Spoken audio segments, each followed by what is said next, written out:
Okay.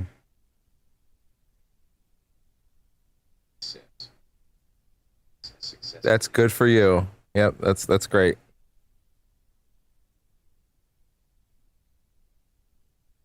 Oh, there we go.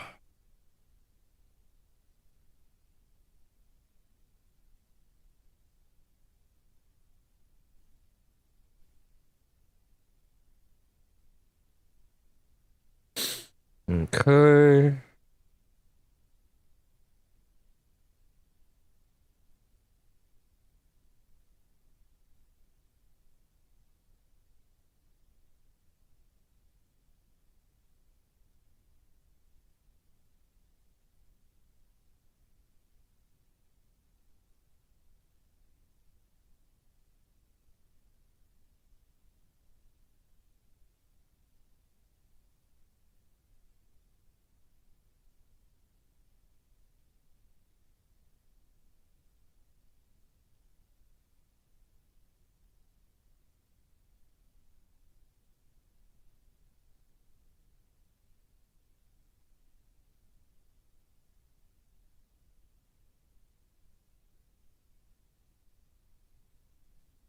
Okay.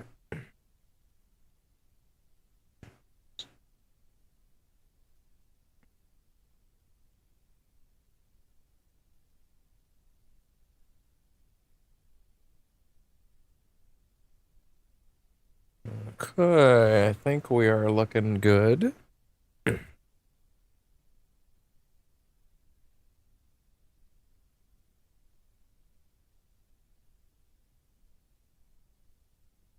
Yeah, right.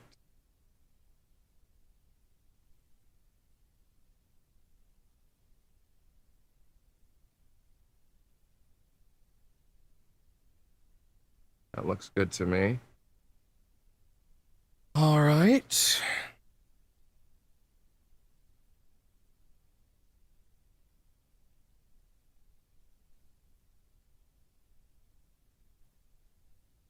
Okay. And let's get on these for a minute. What can we get? Let's go with Children of the Elder God again. Why not? All right. There we go. Lovely. There we go. 6. What happened there? That's new. Okay. All right. And with that, other than the fact that I see Twitch is misbehaving a little bit. Oh, sorry. Wait. My light is way too low. There we go. That's much better. Hello and welcome to Percentage Chance for the day of August 2nd. I don't know if I can check. I am feeling pretty good because you maybe know what session this is if you've read the title. It's a good one. I mean, they're all good ones, I hope. But, you know, it's the big one. Unless you're looking at the mobile feed, I guess, in which case it's just another one. But, you know, we're doing that sequence today. We're kicking off today with that sequence, actually, which is very exciting. And if you don't know what I'm talking about, then, well, you're either very new here and you haven't seen the trailer that I cut, which seems unlikely at this point, or you're popping in because the mobile feed carried you here. Who knows? Or I don't know. Maybe you've been living under a rock and you didn't watch the Game Awards a few years back. I don't know, but yeah, no, this is a big one. But exciting also for me because I have never. Listen, I've done 4 on-camera runs of this game, but I haven't done any since Percentage Chance started. I have not done any since Percentage Chance began. And those were, again, all in the old era when the channel was just me recording off of my crappy mic and not exactly anything professional, right? Now that's not really the case anymore, right? And now we have much grander things going on here, I'd like to think anyway. So, you know, it's funny how, like, the light flashing in the writer's room on the main menu makes it look like it's lightning flashing outside. Which, for the record, by the way, okay, so yesterday, Black Flag, we did a Black Flag session. And we did a Black Flag session yesterday. and the bitrate was just fucking chunking right at the start of the session. It was terrible. The stream was running horribly for like a good 10, 15 minutes right at the start. It stabilized, and we did have a solid 30k bitrate readout for the rest of the broadcast, but like right at the start it was ass. Today, I woke up to a Amber Alert tornado warning in my area, which is no good. It wasn't actually in my area, as it turned out. It was just one of those like regional things. Hi. It was just one of those regional ones, right? Like this sort of like and it also had like totally dissipated within like 30 minutes. So it was definitely not for my area. Not that that's like I'm sure there are places somewhat nearby that got it much worse, and I'm obviously not happy about that. And that is very hard to hear. Although I haven't actually read anything. Like maybe it actually passed by everybody and it was fine. I haven't checked. I'm a little scared to check, honestly. Gives me that like survivor's guilt kind of energy. But like, yeah, that's one of those things where like I was obviously this is not the priority when I know people are in danger, including potentially myself.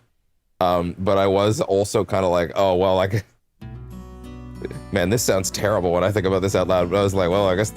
If the weather's that bad, I'm sure the bitrate will be terrible today, right? And so I sign on expecting it to be like abysmal dog shit and for this shit to run like absolute ass.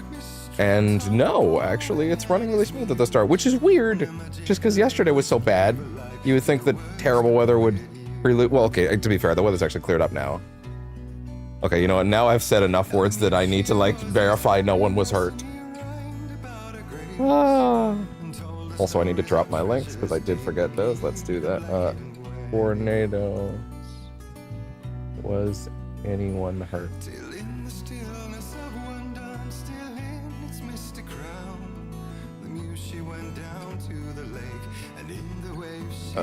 That was... That's like 2 weeks ago. No, today.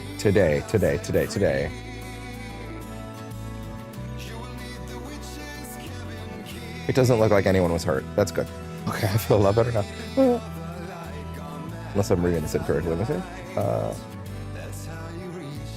Some property damage is possible. Okay, it seems like everything was fine. Okay, good. Oof. There we go. Probably should have checked that sooner. Not that I was making jokes about it or anything, but like, you know, so probably better to be checking on that. But anyway, yeah. So thank God everybody's okay. But yeah, so I was expecting, okay, bad weather, bad internet kind of thing today. Seems rock solid, which is great, because I will be honest, I waited a long time to record this sequence properly for the channel, because it's a big one. And I would have been pretty devastated if my bitrate was anything other than like rock solid. It felt like the universe was really trying to hurt me on that one. But we seemed like we're reading out correctly, so that's good. I'm happy about that.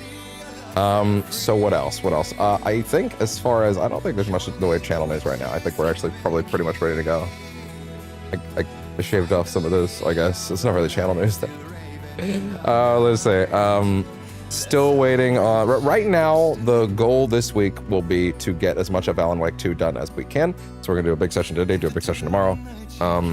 I'm thinking next, it's not on the schedule because technically it trades into next week. I'm thinking next Sunday, Monday, should be 2 more sessions of Alan Wake. And if I'm thinking about the game structurally, so if we do, so tomorrow we'd be doing Saga's 3rd segment. Then the next week we'd be starting with Alan's last segment. Which at that point, there's only, no, at that point there's pretty much just the end. Plus, it's the end plus Lake House. So that is at least going to extend the last session out a bit.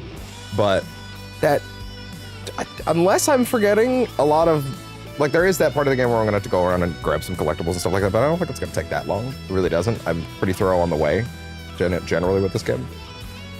But I'm thinking like, okay, you know, maybe it gets done next Sunday. And then that puts me in a position where it's like, okay, well then Black Flag kind of becomes the main thing on the channel for a bit. Or I'll throw in a side project. I'm not intending to, we did start Halo Campaign Evolved as a mission-based pre-recorded thing. It's only on the channel as a pre-recorded VOD, no lives yet. Maybe I'll do that at some point. But, although, to be honest, I'm kind of waiting until they fucking fix the hideous chromatic aberration before I do another level. It is genuinely fucking hideous. It is hurl-inducing. I cannot stand it. I don't know what's wrong with them. We are way too many years into games needing a toggle for that horseshit to not be doing that. Like, that's crazy. I don't know. I don't know what they were thinking. But yeah, anyway, that's gonna happen one mission at a time, pre-recorded. I need to pre-record more Lego Batman. I guess I could also do a couple more live Lego Batmans in order to like chew through it, you know? But yeah, it's kind of tricky. To my understanding, we're not that far from the end. Not gonna do Balance Lace the Demon because that one does actually get picked up in some places. So we'll do you. How about that? But yeah, Lego Batman is ongoing. It's being pre-recorded.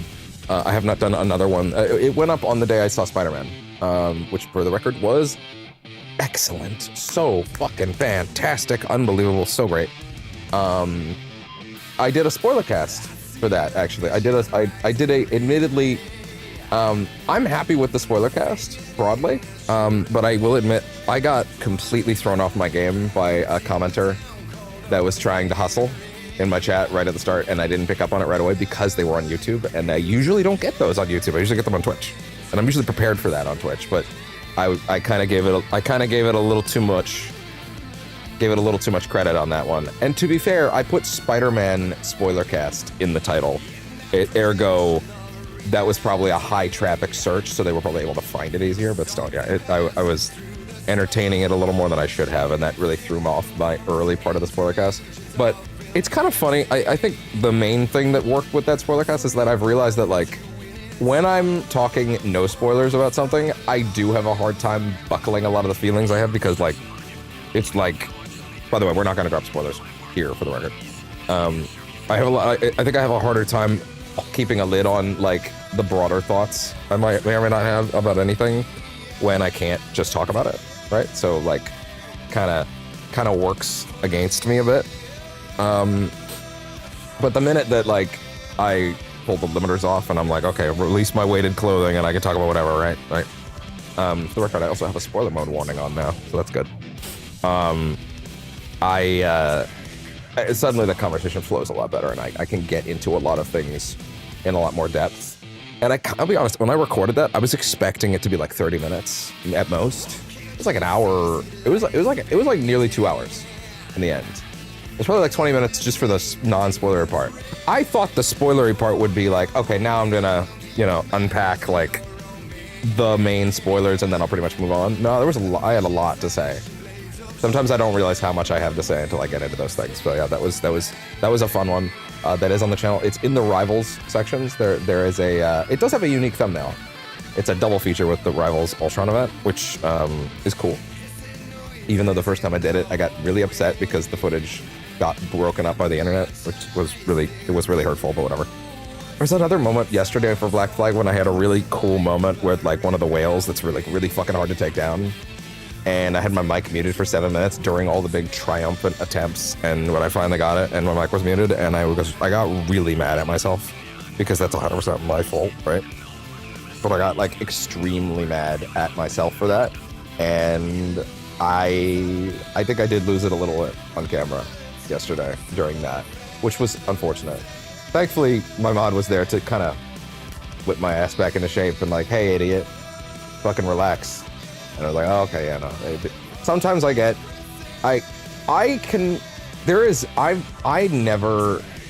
never really been capable of releasing my anger at anyone at anywhere near the ferocity that I can release it at myself. Maybe that's just because, I don't know, I don't find getting angry at other people, maybe annoyed sometimes, getting angry at other people productive anymore. Maybe it's that as I get older, I'm just kind of like, I don't have the energy for it, right? But maybe as a result of not releasing all that anger on anybody else, when I do fuck up on something that I did, I release all the excess anger that could have been channeled at another person straight at myself, and it all exhausts out at me all at once, which is also not healthy. For the record, also not healthy at all. But yeah, like it's one of those things where like, yeah, I've realized that I don't, it's hard for me to really truly get mad at another person these days.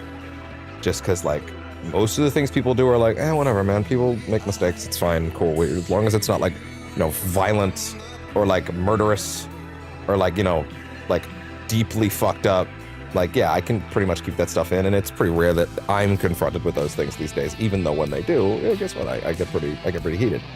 But as a result of not getting to release a lot of that, like I said, yeah, it kind of comes out, goes straight back into here, right? So it ends up all this self-hatred, I guess, whenever I do make a mistake, and it takes me a bit when I'm seeing red to not like I start seeing red for a bit, and I'm like getting mad at myself, and I can't see how like pointless the thing that if anybody else did it, I would be like, dude, it's not a big deal, right? I can't see that for a bit, especially because if it's work related, like it's this stuff, because this is my job, so I get like, it gets even worse for this, because then it's like I care a lot about my job, and I care a lot about making sure this shit is good, and like that it's entertaining, and that the VODs are there, and that like there's stuff that's like exciting to watch, and it feels like a journey kind of thing. So when I break those moments, I get incredibly mad at myself, right? And then I see red for a bit. I'm like a bull, but it's all the red is pointed.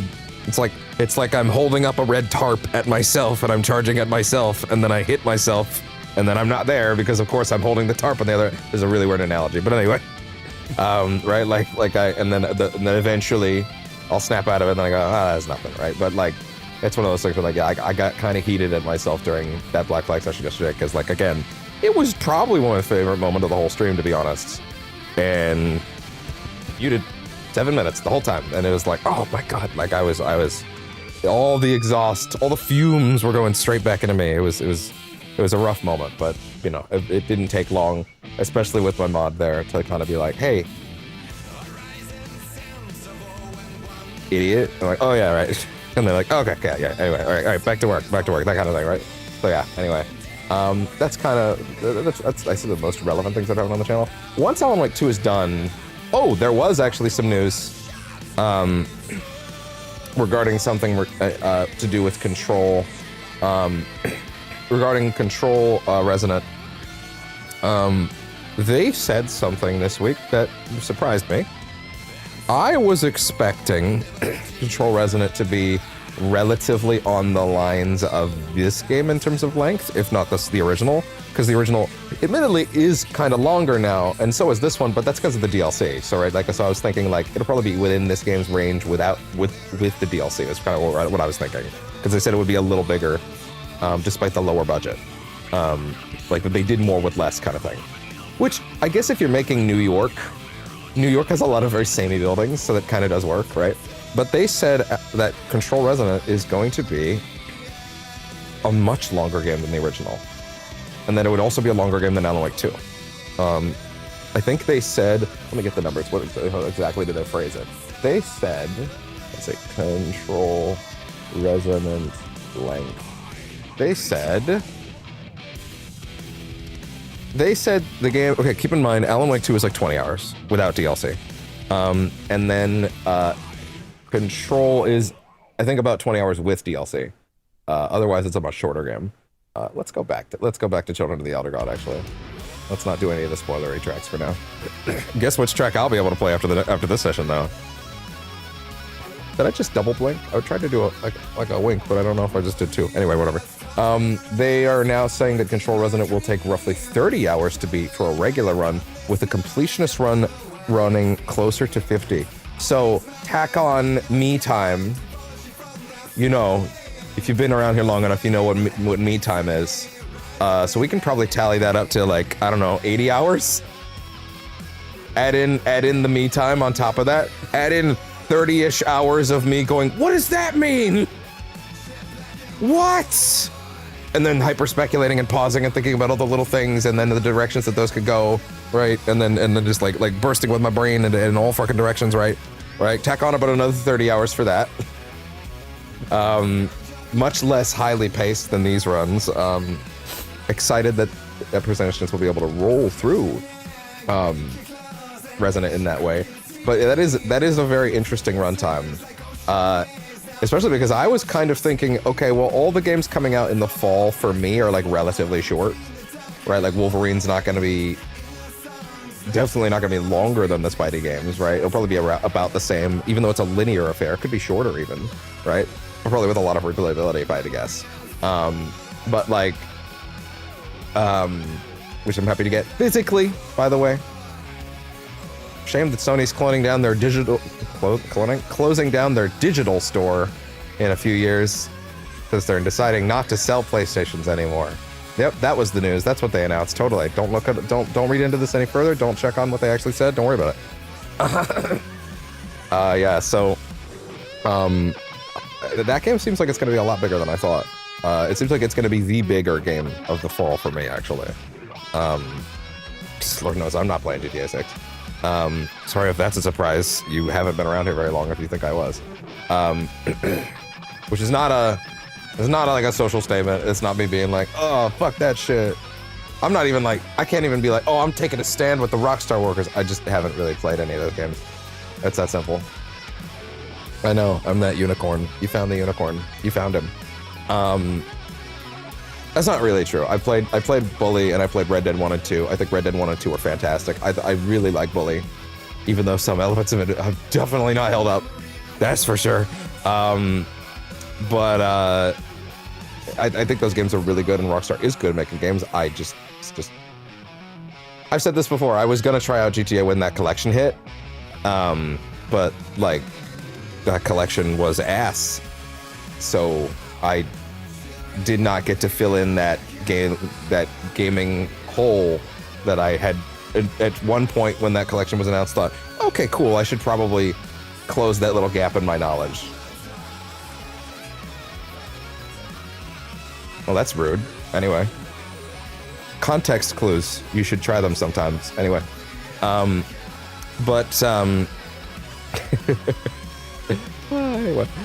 So yeah, it's one of those things where like I have had like I wanted to give it a shot, but then I was like, every now and then I would check in, hey, did they fix that collection? And everything I was reading basically was like, no, they didn't. I read that they fixed the fucking Apple like iPhone versions of the. Is that an ad? Is that an ad trying to play? Yeah, that's an ad. That's an ad trying to play. Like I read that they fixed like the phone, like Apple Arcade versions of those games, right? No, don't worry about it. Which is a fucking weird one. Like yeah, they fixed the fucking like iPhone versions of those ports, but then not the console versions. That's like at least that's what I heard last I checked. Well, that's fucking weird. Anyway, whatever. But anyway, yeah, we're not getting into the GTA of it all, even though it is weirdly relevant to every game this year because it's creating the fucking infinite vortex vacuum of releases towards then. Although it sounds like Nintendo might actually drop that Ocarina remake around then, which would be really fucking funny. I'm sitting there like that fucking image of Timmy Turner over the edge of his bed, like, please, dear God, let that happen. It would be really fucking funny. Like, holy shit. Let them fight and all that. Yeah, but anyway, okay, that's 23 minutes of preamble. That seems like about enough. Let's go ahead and dive into the shorts of the day for now, because it's about all the channel news I can think of to cover. So let's peek over shorts of the day. Let's get in there. Today, I believe we have, let's see, we have one from Alan Wake, and we have one from Black Flag. This is actually not correct. Relax. I said not that one yet. And you too, stop that. God. Delay thing. There we go. Okay. We'll close the Spotify for now. Turn that. There we go. Okay. And all right. So for whatever reason, the Alan Wake short today is being argumentative with me in terms of the aspect ratio. So yeah, this is the best I've got. This is, of course, from earlier in the run. I always try to show like the ones that are like the game we're currently playing first, so that we can then get to the more interesting stuff afterwards. Only 2 today. But yeah, the realist moment in Alan Wake 2. He hid the bodies in the forest. What do you know? Friday. I love this note so much, dude. It's so good. Midge told me her family's moving away. This sucks. I haven't even told her that I like her yet. What's the point anymore? She said her parents want to get away, so want to get better jobs and get her a better school in a big city. I guess that's fair. Wants to stay in Bright fucking Falls. So I told her. She said, thanks. Fucking kill me. man. We've all been there, right? I'm a writer, god damn it. Look Alan, at why that did shit. you do that to this guy? Look at that. Alan, why did you do that to this guy? That's fucked up. He Okay. hid the bodies And in the then- forest. Oh, sorry. The fucking... They wouldn't let me do the normal mobile feed one where I can look at it like this today for whatever reason. So anyway, so it tries to autoplay. All right, and then we have one from Black Flag. Anyone want to help? For the record, done? this is my current favorite Black Flag short. Yeah, y'all I done? think it's hilarious. This bug was No, actually, keep that hysterical. up, keep that up, keep Also, that up. I will like check the that comments in a strut. minute. I like that strut. Can't see them while I'm desktoping, Yeah, so I like that I will strut. look at I them in a like that. second. I like that strut. I like that strut.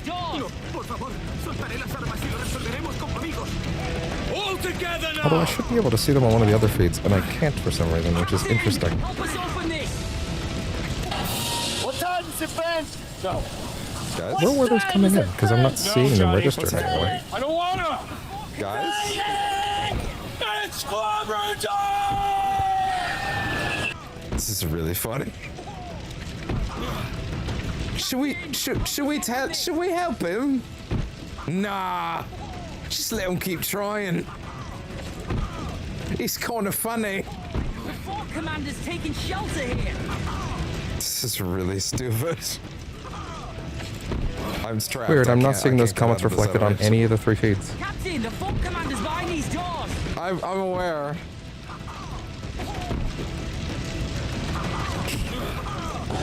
I could do this all day. Fort commander's taking shelter. I can tell. Put your back into it. I'd love to, boys. Anyone want to help? Captain, help us all. I'm on my lunch break.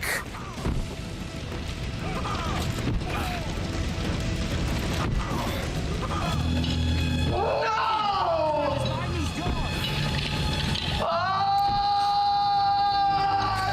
Not how this was supposed to go. I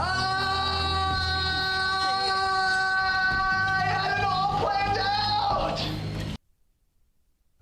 For the record, what's supposed to happen during that is, and one of your boys is supposed to come up and kick the door for you. It just wasn't happening. So, anyway. All right, let's jump back over here for a minute, turn off the shorts of the day thing. So I was getting comments a minute ago. So you might have seen me stumbling a little bit for a second. I was getting comments a minute ago, and I was going to check them after. I could kind of hear them through the text-to-speech. But I'm not seeing them in any of the feeds. Like they're like I think there were some YouTube comments coming in. I could hear them, but I couldn't. Obviously, I had the other sound playing while I was doing the shorts of the day. But like the only comment on the mobile feed is one from earlier where that one guy said hi and then he left, which is fine. You know, people come and go. But then I checked the regular YouTube feed where I was figuring so maybe some of those comments were, and there's none there either. So no, and there's nothing in the Twitch chat either. So my social stream is correctly picking up comments, but YouTube itself seems to be dropping them, which is odd. So like I can't even check what you said previously now. Like I was legitimately gonna go check as I always do, but like YouTube did not seem to record them on either feed. So now I don't know where you sent them or what they said. I don't know why. I don't know if maybe you used a word YouTube doesn't like and it only recorded them in my thing for some reason. Wait, hold on, wait. If it recorded them there, then does that mean they recorded in the social stream YouTube chat? Does that what happened? Wait, hold on. Yeah, hold on. Because there's a separate window over here that I can check. Although it's not letting me look at it for some reason. That's so weird. Wait 1 second. Hold on. What's happening here?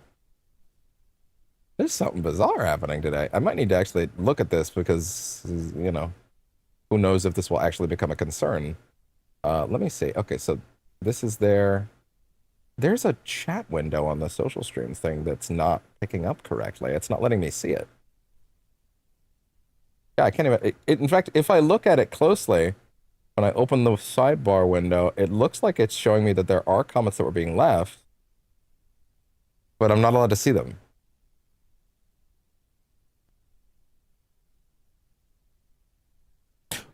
Wait. Wait, actually, hold on. There is a way for me to check the comment now that I think about it. I can run the feedback and look at the social stream comment that popped up in the VOD. So let me go into the Shorts of the Day segment and let me just let them run, and then I can look at them that way. Then I can at least see what you said. I don't know why it's doing that today. That's not my fault. This is an equipment failure. I don't know what's going on with this. I've never seen this before. Let's see. Okay, so you said, let's see. This would be very funny if this was like someone being rude, but hey, you know. Let's see, from what I can see. Always try to show to the solid one viewer. Is that a compliment? I can't tell. That could be like, hey man, single viewer solidarity, in which case that's fine. No issues with that. But you did write that on the vertical feed. But it's not showing up in the vertical chat. Aha. And then he's kind of got like a not laughing face, I guess. I don't know if he's trying to be sarcastic. That's so interesting. Either that or that's not registering as a happy face. Maybe it is a happy face. Who knows? Is that the last comment that came through? Unclear. This is so weird. I've never seen it behave like this before.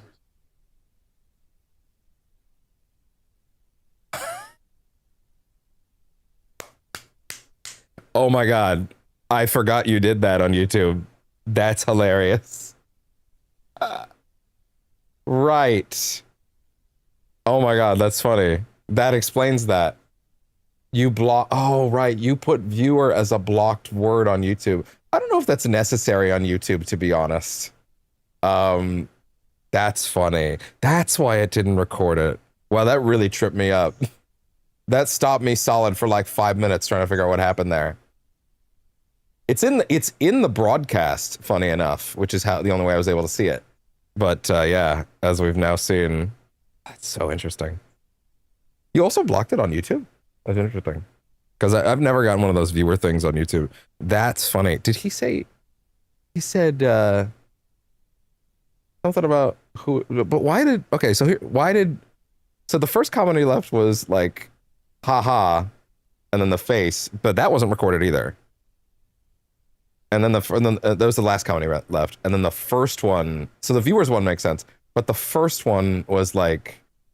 what was it? Like, it was something about like... It was sort of rude, but it was something like... what was it? I'm getting really thrown off by this. This is a fucking mystery right now. I'm sitting here in suspense analyzing this shit. It was like, who is bro talking to? But like that, none of that's words that were blocked in chat, right? I don't know. Some of those getting pulled out of chat is weird. Unless it instantly flagged the account as spam and deleted both. You think so? I don't know. Usually spam accounts are like... Usually spam accounts try to be friendly. To like... I don't know, to like get in your good graces kind of thing at first. But anyway. That's so interesting. Wow. Huh. So I don't know why, for the record, but today, this used to happen. I don't know if this is YouTube changing its algorithm thing. Well, okay, so I know YouTube's been changing their algorithm because I've seen it. Lately,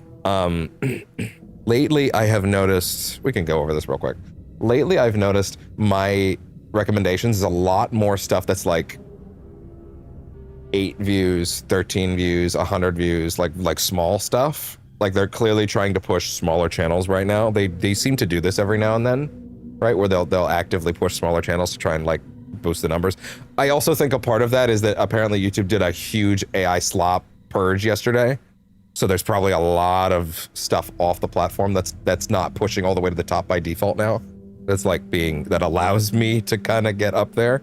But when this particular stream started, we had like 12 people on the mobile feed for a bit. That's happened a few times. Or like I'll start the stream, and before I've really got into things, I'll have like 12 or 24 or like 50 people even on the mobile feed, and then they'll all file out very quickly, right? Because they realize that, I don't know, that this isn't Fortnite or whatever. I don't know. but that's interesting. I don't know.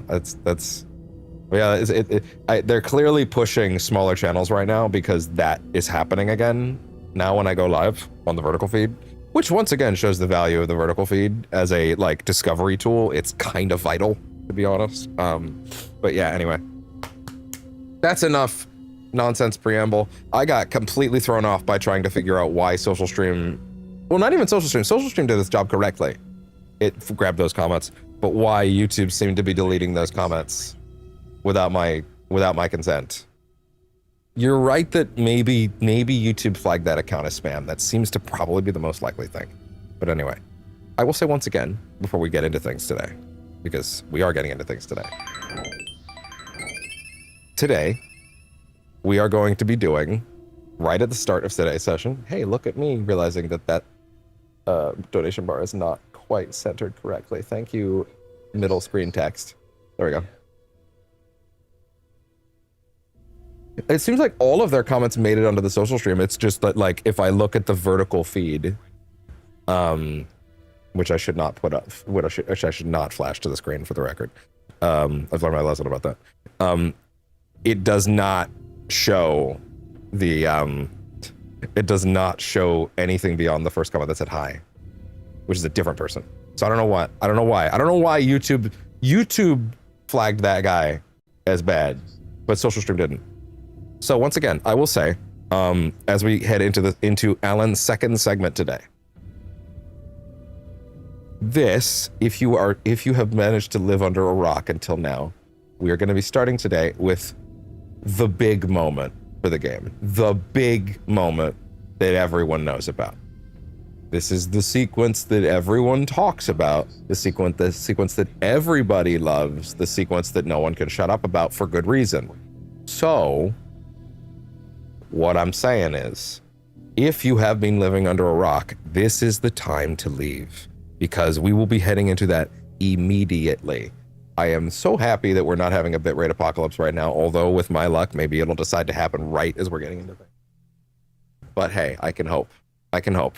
So yeah, this is your warning. If you have not seen the big moment in this game, and if you don't know what I'm talking about, that means that you're on the list. If you have not seen the big moment, time to vamoose. But if you either don't know or don't care, you can stick around, all that good stuff. But yeah, if you have any dream of playing this game on your own, and you should, because it is a fucking masterpiece, you should dive now. If you have somehow managed to live under a rock and avoid the most talked about thing that I think even happened in games that year. Maybe. I would need to double check. Wasn't Baldur's Gate 3 that year? It was. I think this is the biggest moment in games that year. Baldur's Gate 3 is probably a bigger phenomenon, but in terms of like a sequence, a set piece, I don't think games had a bigger moment that year. Hell, I'm still struggling to think of a bigger moment since this. But yeah, anyway, with that, let's go ahead and jump over to our friend. I'm a writer, god damn it. We know. This fucking guy. All right. So, with that, need to make sure that that's turned off correctly. Okay, that sound is good. Double sound test, please. Okay, do a sound test. The last thing I need before this shit is a fucking broken sound feed. That sounds good to me. Not even gonna vaguely risk fucking this up. Okay. Okay, we're good. We're good. If you know, you know why I can't fuck this up. All right. We are heading to the scariest place in human history. A pre-Mamdani New York City.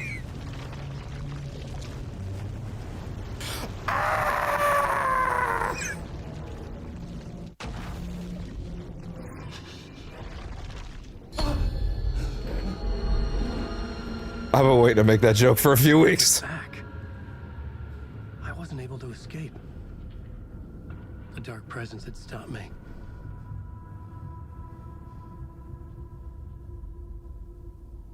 All right. Also, for the record, I have seven Another manuscript. Return. brand new Soundboard soundboard clips as of yesterday. So Important. I had to find it. it's kind of unfortunate that like I was doing shorts of the day at the moment that guy was commenting, just because I would have actually not minded having a discussion with him about the fact that his comments were getting eaten, right? Usually if a comment is like, so the way Twitch does it, for the record, is that Twitch will be like, hey, this person put a no word in there. Do you want to let it through? YouTube just seems to eat them.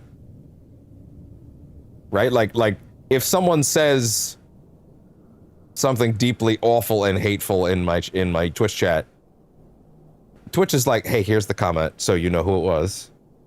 Here you go. Here's the screen cap. Do you want to either ban this person, or do you want to let it through because you think this one's fine and like the context changes it or whatever? You get to choose. And I mean, I basically haven't actually ever really done that, to be honest, where I'm like, yeah, no, that's fine. But like YouTube, apparently, as I just discovered, just fucking eats it.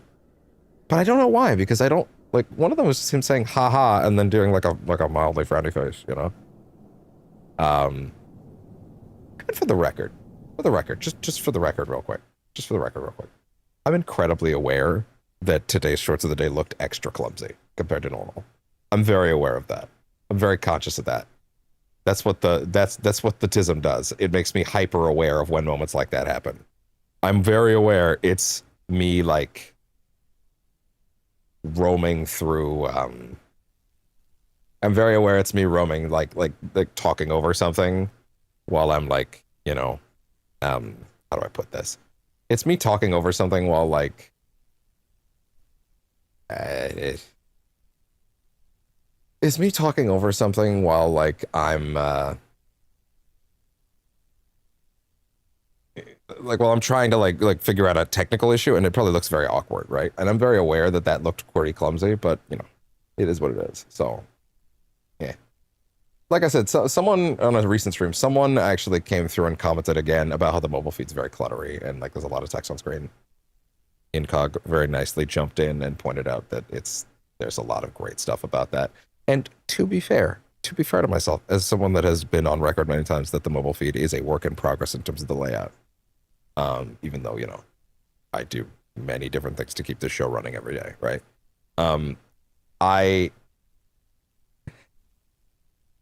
It's funny how I have constantly thought to myself about how the mobile feed is very cluttered, but like in terms of the amount of text on screen, right?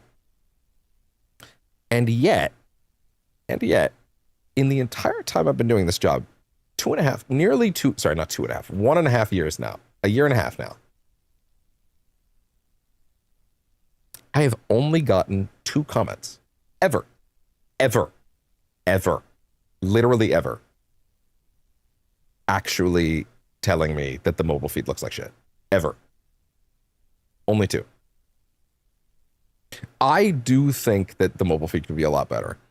To be completely real for a minute, the mobile feed is like a fucking mystery to me anyway, conceptually, right? I have to have one because that's the only way discoverability works on YouTube anymore, right?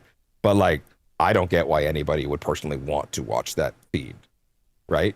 Because I don't think vertical video makes sense to me, but that's because I'm 30, right?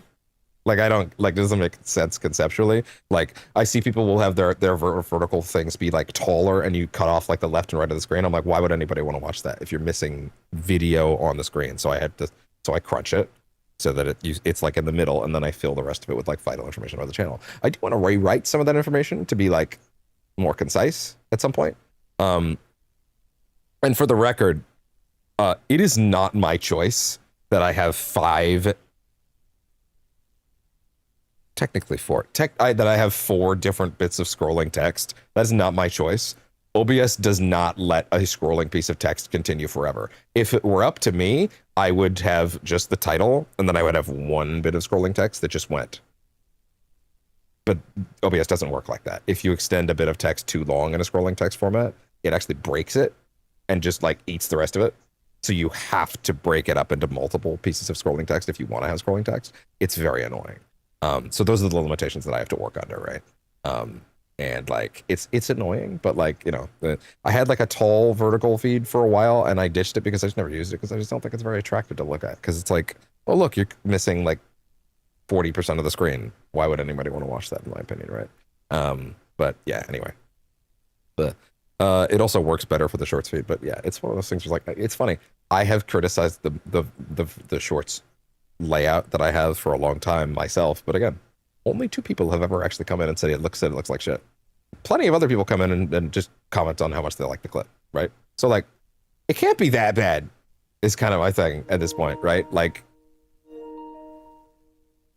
that was weird. Anyway, it's weird, right? Like how bad can it really be if like me and apparently 2 other people are the only people that have like shit on it, you know? So I don't know. It's one of those things where like, I'm very aware the vertical feed is like off in that way. And there's a lot of scrolling text, but I literally would have one line if I could have it all in one line, but OBS just doesn't allow that. So, you know, there's vital information that's in there. In fact, last week after that comment came in, I actually looked at the vertical feed in exhaustive detail and was like, okay, what bits of text can come out? What's either being regurgitated and what's unnecessary? And I unfortunately came away with the realization that not a lot, actually, because there's the title, then there's the explanation of what the donut bar is doing and when it's being tracked. It also explains why, if you're watching that as a vertical feed or a short, why that might be different. That's kind of important. The purple text talks about what the vertical live stream even is, which is an excuse to direct you to the main feed. The only reason it exists. and then it's the same scrolling text that I have under my titles on the main feed, because that's the main place that a lot of that information comes from, right? There might be a chance that some of that can be trimmed into some areas, but like the truth is, unless I wanted to, and by the way, this piece of text, that's what I'm referring to. That right back, what was? That piece of text, like that is an example of, I tried to have all that text on one line and OBS just said no. Doesn't work like that. Maybe OBS has had an update at some point that maybe makes that easier, but in my experience, if a line goes too far, it just eats the rest of it. So it's annoying, but those are the limitations that I have to work under. So yeah, I don't know. But yeah, I guess the point and the reason that I brought this up is just that like, I've been looking at that stuff a lot and it's in my head because, you know, we have someone that was in chat earlier, but you know, I don't know, man. It's, evidently enough people show up and hang out every now and then. I have enough regulars that I'm happy, you know, so it is what it is. Also, people do seem to watch the VODs, which is good. It's one of those things where sometimes I think to myself, no one watches the VODs. Maybe someday they will, but then I look at the numbers and it's like, okay, no, people actually do go back and look, which makes me very happy. Anyway, now I'm talking for way too long, so let's get into things, especially considering we do actually have a lot to do today. There's that. What else is opened up here? So there used to be a bug on Echo's Draft 1. I don't remember the exact nature of it, but it was such that you could never quite get all of the echoes. I think they had actually assigned the number 11 to this section, so there was an extra one that shouldn't have been there, and I think that was tallying it wrong, but these days now it is actually fixed, which is nice. Oh yeah. Anyway. All right. That is enough. That is enough. Oh, sorry, wait, am I going to the plot board or am I going to the... The plot board was empty again. I needed a new draft back at the beginning, but closer to my goal. We sing. Slaughter. The last draft of Initiation had brought me to my writer's room, but not the one where I was writing now. A different reality? A different time? I had died in the end. Again. The dark presence had killed me. But something had changed now. My memories of what had happened were not eaten away. There had been another manuscript there. The title page read, Return. Had I written it? But then forgotten about it. It felt important. It was important. I remember. Return? A loop? Okay. I would write a Show draft of Initiation. me. to reach Parliament Tower using another murder site. The champion. Scratch was reaching out from the dark place to get Alice. She was out. But still, I think I talked everyone away, which is what it is. But I think there's a part of me that's nervous to do this sequence for real this time, just because I love it so much. Like there might be a procrastination element here, and I don't want to fuck it up. Welcome. Our guest tonight is Alan. Mind you, if we get into the segment and it starts, the bitrate apocalypse starts, and I hadn't and that would then mean that I How will talked this work now? myself I can into the take bitrate control apocalypse by with taking no too long, surprises. and then I would get proper upset at myself. So anyway, In the dark hours of the night. Together with our house band, the divine old gods of Asgard, we have created something very special. The song is called Herald of Darkness, but I like to call this next segment the story of the journey of Alan Wake, the musical. You know how long I've been waiting for this? Chap, Woo, I'm about to make a name for myself here. we'll sing it.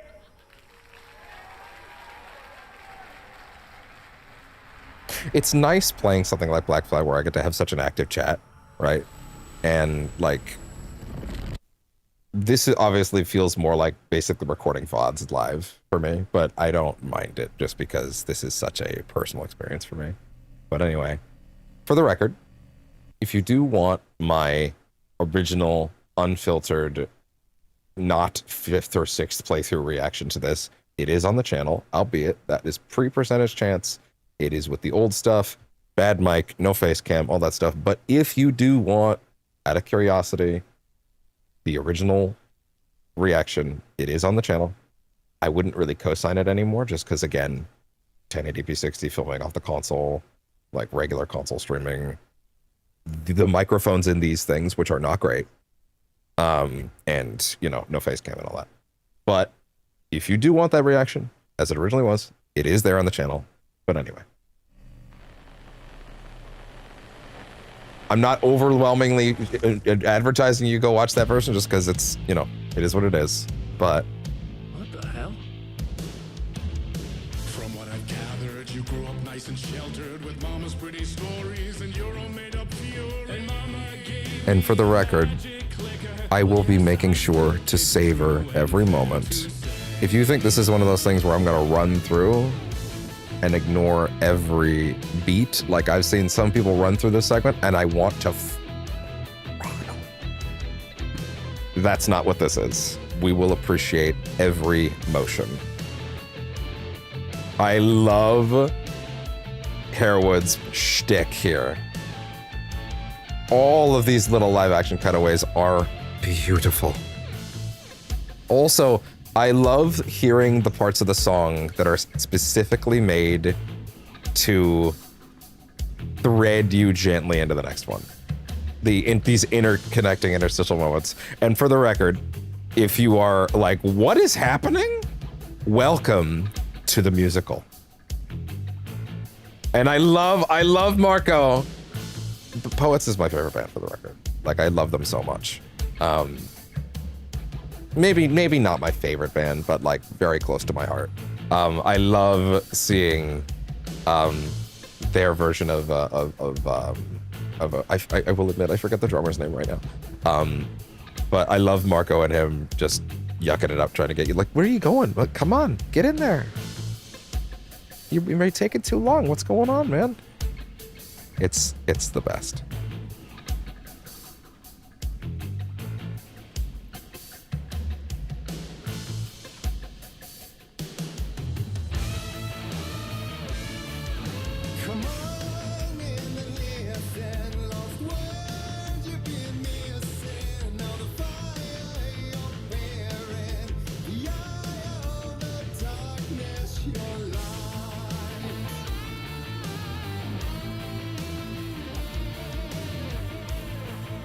I will not walk away from any of these. They are so good.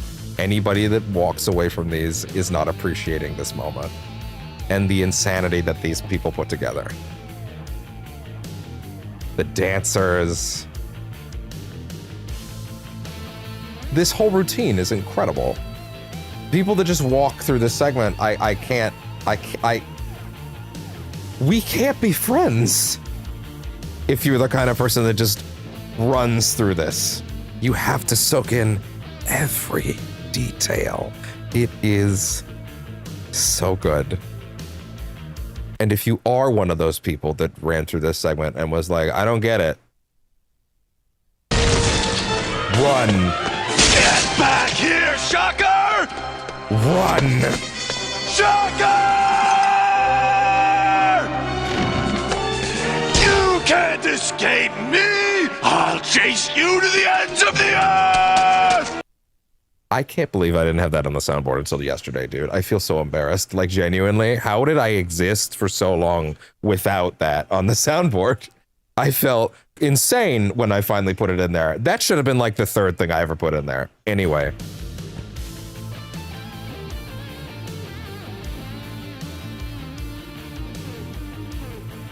The pageantry. Apparently, when they were putting this segment together, they didn't. It seems like the technical challenge of it at first was they wanted to do it with in-engine models, and that quickly became, we can't. Like, we don't have the budget, we can't make that work. And then someone hit on the idea, what if we basically just shot a bunch of live action footage and just projected it onto walls? And they're like, well, that's actually pretty cheap, all things considered. We just get a bunch of our buddies to yuck it up on a soundstage and then just do it, right?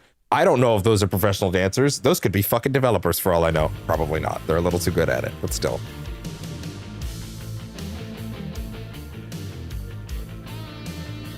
But they could be, and that would be hilarious. Imagine being in that suit and being like, what the fuck are we doing? Listen to that flourish you only hear if you wait this long, by the way.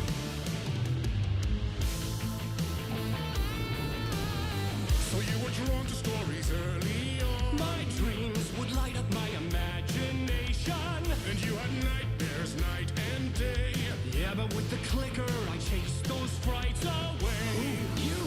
So true. So here is the clue of hope to remember. Visions, they come true. Bend the lights with string.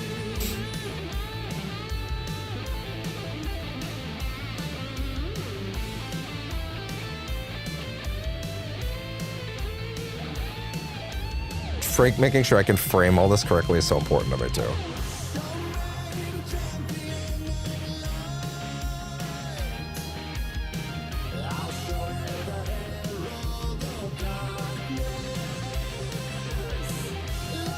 This whole routine is so good.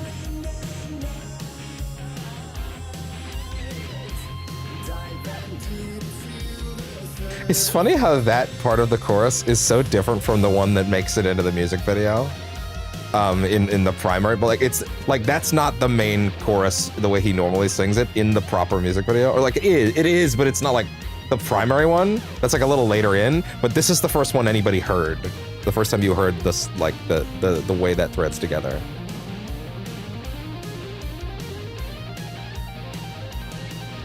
I remember, I think I said something in the original run. Who knows? Maybe between me saying, "Hey, the original one is there," and not. Maybe you went back and looked at that. Maybe you just came back after seeing my first reaction, if that's what you wanted, right? In the VOD, I said, right? Maybe you just went there and then it came back. Who knows? But I think I must have said something along the lines of like, if they don't do this at the Game Awards, I will eat Jeff alive on stage the following year. And Jeff is still here, so they did it. And boy, was it incredible. But hey, we can't forget who else hasn't got in on this yet.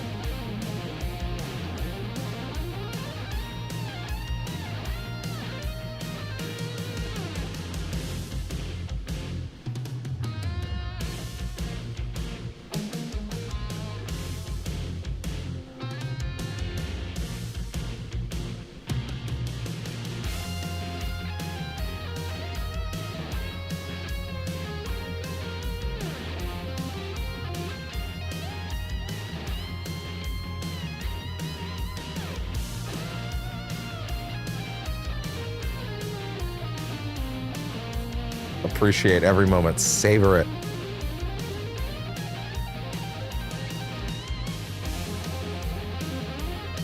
Also, again, this guitar solo, it's so good. I will never run through this segment. I will always appreciate every moment of it.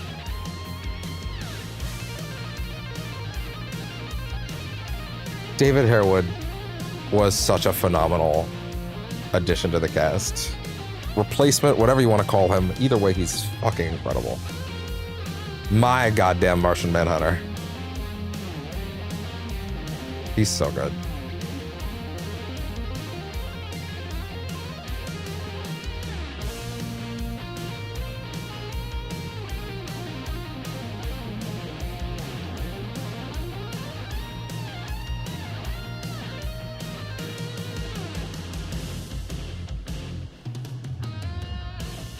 One of my favorite things about this segment is, and this happens to everybody, and I think they do a good job of setting it up actually, is like when you walk up to this TV, everyone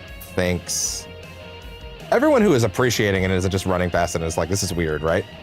Everyone has this moment where they walk up to this and they realize it's over.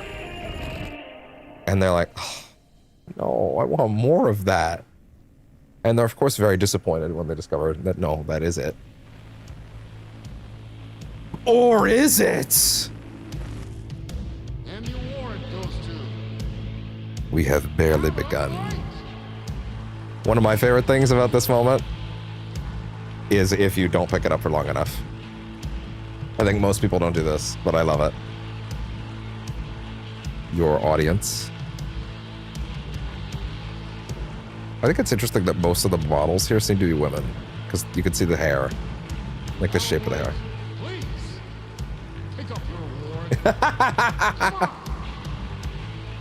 I don't want to. Here, I needed it back. Even Alan's like, okay, I do actually need that back then. But I legit do need that back. How's the controller charge kicking? If there's more dialogue there, I admittedly haven't heard it.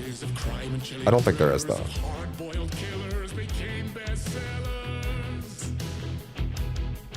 It was all too much, I had to get away.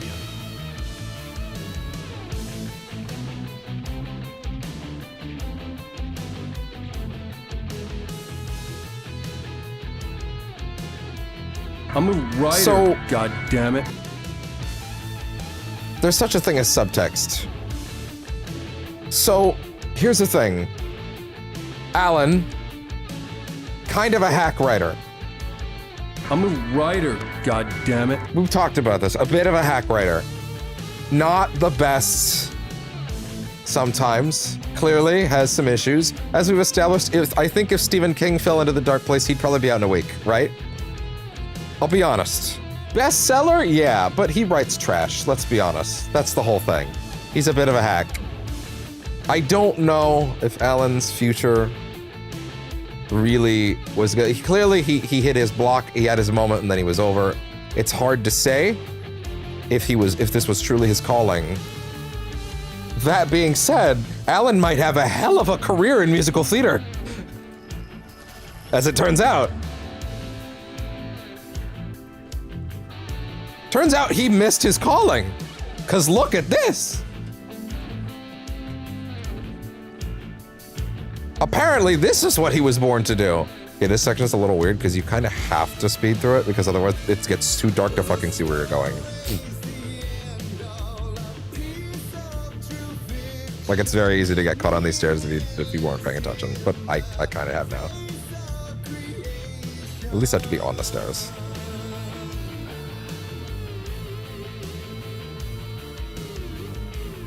Closed Casey.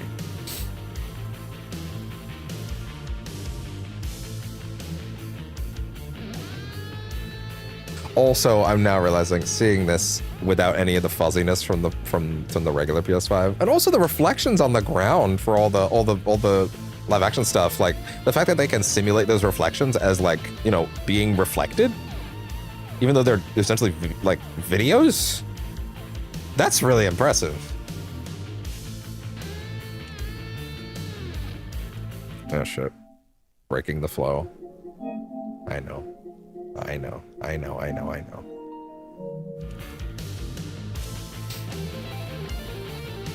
Also, I really did not understand how to maneuver in this segment the first time. Ollie. Bob Boulder. Member of the Old Gods that already was deceased when the events of these games started. Who they've gotten Ollie to do, which is great. Yeah, so I didn't...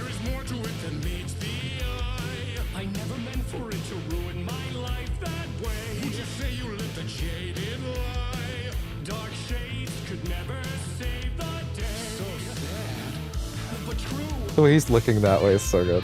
So the first time I did this moment, I did not understand clearly, as you can see if you watch that footage, that this is pointing you in the right direction to go next. You're supposed to follow these.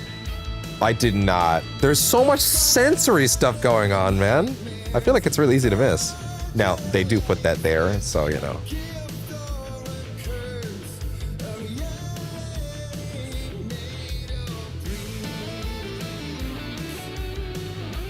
And once again, the glasses always simulate the Alan and his sunglasses symbolizes his anger, right? He wears those when he's like kind of out of control.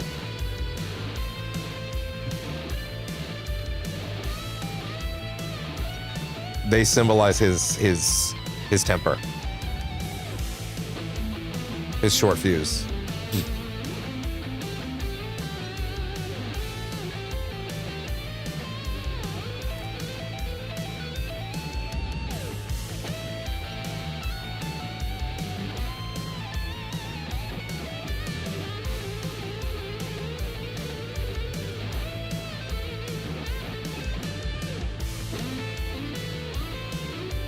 On the flip side, not knowing where you're supposed to go during the segment really means you get to hear the shit out of the music.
No, let him finish, let him finish, let him finish.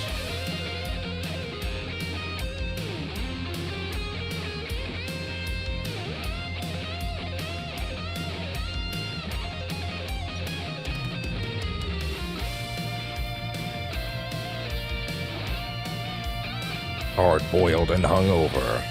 Hard Casey.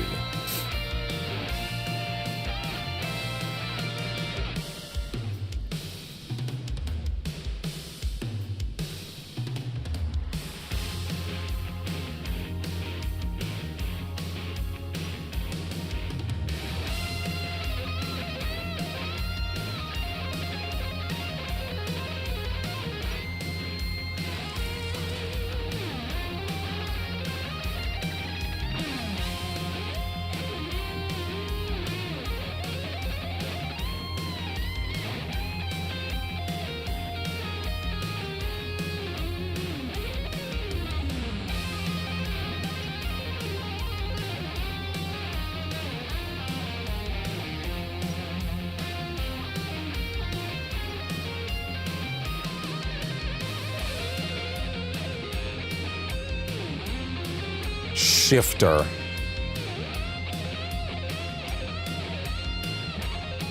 I know this is a weird moment to talk about exposition, but do you all remember what shifter means from Poison Pill? Which we did encounter on this project? This, a shifter, is from Quantum Break. And a shifter is someone that moves between dimensions and realities, implying that Mr. Door's mark was meant to be here, but for whatever reason he didn't show up on it. Or he did prior.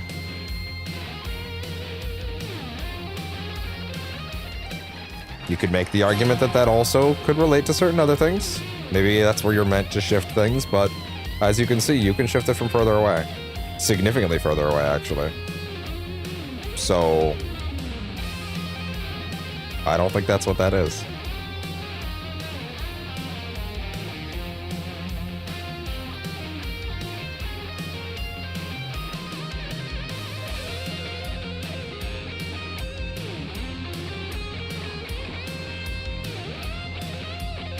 For the record, none of these enemies are real. You can try. They're not.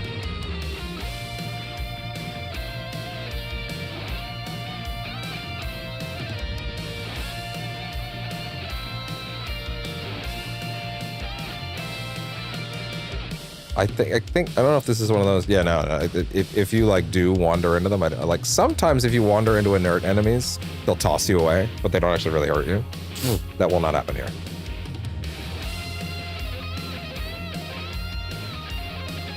They clearly want him to be shifting realities around. For the record, I do think that part of the reason that Alan is able to move things around in the way that he does is actually because of Door allowing him to do so. I do genuinely think that.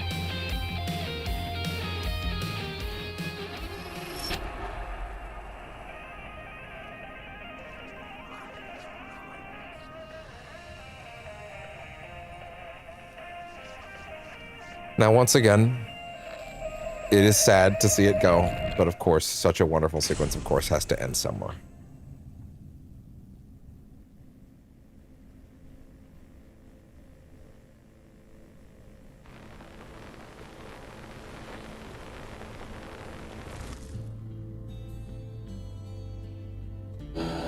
You can never leave. Your soul is mine. He could write a new story like Tom Zane before him, and maybe they'd be Happy once again. Just one shot and one more chance. I'm so tempted to sing it. I can't stop myself, but like I don't want to sing over him. You don't want to hear me.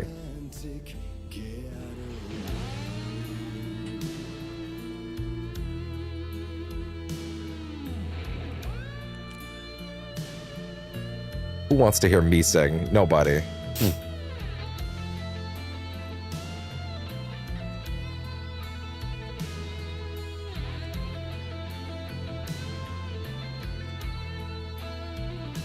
He's so good at that.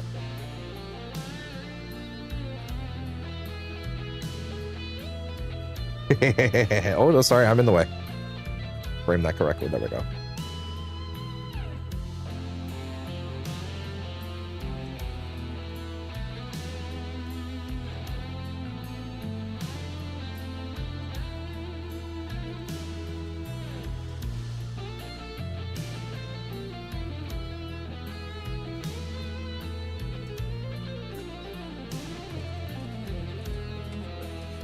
Back to writing, Alan. Oh, sorry, did I say writing?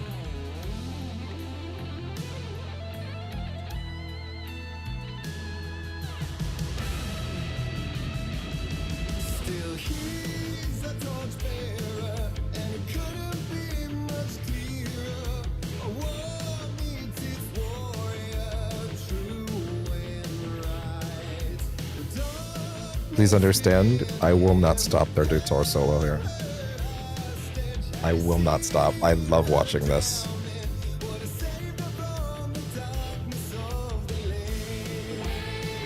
You do not stop until all these solo is complete. And if you die, great, then you get to hear it again. You let them go.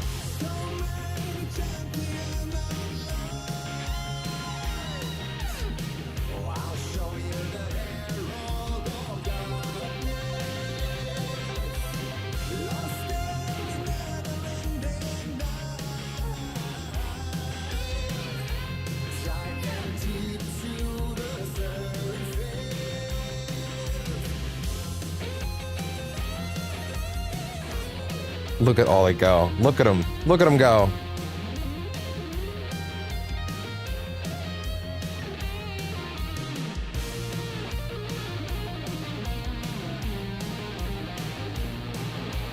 And Alan aura farming on the left.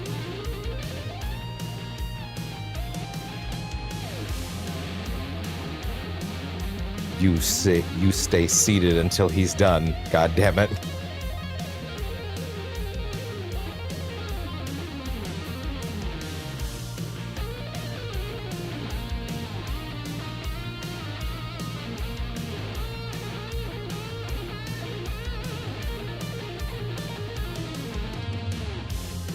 They're having fun.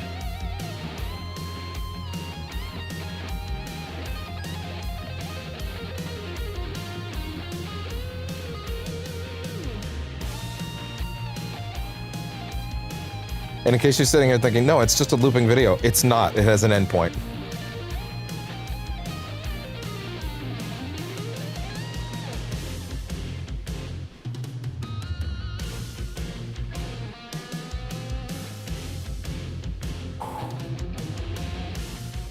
Well done!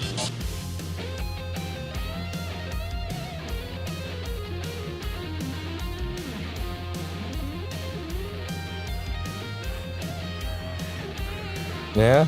Then die. What do we do, argue with you? I'm not on the debate team. This isn't mock trial.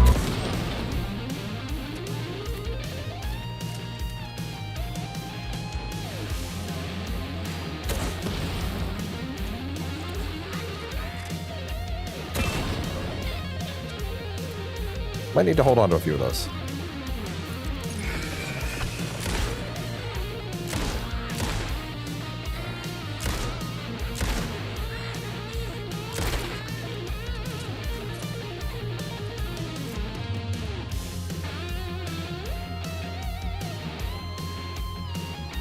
You do not simply run through the musical.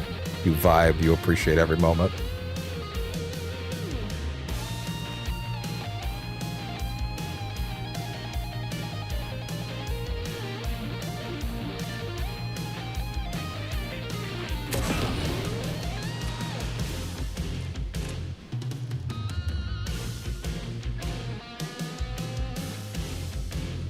You soak it in, you appreciate every single note.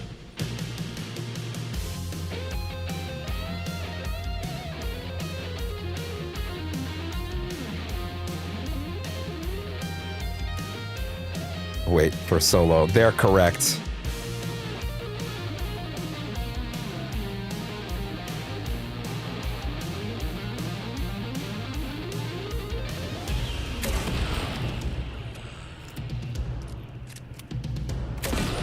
Now, read those instructions.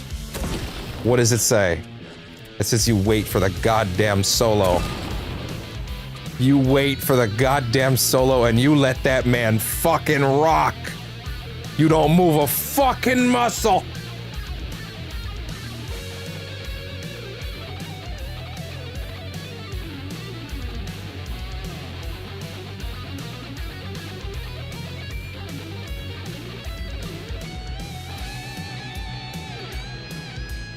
I've been waiting for this! Let's get in there!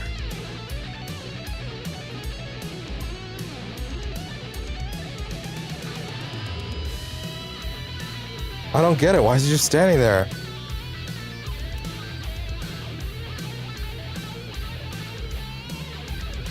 Can you read?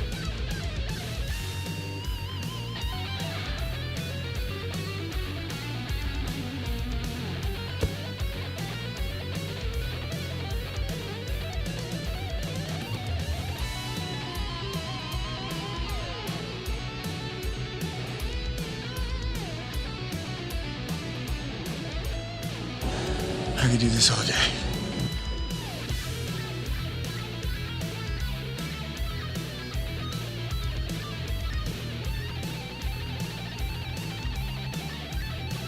Impressive! Now he's looping. Now you're allowed to move. Not a moment sooner. Uh-oh. Woo!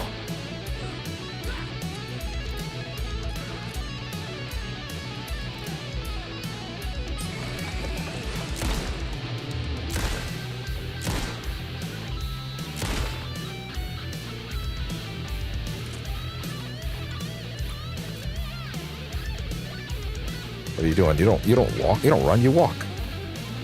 You soak it in.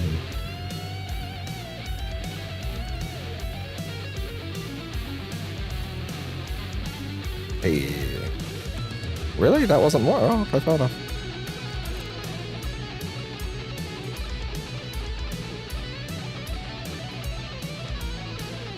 Driver's aisle.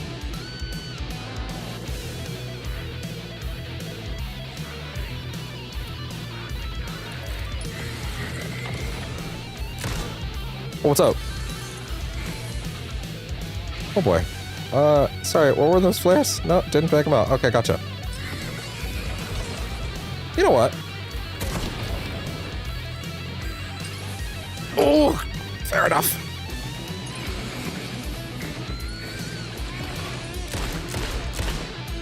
Ooh. Ooh.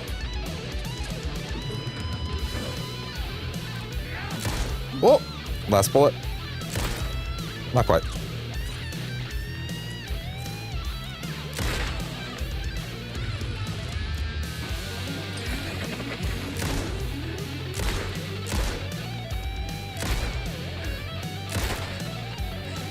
Whew.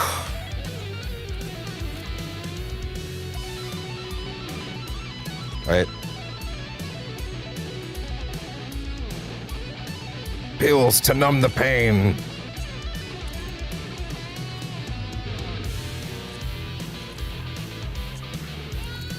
How far we've come. Isn't it? It feels so weird to like have cut that trailer for this so many months ago, right? Hell yeah. It feels so weird to have cut that trailer for Poisonville so many months ago, and like only now we're technically getting to. I don't know if payoff is the right way to put it, but like, you know, the moment. I could really use like a flare or a flashbang or something.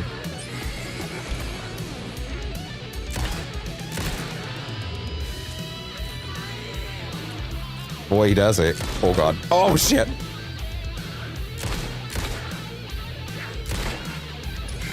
Woo! That's not good. Hey, give me a second, guys.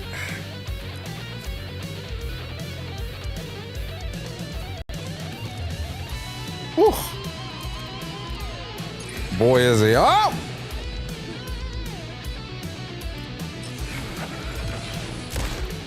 Right behind me. Move.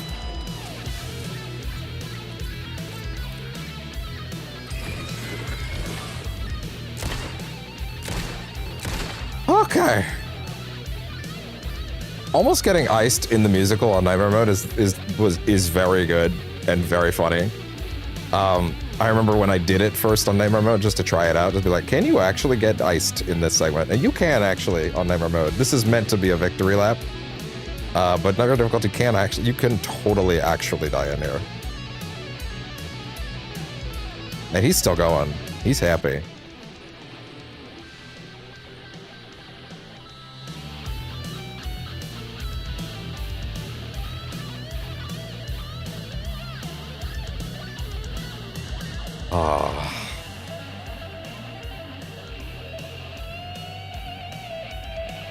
And of course,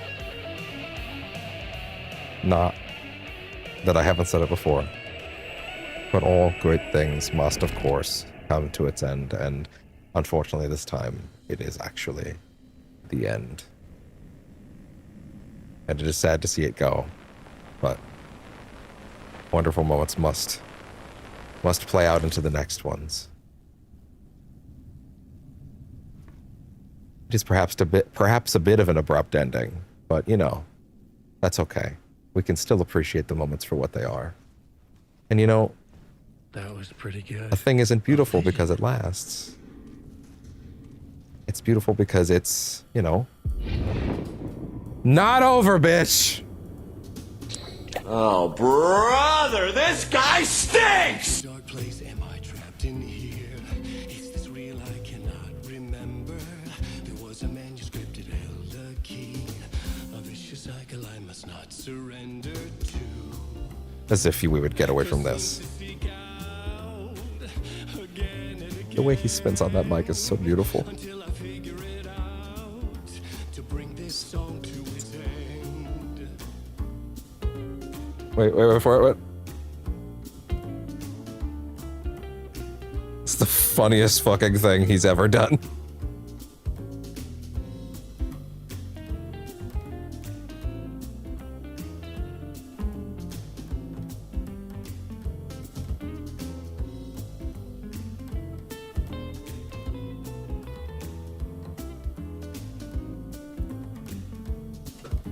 And of course, like most people, you would think, oh, okay, now you can move on and, you know, no more, right? But as a matter of fact, if you do wait just a little longer,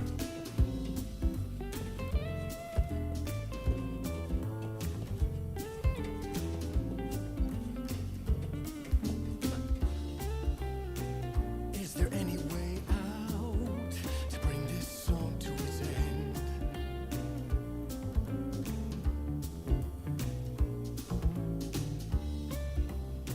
You gotta figure it out to bring this song to its end. he's Alan Maxing so hard right now.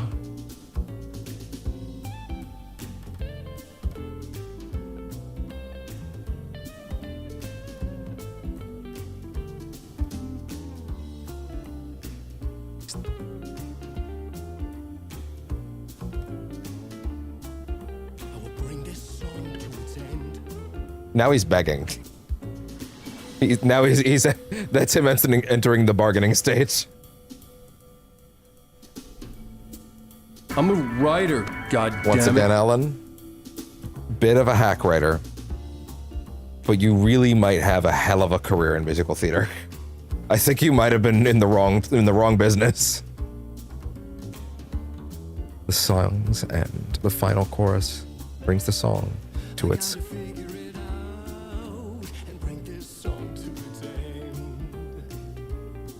climactic end. He's mogging me right now. He's mogging me really hard right now. I'm a writer, goddammit. Do you mind? May I? I will. But if you got more, Alan, I'm willing. Just like, are we good? Or do you have more to cook? And those, oh! You can really tell they're looping them now because they're not even bothering with the subtitles anymore. That's how you know. I was trapped in the old Gods of Asgard musical, reliving the trauma of my nightmare-filled childhood. Right, nightmare-filled childhood. I was trapped in the musical, forced to face my issues and failings, unable to cope with my seemingly perfect success story. Trapped in the musical, I returned to the events that deliver here, facing the dark presence in Alice, Bright Falls in 2010 with Alice. Light versus darkness, I struggle to find a way out of the musical, continue my journey through the dark place. Final chorus brings the song to its climactic end.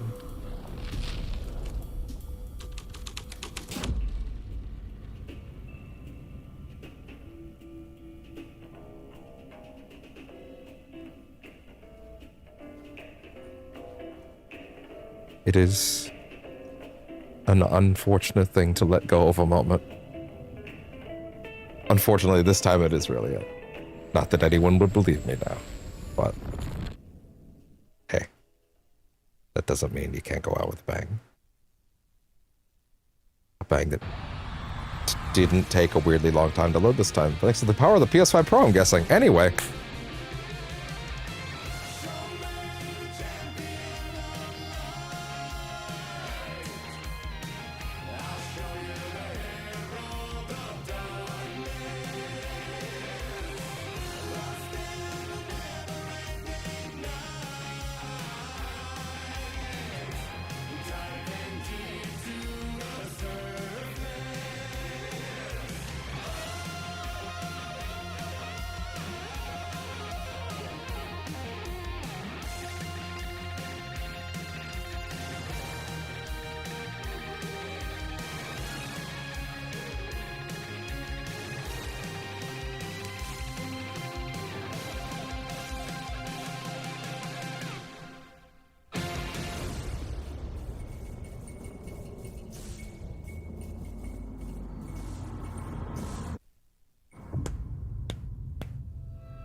I never asked for this.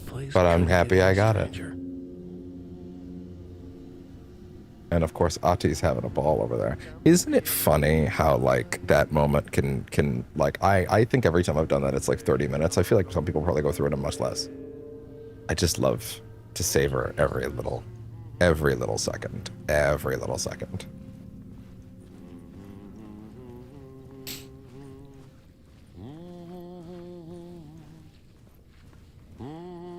Champion of light. Catchy, right? Herald of darkness. It is. Lost in the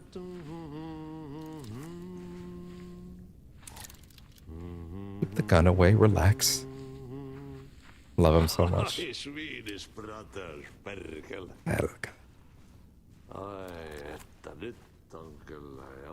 It's pretty catchy. Laita pojat jenkkakoneet soi.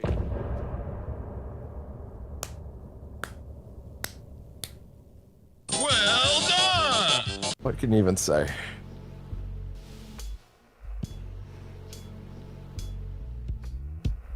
Some say that it moves forever, this road that I lose you on every time. A short that I just scheduled for fucking 10 days from now seems to have gone up early. Some say that it moves forever, this road that I lose you on every time. Some say that it moves forever. Huh, that short should not be up yet. I need to reschedule that. Even though that's gonna destroy its views, but oh well. That was scheduled, supposed to be scheduled for 10 days from now. That's so weird. How'd that happen? Okay, let me fix that. Now that you're in my bed, in the dark chamber of my head, I flip you over until you bend. Where is it? This winding road, don't you ever let me go. Yeah, that was not supposed to go up today. That's weird. Yeah, I got a comment on it. Like that was supposed to go up like. Yeah. Well, wait, hold on. Have all the ones scheduled for today gone up? Actually, yeah. Okay, fine. I'll just schedule this later one for like. I'll just put this one on the 17th then. There. Then the Halo one can stay up.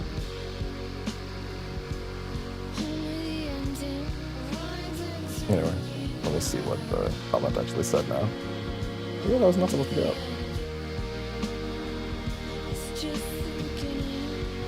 I'm surprised I actually don't know what they mean by that.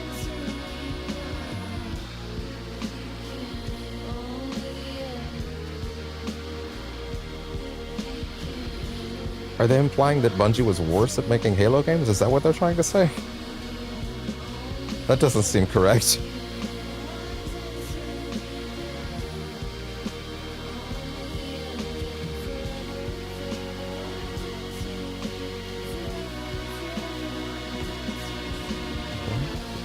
There's one that I put up about the sword being in Halo 1. Why are you surprised that it's a Bungie doing it? I have no idea what they're implying by that. Why wouldn't I be surprised? I thought they were gonna... I didn't know they were adding weapons into the campaign. I thought they were remaking Halo 1, which meant, you know, remaking Halo 1. I wasn't paying attention to the marketing for it. I don't know.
Oh. Oh, I was muted for that. That's fair. How much of that? Wait, sorry. How much of that was I muted for? One second.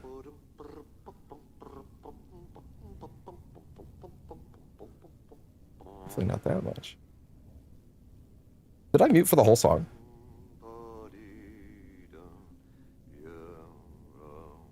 Okay, well, interesting. Anyway, sorry. What I was basically saying is there was a comment on the Halo short that went up today, which, again, was actually intended to be scheduled for like 10 days from now, but apparently I must have fucked that up, so I went and scheduled another one for later. The other one that was supposed to be today, I think I said that for like the 17th or something. I don't know how I messed that up this morning. But it was basically just because it was a short where I'm like, they put the sword in Halo 1? Oh, wow, okay. I didn't know they were adding weapons to the campaign at all. I've only played one level. It's the new ones. One of the new ones. I'm waiting until they fucking fix the horrific chromatic aberration so I can fucking look at it without wanting to hurl. But anyway, I was like, they put the sword in Halo 1? And by the way, all of my Halo shorts are gonna have something on there that's like, hey, by the way, they fired 4,800 employees, or 4,800. Because, yeah, I could do a lot more. I could do a lot more to crap on Microsoft while actually playing those than I can when I'm not. Because I can't take a random snipe at Microsoft while I play. Okay, actually, that's not true. I could take a lot of random snipes at Microsoft over Alan Wake specifically, now that I think about it, given all the trouble they put this franchise through over the years, but besides the point. But the point is, like, if just because I'm playing something like that on the channel doesn't mean I can't use that as an excuse to, you know, remind people of how crappy they are. But anyway, which isn't to say PlayStation isn't, as we've established recently. But anyway, everybody sucks right now, clearly. I had to find out more. Meanwhile, Nintendo's over there in the corner like, here's a new Star Fox. I'm like, oh, it's pretty good. Good job with that. I like that. But anyway, they commented something that was like, why are you surprised as if Bungie made it? And I literally couldn't understand what they were trying to say. Because it sounded like, are they implying that Bungie would not put the sword in and thus would have been making a worse remake? Because I didn't know they were adding weapons in it at all. I wasn't paying attention. I was doing the job. I'm playing a different thing every day, man. I can't keep up with every game's news unless I'm like actively checking on it, kind of thing, you know? So like, I didn't know they were adding weapons. I legitimately have no idea what that guy was trying to imply. He was like clearly trying to imply something about my expectations that are assuming something that I'm not privy to, so I don't know. You keep jerking me around, refusing to tell me who you are. You remember? Like, is he implying that Bungie would have made a worse Halo 1 remake? I don't really think that's the case. I also just don't think they would have made one. Yeah. Like, that's the best I've got for what they might mean by that. Scratches reaching out to her, and which is, I don't think that's right. Return. I saw the title page. I don't remember. Like, I don't think that is what they were trying to imply, but I legitimately can't find another conclusion based on those words. Anyway, whatever. Our survival, the survival of the fucking cosmic everything depends on this. Come to me. Ocean View Hotel. I left my room key for you. It's right there on the payphone. Ocean View Motel. Hotel. Not motel, hotel. If the waves keep pushing you away, you just need to find another way in. Mm-hmm. We go with the flow of this ocean. We do. Catch you soon, brother.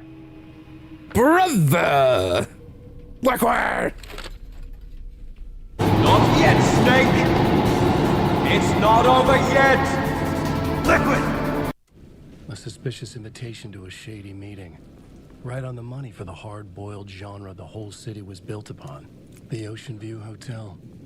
My destination. Again, the scariest place on Earth. Pre-Mamdani, New York.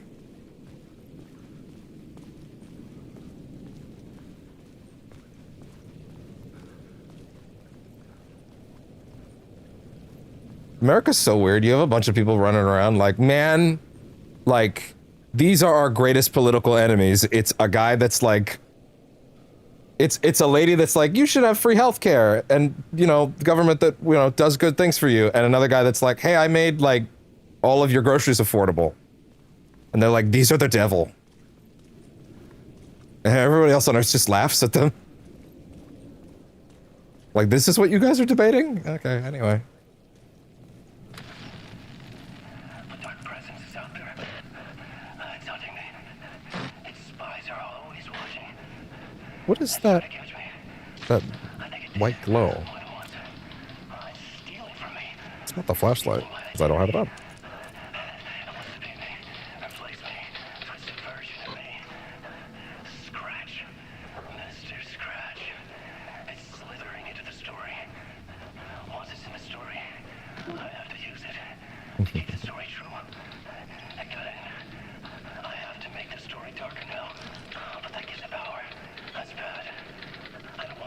It doesn't matter what you want.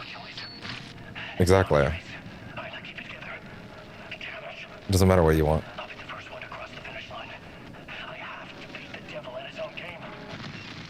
It's never up to you. The story I was building was fragile, constantly under attack. There was no time to waste. The dark presence was only a step behind me. The nanosecond you stop doing what it wants, it zips your brain back to zero.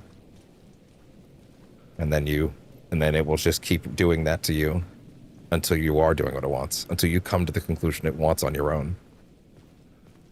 Now, as far as I remember, I don't think there's anything else you can do. No. Sorry, actually, now that I think about it, yeah, no, you do come down here, but you have to go in first. So let's see. Also, the second Night Springs episode will be, of course, part of today because it's all integrated into the campaign now. Once again, I'm very happy that Night Springs is on the disc, but I don't know why they didn't just wait another month to get Lake House on the disc. That seems insane, but whatever.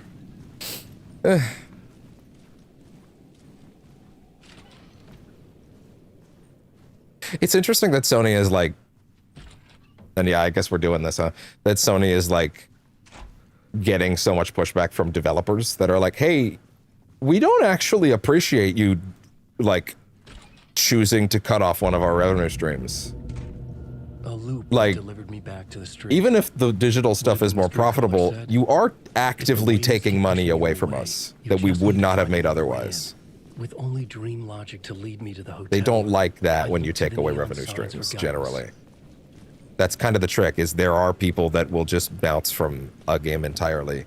Or not even learn. This is one of the other things that Sony is very short-sighted about, by the way, is like the understanding that I think some people are really missing, which is like the casual market is just going to stop seeing PlayStation exist after 2028.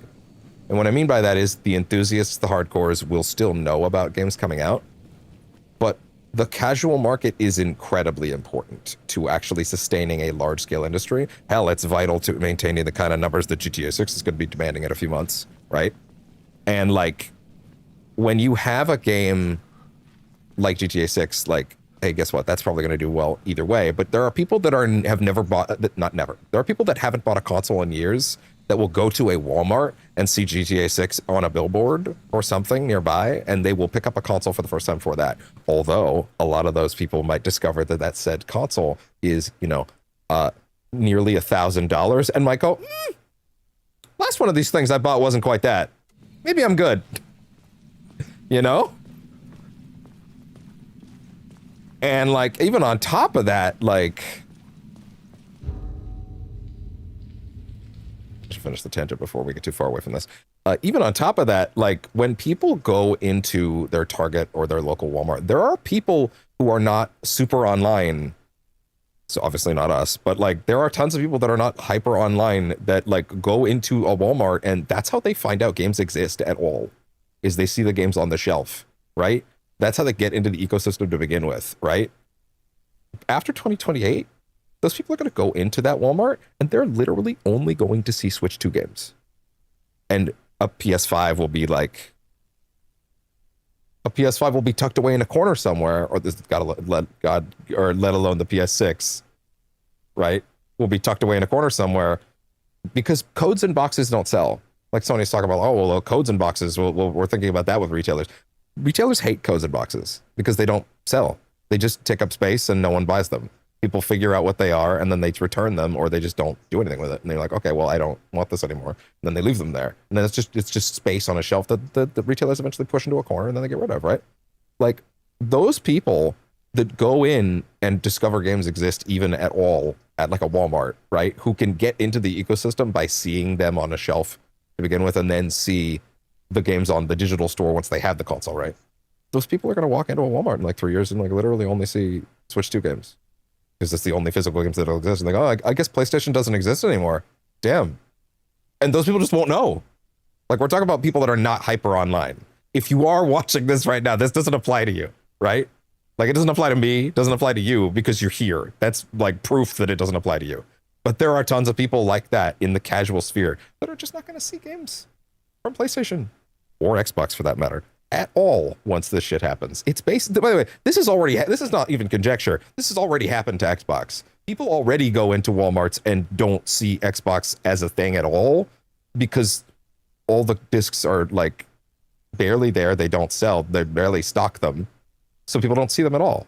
Like, this has already happened to Xbox. So it's just going to happen to PlayStation too. They don't seem to really get that that's going to be a big deal for them. And I don't know. This is relevant, especially for me, just because, like, again, this game had the whole disc controversy where a ton of people didn't pick it up for the first year because there was no disc, and then they picked it up later. Like, that happened a lot. The game didn't sell as much as it could have up front because of that. This is a fact. A lot of people picked up on this game specifically because it's from an era. Its original is from an era where physical media mattered a lot, right?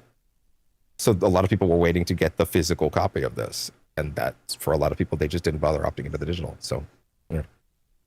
Anyway, I'm trying to keep my thoughts on that whole debate, that shit show a little off to the side right now. I feel like I still want to record something specific for it, but it's been a month and I still haven't, so I don't know. I feel like now at this point I'm just talking about it whenever I want to. Anyway. Oh no!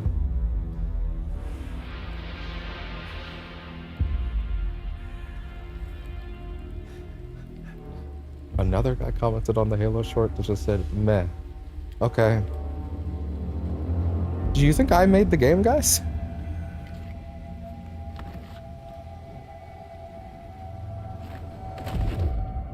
I was dead tired. I just wanted it to be over. It was all my fault. I'd had this dark place in my head for I guess this is what I get for posting a game about, like, a short about a game that has, like, you know, a hyper hardcore audience remaining only. That has, like, almost no casual representation at all, or whatever. Sorry, I just undersold one of the best lines he has in the whole game. It's so good. I'm talking about Halo right now. Look, this is the best. Come on.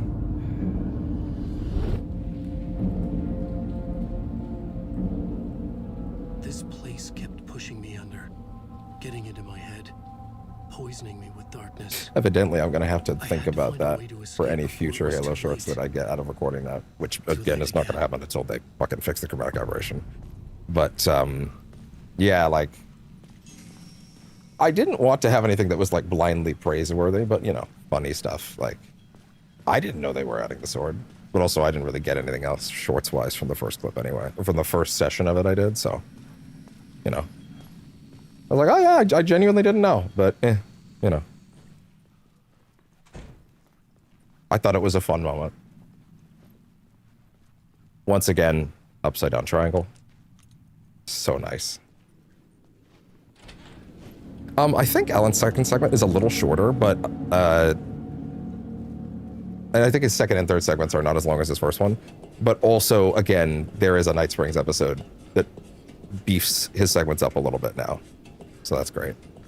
And for the record, I think it's coming up pretty soon. It's before the bulk of the stage. Find Alice. I'm not going to say, oh, I bet this will be a shorter stream because of that, but I guess it could technically be. Another reason why I savor the musical number. He tried. It doesn't work. He tried to not write. It doesn't work. Need money to buy books. You need help. Good luck. Damn. That's fucked up, dog.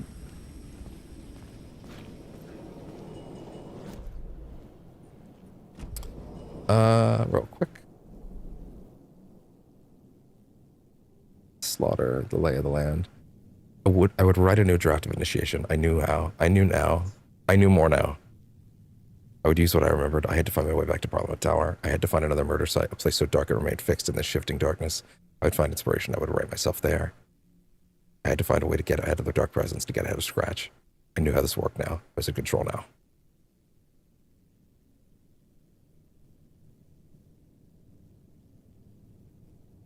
No. Son, just don't. Just no. Not in control. Nightmares as a kid, they leaked from here. Actually, that, to be fair, that is pretty funny for his last words before the fucking musical to be, I was in control now. I fooled myself into thinking I had control of this stuff. Okay, no, sorry. That's actually comedy gold. I was in control now. I fooled myself. Ah! That's actually really good. That's really good. Who did? I had not planned this to be part of initiation. Who did? Dor, Old Gods of Asgard, was someone trying to confuse me or help me, remind me of who I was or where I came from, because I kept forgetting my life story as a song as a child. I saw nightmares of dark shadows. Was that because I was trapped in the dark place now? Dreams as visions through time. So here's the thing. He says that he didn't write it. I don't think that's completely accurate, but I do think that whatever pages he may have written were not visible to him. Right? I think Dor had a big handle in that. Big hand in that handle. Had a big hand in it. But again, the nature of this place is him going, I don't remember writing that. It's like, yeah, you don't remember writing most of it, dude. Like, again, he has no agency here. Right? Like, he has none. Every time he does something opposite of what the Dark Presence wants him to do, it goes, that's cute. Factory reset on his brain. And then it just keeps doing that until he naturally comes to the conclusion it wants him to. And the minute he re-arrives at, stop writing, idiot, it goes, oh, that's cute. Back to the start. Yeah, there we go. That was weird. Usually it's supposed to be a whole animation where he tosses you down, but it didn't really play there. It's kind of weird. Also, I should really turn the flashlight off, despite how much harder it might be to see, because it does piss them off. Or at least be like deliberate with my flashlight placement, because you can melt them. The one behind me? No. Can you get that from here? Do I want to get that from here? Not sure, actually. I don't remember.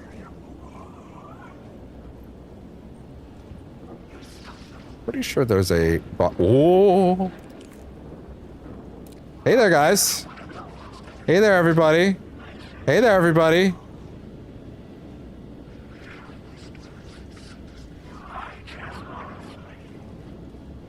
Everybody relax. Do it. Do it. Come on, kill me. I'm here. Come on, do it now. Kill me. I have had instances, even on Nightmare difficulty, where not a single one on this roof attacks me. And then I've had instances on this roof where like 8 of them do.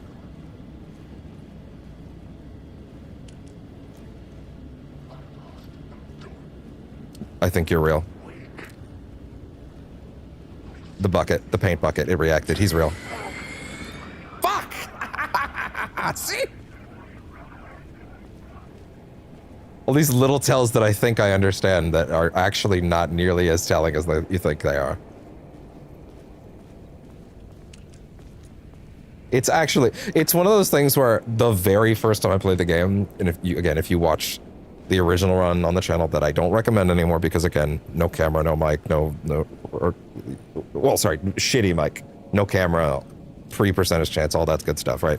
I don't exactly co-sign it anymore, but it does have the first reactions if you want to skim. I recommend it for skimming only. As far as I'm concerned, this is the real playthrough now. But like, I remember very vividly thinking the first time that the Allen segments lacked enemy variety, and firstly, I've now realized, if you check the tutorial menu, there's actually like 4 or 5 different variants of these dudes. Just the shadow ones, and there's actually a lot more going on with them than you think. But also, every time I go through it more and more, I have situations where like they do stump me, and they do get me. So yeah, it is actually better to use a flare for these than waste 3 chunks of flashlight, to be honest. Hi there, everybody. Hey, look at how effective that was.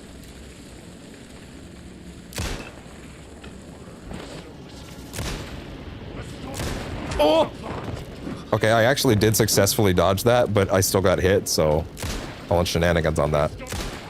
Once again, these are all other versions of Alan at various points in his own timeline while he's trapped in here. If you look at the clothes, they're all other versions of him. Some of them are unrecognizable, which implies other times.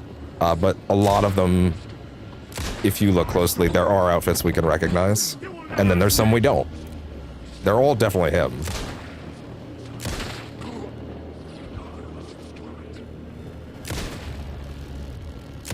Ah, I wasted the last shot. Come on! You can't. Okay, that's a ranged one. He's got the axe.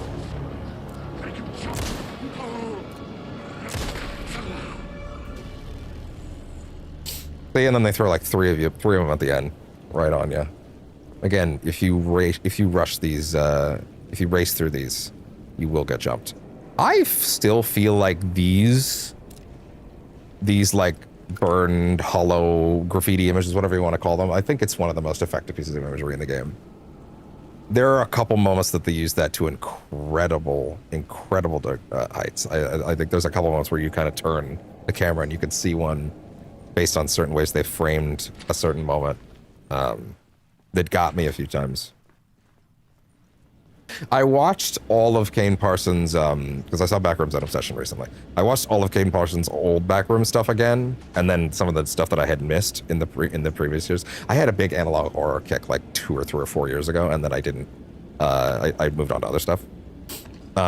Watched a lot of internet horror around then, which was a lot better than I expected it to be. For the record, I think like without getting into that too heavily, I think there's something really gratifying about watching people just do stuff with a camera and like a little bit of like fancy effects training, even though Kane is like a little bit more than just a bit. Okay.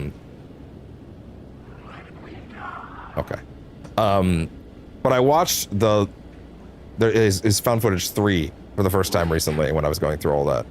If you haven't seen it, it's the last big one he did after being hired for the movie. It's like a 45-minute TV episode. Like, it's big, right? I had never seen it before when I recently watched it. There's a moment right at the start. I swear to God, this is relevant to like the shadow people on the walls. There's a moment right at the start where, again, it's found footage, it's camcorder style. There's a moment right near the beginning before anything's actually happened, before he's like in the back rooms, right?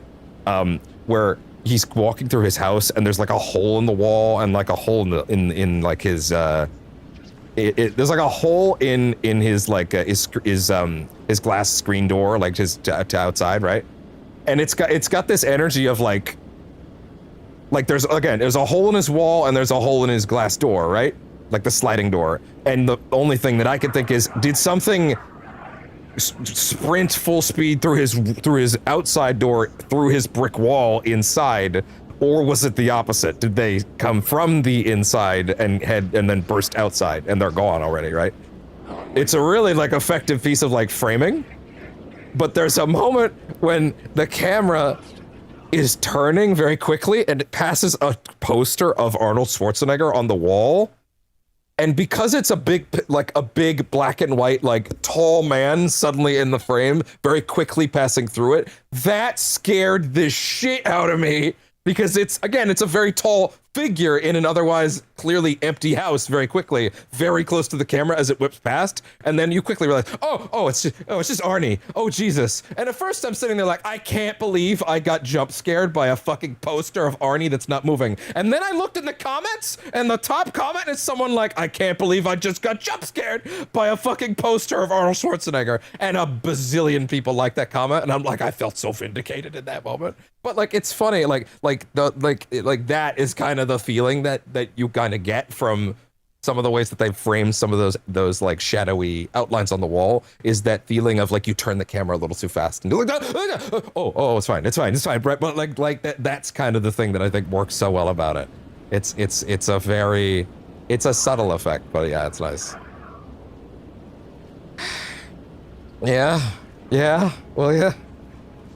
Look at you trying to dodge the stream rules because you read the rules and know you're breaking the rules. Anyway, goodbye. You read the stream rules and understood them enough to know you needed to break up your Discord link. Don't. We're not doing that. Anyway. That being said, I can't look at them anymore. Damn it. See, this is the other thing, is I've become very conscious recently about, like, my old footage where, like, someone's Discord handle on those comments will get caught, right? And, like, and it'll be on the screen, and, like, some people might not know that you really should not message those because that's, like, a fisher and a scammer, right? And, like, that's footage that I put on the internet, right? That someone who maybe doesn't know better might see, and they might go, oh, well, maybe I should not just message that account, see what happens, and then that might not end well, right? I would like to think most people that are in this sort of place online probably know not to, right? I would like to think the majority of people that might stumble on any of that footage would have the common sense to be like, I should not do that. But the thing is, I don't know that. I don't know for a fact that every single person has that common sense, which is scary to me. I don't want to be responsible for someone trying something like that. Like, oh, I'm going to message that and see what happens, right? Sorry, I love his line read for that, for some reason. It could not be opened on this side. It's weirdly clunky, but I don't know. I think it's amusing. Oh. Right, it's behind there. Yeah, you have to be, like, standing up on that, I think. You have to be, like, in such a way where you could see. There you are. Gotcha, where did I... There it is. Okay, right? It's the thing where, like, again, I don't know for a fact that anybody that ever looks through any VODs that I have will be like, oh, man. We'll know. We'll have the internet awareness, right? I'd like to think they would, but I can't prove that. So I'm a lot more serious lately about trying to make sure that those don't make it in, but unfortunately it already did, so. And now here I am calling attention to it for multiple minutes, but I'm explaining it out loud, so I like to think, you know, anybody that doesn't know gets it. Don't fucking message that. You will have your account stolen or whatever the hell they do.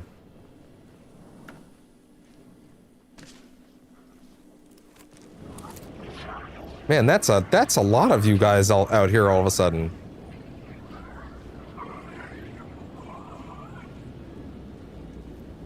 Anyway. The triangles. If I recall, you're always real. No, you're not always real, you're always a jump scare. It's different. You lose. I could see the Ocean View Hotel. I love the mirror peak sign because you could read this as an implication that if he's somehow walking around, I like to think he's walking around the fake New York as much as he's technically in a sort of ghostly state walking around Bright Falls, right? Not in a way where anybody could see him, right? But like he's sort of inhabiting the area in real time, right? Almost like a ghost, you know? Not in a way where someone could see him. Maybe, who knows? People do report sightings of Alan in the woods, generally. That is a thing that comes up. But the implication of that sign being like, maybe if he is moving around through the town in ways that don't make sense that no one can see, he might be close to Mirror Peak when he's on that building. Might be. Or you're overthinking it. Or it's just all in his head. Or it's just the Dark Place doesn't work like that. Or it works just like that, and it doesn't work like that all at the same time, because it's all over the place, and that's the point.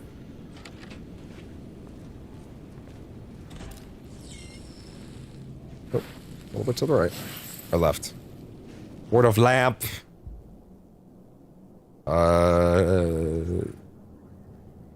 Yeah. I keep forgetting it's not like a guarantee to stun. Oh. Is that here or is that later? Wait, is the actual way that you do that, you don't take it and then you go through? That's really funny, actually.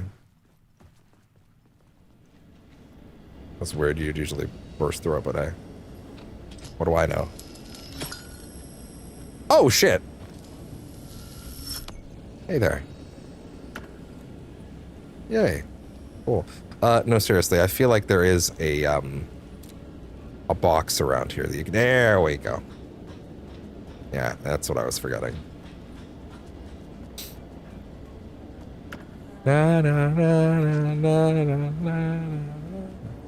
There There's no closing the door on past sins. Closed, Casey. Na na na na na. Na na na na na. Did I pass Tim? No, he's coming up. That's how that works. Word of gun!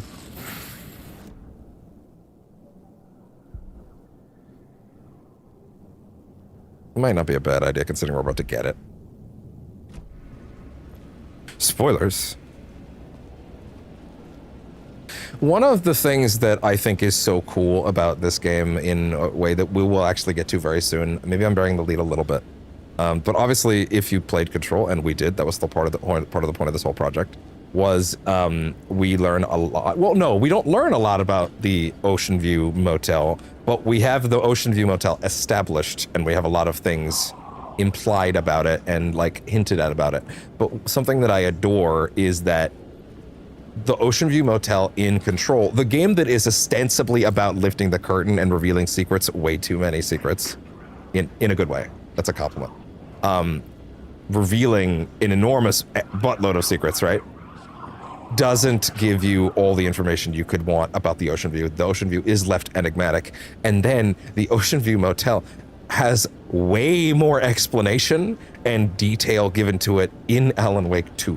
We will get to that very soon. There is a lot of explicit information about the Ocean View in this game. Kidding.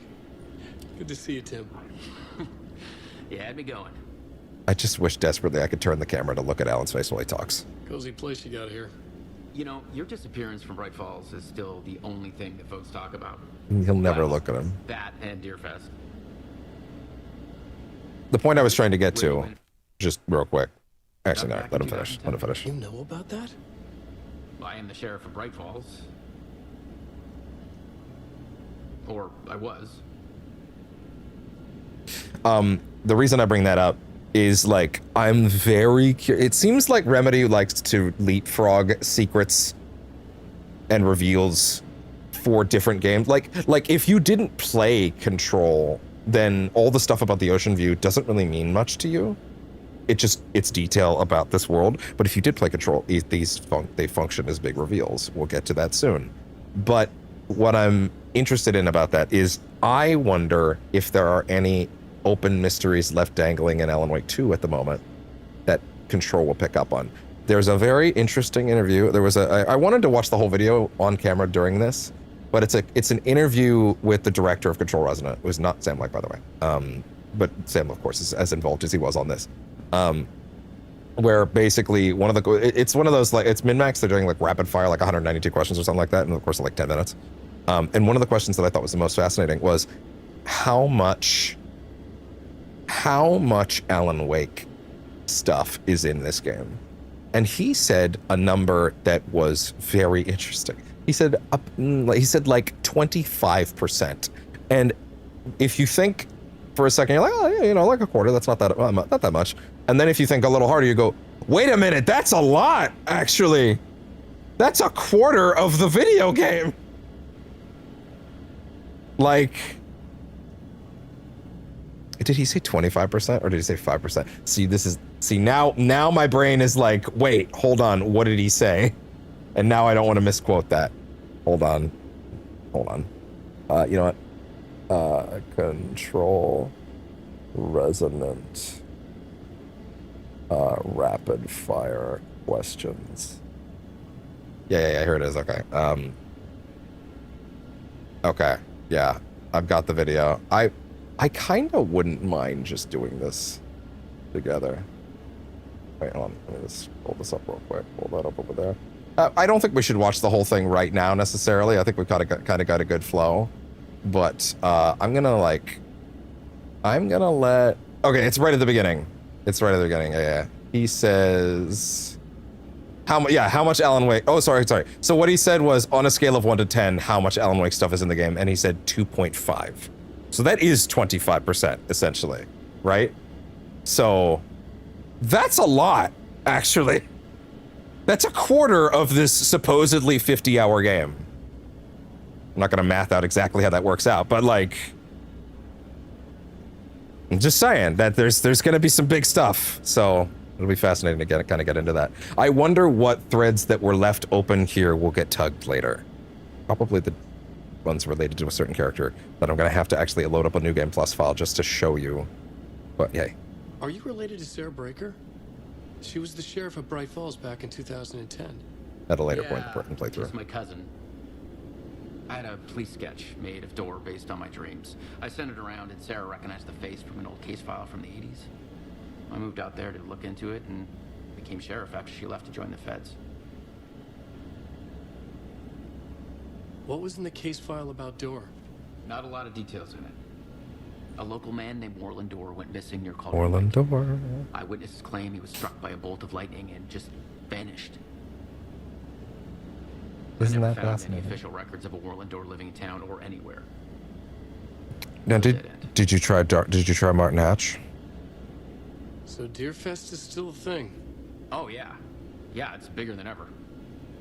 Oh, I know he You know, I didn't. got zapped here right before it was about to happen. Funny, me too. What's new to the board this time?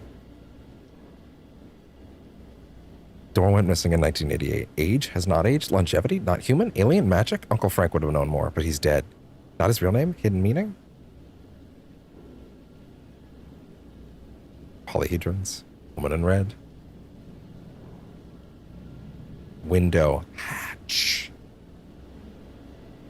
I'm willing to bet these need to charge at this point. Yeah, I'm willing to bet these need to charge at this point. Oh yeah, one of them really did. Yeah, how long are we in there right now? We're like 2 hours in? That sounds about right. Okay. Yeah, I need to let those charge for a bit. A dark place. Once again, thank God they fixed that bug that was there on release, where like these things did not get tallied off correctly if you already found them. So they'd be stuck on the map, and as again, another reason I don't co-sign that original playthrough that is on the channel is because there are extended segments where, of course, me not knowing that it was bugged out and refusing to miss any secrets would just constantly bang my head against the wall of every little section on the map that said that I missed something because the map said I had missed something, but in reality, I had already found it like an hour prior, and there's a lot of that original playthrough that's like that. Another big reason I don't co-sign anybody, particularly go back and watch it. If you want to skim it, go right ahead. If you want the initial reactions, that's fine. Again, no good mic, regular, bad microphone, no case cam, pre-percentage chance, all that stuff. But like, if the original reactions, if you care, that it's there. But like, it definitely made that playthrough kind of nightmarish to watch. Like, I did not make nearly as much progress every day as I could have because of that bug. It was really bad. Like, literally things that you would, if you picked any object you picked up before you grabbed Tim's map would not get pulled off the map. Meaning it couldn't be removed, meaning I was just like, I don't get it. And I'd be in the same place long enough that I'd forget I already picked something up there, right? And I had no idea, and I just had to give up. And then eventually I realized, oh, it's bugged out. It's bugged out. It's not actually like, there isn't anything new to find. And that was really frustrating. He just tried to pick something up, but there's nothing in there. He thinks he's so fucking hilarious, doesn't he? I'm a writer. Shut the fuck goddammit. up. Little shit. That's me. Oh shit, there's one at the talk show. I need to do that later. So there's an echo above me. There's also another one of those things there. You have to be higher. Take me higher. I think it's an up there thing. Yeah, there we go.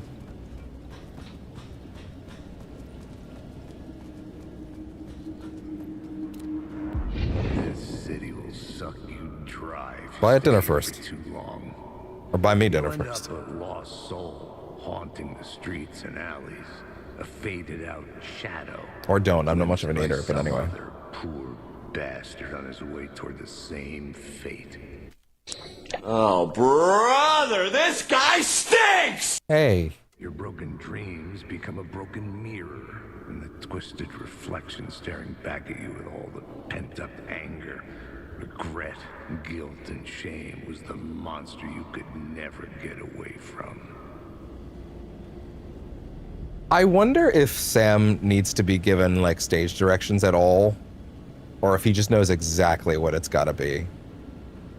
Like Grimace, he's like, yeah, I can do that. Or if he's like, no, I know exactly what I'm supposed to do over here. Let's see.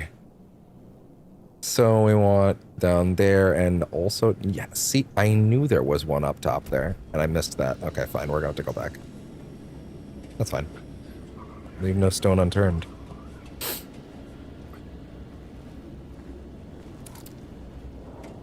Gives the earbuds time to charge anyway. Ideally, I can do that by the time we get into the next segment. Relax. Yeah, if I'm not mistaken, without checking the map, I think there's one... No, it's not there. I think it's like behind one of these. There you are. There you are. Lovely. I don't think we even have the flare gun, do we?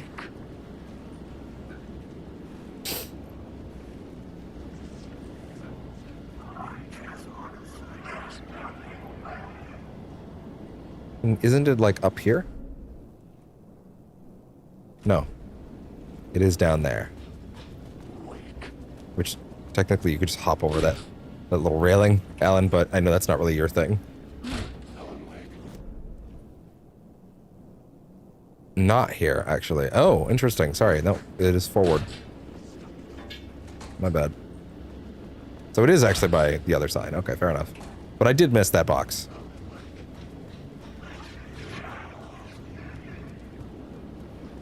Coming through.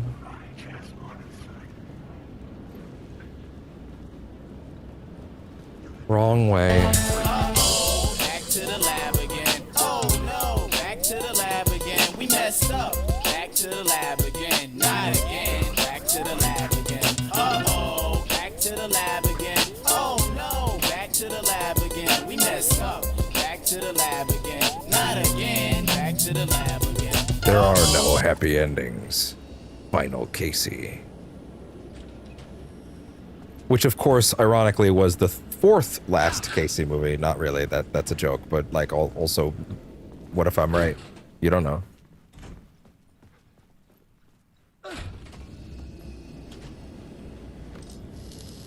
Check out your game award that you didn't win. Any other year, I feel like it's just where the door led to. No, wait, no. Alan Wake was not the same year as Baldur's Gate 3. I'm thinking of that wrong. It was Metaphor and Baldur's Gate 3 that... No, wait, no, hold on. Wait, hold on. Alan Wake 2 release date. What was that?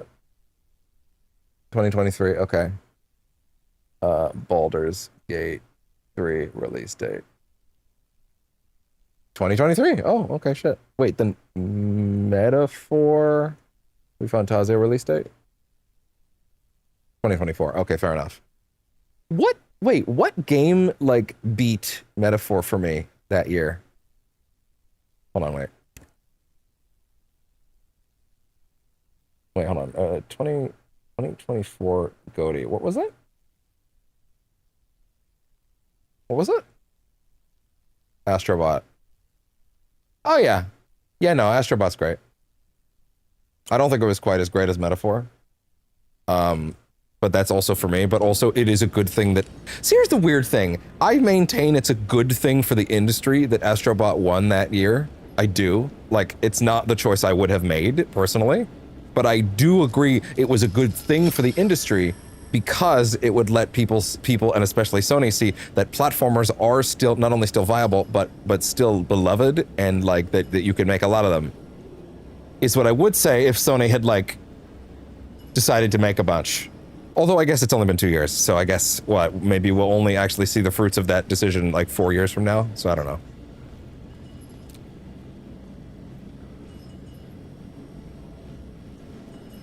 Where's the other one? Okay. But like, yeah, I think that game winning GOTY was a good thing because it meant that, like, you know, ideally it could have meant that, like, hey, Sony, maybe this entire genre that you forgot about, maybe do the more of those. Like, hey, Ratchet was also a successful game. Do that, like Rift Apart. I mean, maybe bring back Sly and Jack. Ratchet's not really gone. It seems like they're making another one. They haven't announced it, but that was in the big hack from a while back, which is still unfortunate. But yeah, what the fuck is the angle for you?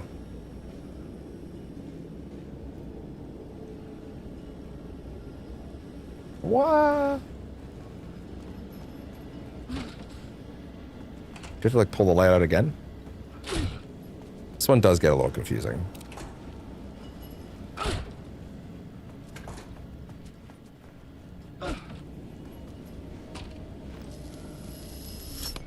There.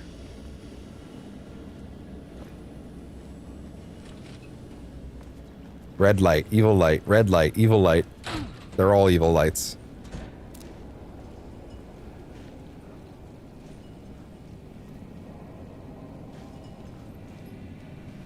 No, seriously, where the fuck is the where the fuck is the other one? Does he have to stand there? What? Oh, no, you have to line it from over there. Hey, what's up?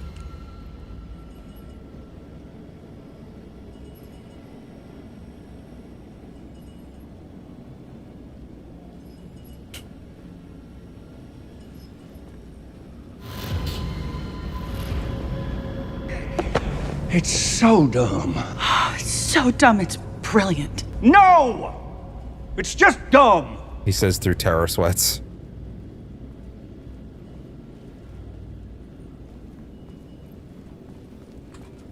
He's like, haha, I'm gonna run into this wall. Ow! Lying there on the ground. This like evil shadow man just like, why did I do that? What did I think was gonna happen? What's wrong with me? It's a brick wall. What did I expect?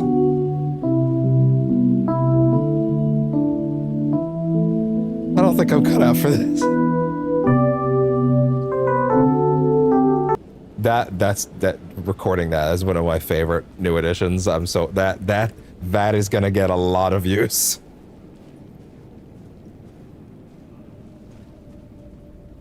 Try our new Ocean View cocktail.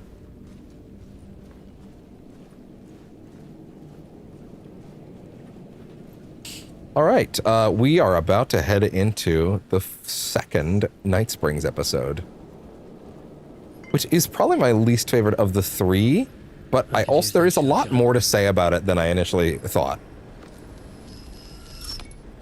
But also, I think it's kind of everybody's least favorite of the three, but only because there kind of has to be a least favorite of the three. But also, like, there's still a lot of great stuff in it.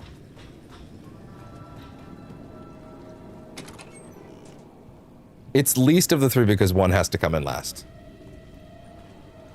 And not because I think it's like not great. I think the context of it, some people have have an issue with, but I have kind of realized what I think is going on with it that I think makes it interesting. Escaping, leaving all this sordid misery and terror behind. Getting in a car and driving till you see the sun rise. Somewhere where the sun still rises. All right, Sam, give us your best. Did I leave the stove on? Fixing it up, building a life. But you don't want anyone around you to know that you've realized it. Fool's dream. It would all go bad. And having let hope in, it would be unbearably worse than this. You can take the man out of this is but you can never take the city out of the man. That makes that so funny. Oh my god. You want to fucking obliterate the tone? Oh my god.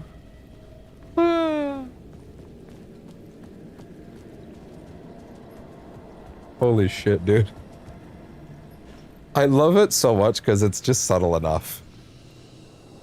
You've had an episode of Night Springs. This is optional content unrelated to the main story. You can access it now or from the main menu later. In fact, we can. But of course, we will be including that today. Ooh, careful. Don't drop that in the fucking trash again. The last time one of these fucking fell in the trash live, that shit was not great. I had to stop for a bit, because oof. Although it's not like, it's actually quite empty today.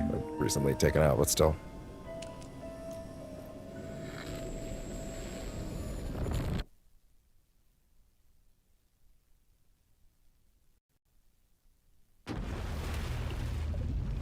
YouTube didn't turn back on. Everything from there to now. So let's just recap real quick. Right now, even though this has not happened, the last 4 or 5 days I've been streaming since the update. It's just today. Every single time I turn my earbuds on, OBS crashes. But not in a way, but in a weird way where it doesn't really crash at first. It crashes like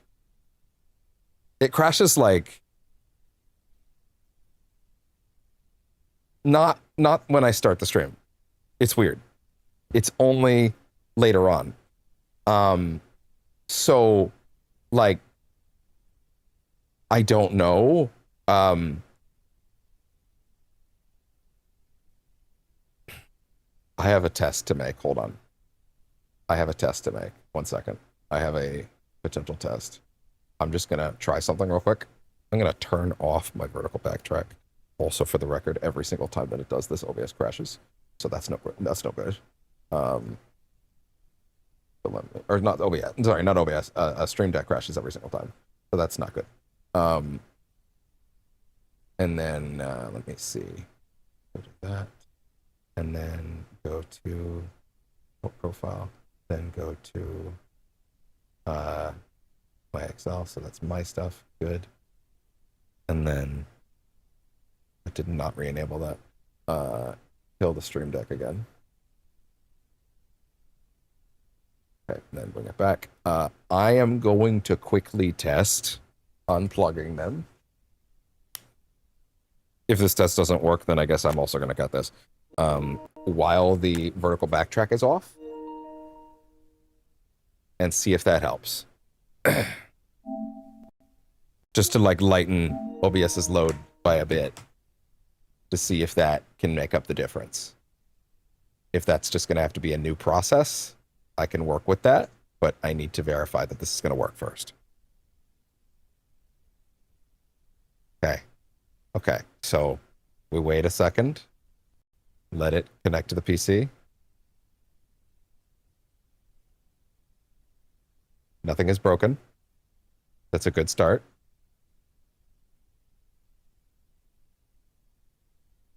Okay. It didn't crash. Now if I turn the vertical backtrack back on.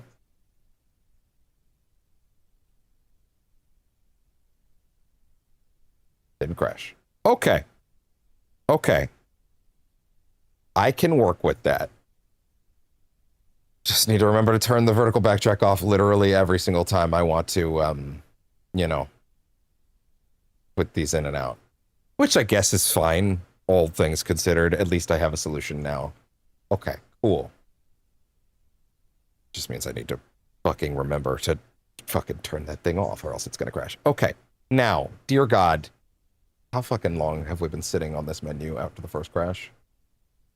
How much footage, technically raw footage, do I now have to delete? 25 minutes worth. Sweet. Awesome. Cool. Anyway. Loved one, desperately trying to stay one step ahead of the shadowy government agents hunting her. Agents from the very same agency that took the only person she cares about. On her quest, she is guided by her mysterious alien guardian angel. We're solved. I have a solution. Temporary as it may be, at least it will prevent this in the future. She does not know what strangeness awaits her as she follows its unwavering light to the small town of Night Springs. Tonight's dreamlike episode. I'm just writing down how to fix this. This is gonna get strange. There's no helping it. The universe is much deeper and weirder than people know. My brother and I know. We've seen it. We've seen you. But there are some people, an agency, that doesn't want anyone knowing more than what they see. That's why they took my brother and have been chasing me my whole life. But I can't keep running.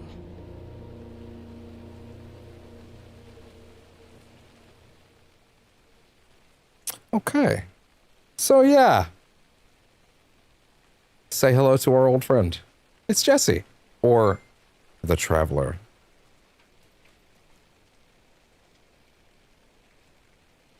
One second.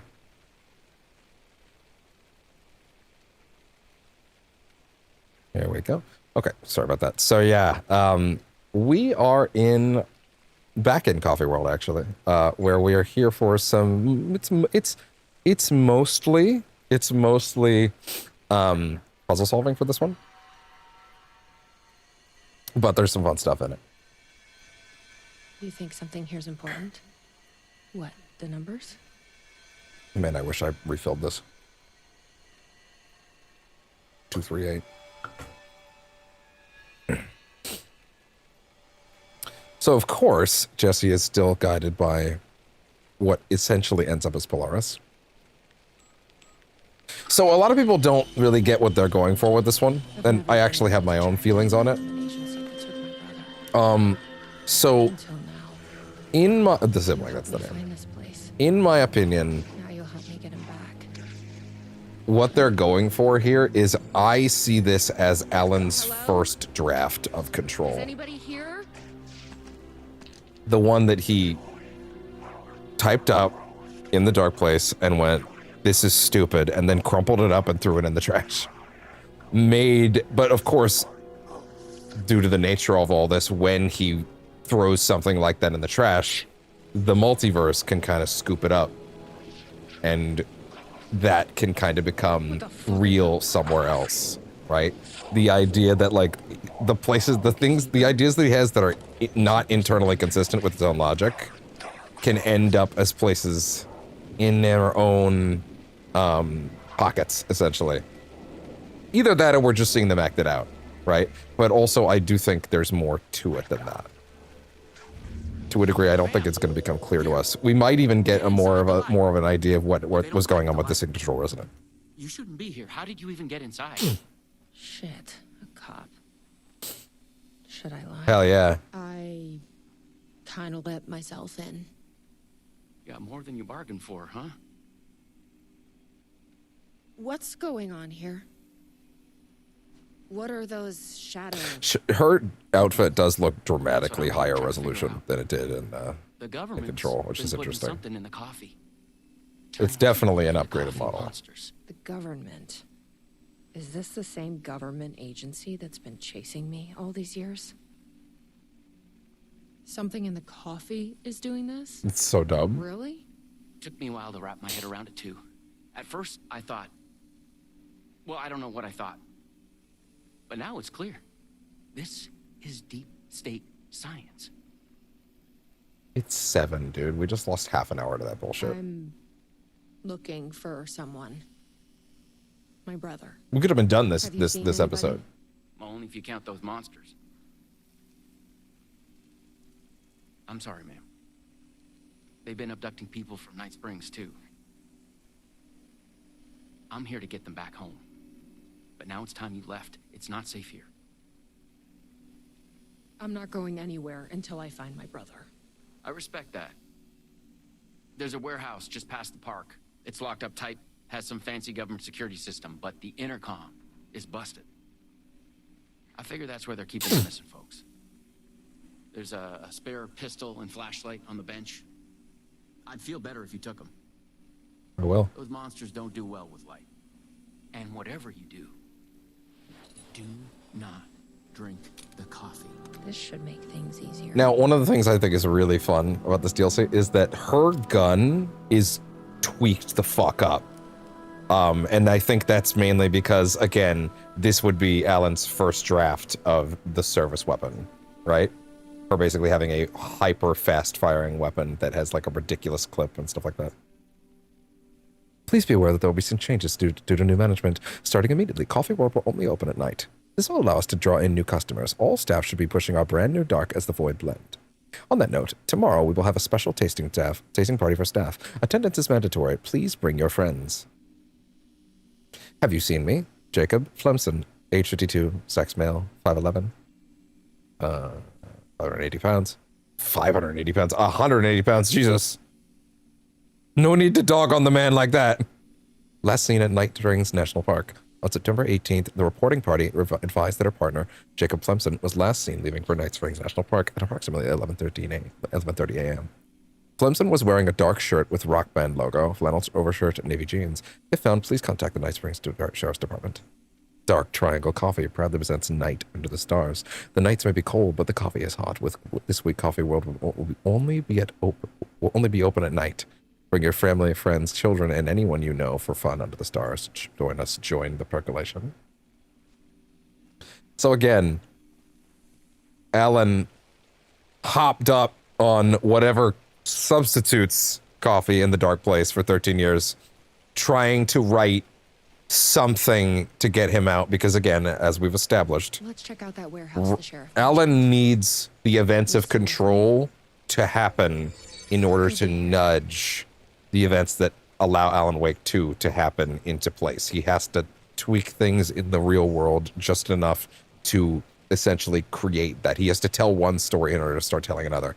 And throughout the process of, like, you know, putting this shit together, he evidently wrote a lot of ideas for how to set up another story in that universe like Control.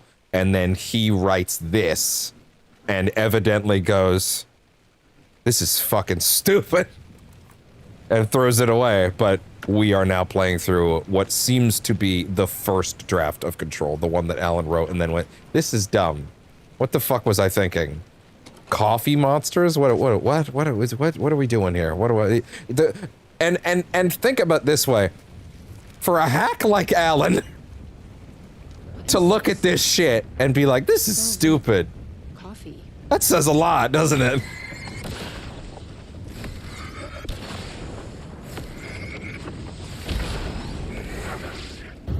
Well, hi, what's up, guys? Look at that. Yeah, like the service weapon. It's tweaked.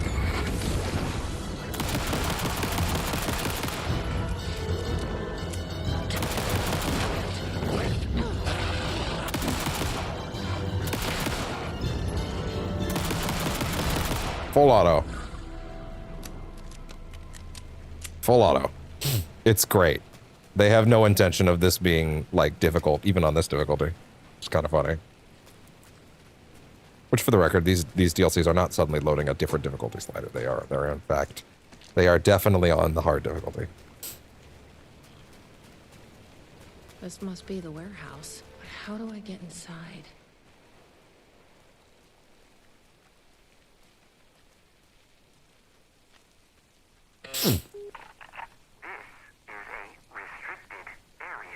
Great for you. Hi, I need to get inside. Where else have we heard that voice?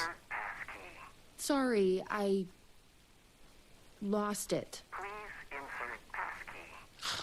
Oh, this voice is a character that shows up very briefly towards the end of one of Saga's side questy thingies. Yeah, that's what it is. What's the question? Fourth word of Dark Triangle Coffee's mission statement, as seen in our orientation. Did you really watch What kind of it? question is that? That is incorrect.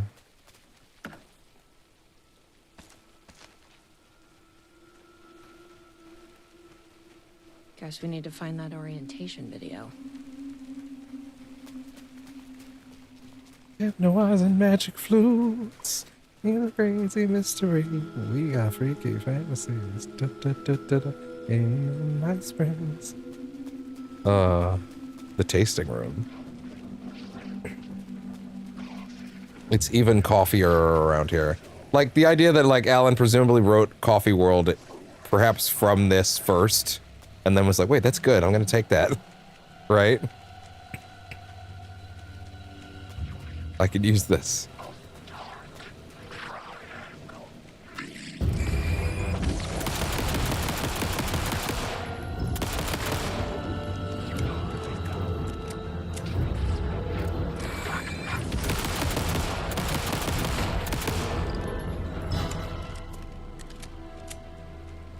No reason not to spray and pray.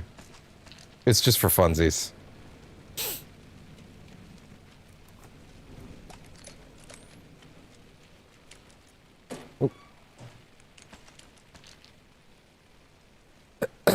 All right, there we go.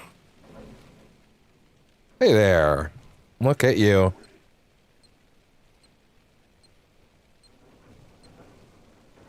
That's actually...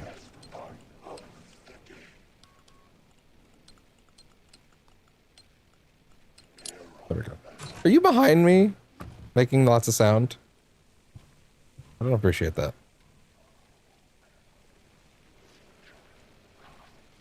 Oh, they're down there.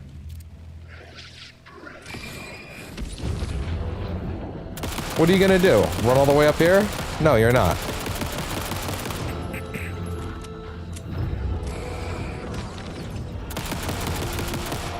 I had no idea you could shoot them from up there. Oh! I forgot they had projectiles! Okay, fair enough.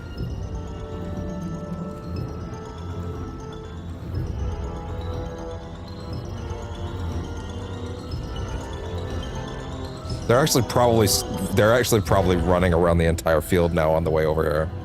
Because they know they can't get to me. Right? Like, they'll probably... they will de-aggro if they can't find you for a bit. So, like, I don't know. I'd never thought about that sort of perspective trick on them, honestly. I'm glad I at least have a solution for the time being on how to stop the crashing, but hey.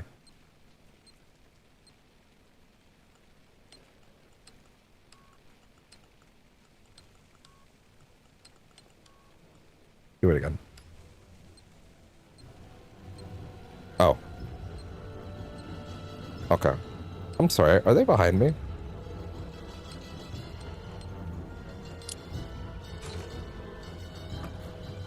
No, yeah, they're still aggroed. They're very much still aggroed. But they don't know how to do it, they don't know what to do about it. I don't think I've ever heard this DLC's music go this long.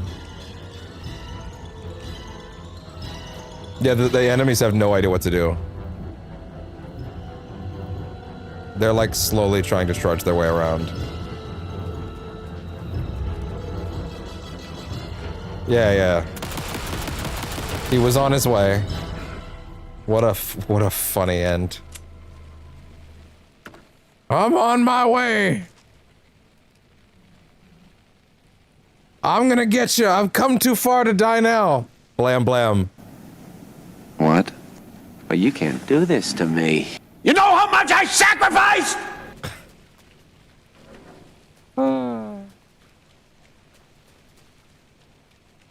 Okay. No, I think at this point, that's pretty much everything. Oh, wait. There we go. Hey, what's up? Probably shouldn't drink any strange coffee. Yeah, I'm good. Bye. See, it's stuff like this that gives me trust issues. I don't. So, should be down here, I think. A roasting bar. This place really makes me want a coffee. But I guess that's the point. So it's funny, the main game had that one math puzzle from last time that, like, I was like, no. Like, I have not, like, I literally didn't even go over that stuff.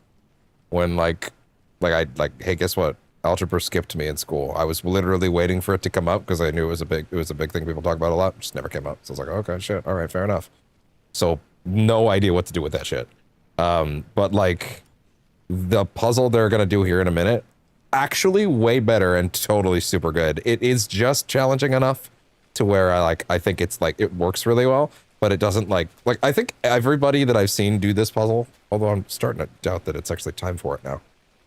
Oh, you're right. I'm skipping a step. Sorry. Yeah. The math puzzle's a little later. It's one of those things where everybody I've seen try it has an initial moment where they're like, "Oh no, I don't know about this. This one seems like it might be a little much," and then they had pretty much figure it out a minute later, which is usually the mark of a good puzzle like that. If it appears like you're like, "Oh boy," and then you're like, "Oh no, wait, actually, hold on, no, that's it. Wait, no, we can bring this together." You know, that kind of thing.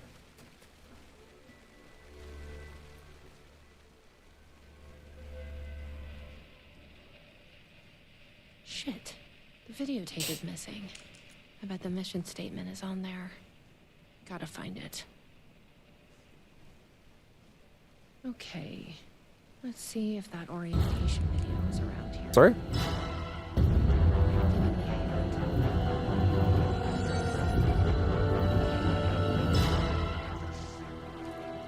Sorry?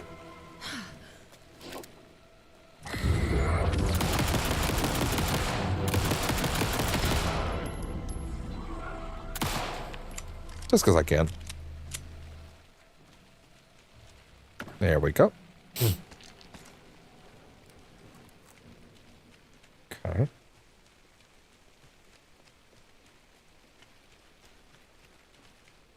Hello.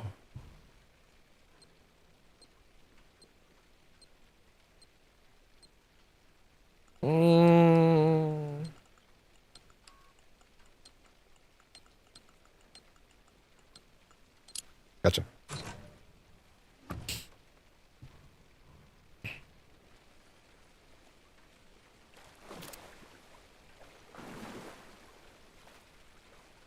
Okay.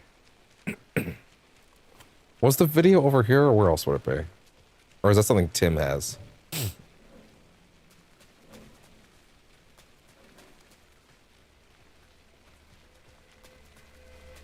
Yeah, he's trying to draw you back to Tim. A videotape was missing from the Welcome Center. I think the password I need is on it. You haven't seen it, have you? Yeah, I've seen it. But that tape is chock full of government brainwashing. I watched government brainwashing. It was doing something to me. It's dangerous. You can't watch that tape. I need that videotape, Sheriff. Well, this is exactly how they get you. But fine. He has a big part in all the DLC. If you really want it, I hid it in Ferris wheel cup number 4. You'll need this key. Don't say I didn't warn you. Thank you.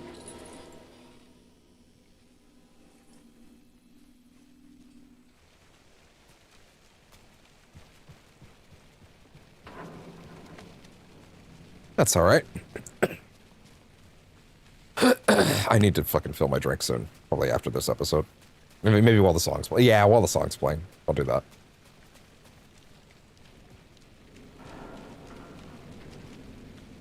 Yeah. There we go.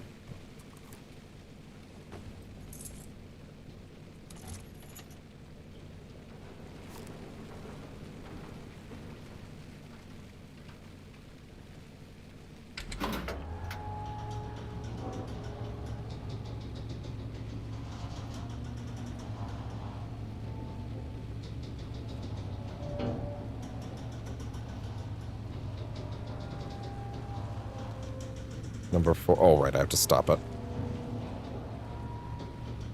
On number 4.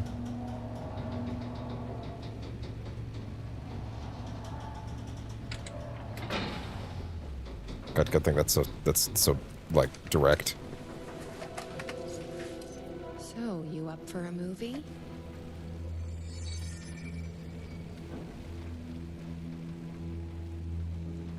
Okay.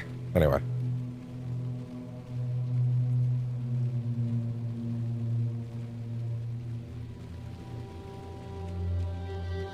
Up for a movie? Is it weird that I'm still wondering what the hell that one dude meant about the Halo short? It's one of those things where I'm like waiting for like the moment where it hits me in the back of the head, like, oh, that's what he meant. And like, no, the collection of words just doesn't make phonetic sense unless I have some hidden third eye open foreknowledge that he assumes everyone else on Earth must have, I guess. I don't know, man. And we're talking, and by the way, you're talking to someone that like played the original Halo back on release and then did everyone up to then. So if there was context to be had, I should have it. So that's definitely not on me. Because I've had some feelings about that thing over the years. You know, starting with the fact they haven't made a good one since Reach, but anyway. Coffee is a fast-growing company with ambitions to sweep the nation. And oh my god. The globe. Is that my eye blurring or is it the glass? Beverages. Drawn by our coffee's distinctive flavor and our unique beans, people are I love how, like, just nasally enough this voice is. Movement. The company's mission statement is simple.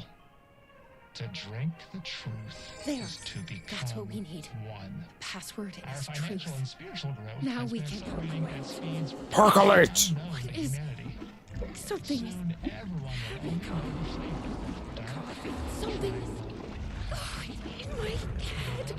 Please, you need to drink. Please, no, please, Again, the version of Control that Alan threw in the trash. You stopped it. I am so fascinated to see Screaming in my if Control Resonant will either imply what we needed. or fourth word of the halfway reveal if Alan also wrote Control Resonant while he was in there. Let's get back to that warehouse. Right? Or if that's like, That video was doing something. if to that's me. something that was essentially like, it didn't, like, that being set in motion is, What would have happened? it could be a thing where, What like, is this agency trying to do here? hold on, let her finish. Control people? But why? What's their Alan plan? wrote that line and he's like, What if my brother has already been? No. Say that I again? didn't come all this way to lose him now. he gets to that part of the script and then he's like, wait a minute, like he's rereading this and he's like, and that's when he throws this in the trash and he starts over. This has not changed. Gotcha. Anyway, like I'm imagining like it could, they could either go one of two ways with that. They could either say, yeah, Alan did actually write the events of Control Resonant while he was still in there. Or they could be like, the events of Control Resonant happened because Alan didn't take enough care with the events of Control. And even though he's out and not writing that anymore, it doesn't matter because he fucked and he fucked up enough of he set enough dominoes in motion that it was inevitable kind of thing, right? So it's like actively his fault, you know? To be fair, it's entirely unclear how, if at all, the way that the secret ending of this game or the New Gun Plus ending of this game, which if you've not seen, you really should, will factor going forward. Because, there's some implications there. Where I'm going the wrong way. What am I doing? I have the tape. No. I already did the tape. Yeah, sorry. I'm too deep in tangent mode. But like, yeah, like I wonder if we will get an answer on that. To be fair, I would assume they're going to announce a DLC for Control Resonant relatively soon, like a season pass kind of thing. They always do. And then that would be, I mean, I'm curious. I would assume whatever's the ends, that would be another crossover. Or like, would they do an Alan Wake 3 crossover? Is Alan Wake 3 next? Who knows? Would they do something else first? To be honest, since I got Alan Wake 2, I'm okay if Remedy wants to do another thing before Alan Wake 3. I'm okay with that. That being said, maybe Sam like kind of wants to finish his baby before something happens to the studio, given the state of the games industry. I would also not blame him for that. You know, like, hey, who knows? Games take a long time to make, and who knows? Maybe a new thing, a new thread to follow after Control Resonant wouldn't be a bad thing. Like a new franchise that. Hey, listen, literally every single thing in the FBC, every single case file could be another game. Maybe not every single one, but like a lot of them could be another game. Like that's kind of the beauty of what they built here now is like, it's like a fucking, it's a buffet of threads to pull on. Oh, okay, I was standing too close to it, I guess. Correct. Further verification required. Please recite the optimal roasting temperature for dark. That doesn't seem fair. I'm not a barista. I'm not a fucking barista. Language! I'm not a fucking barista. I bet I can can find the temperature I need at that roasting bar. The optimal roasting temperature. You don't happen to know. Oh, what's up? I don't fucking know. I'm not a fucking barista, says Polaris. Says Coffee Polaris.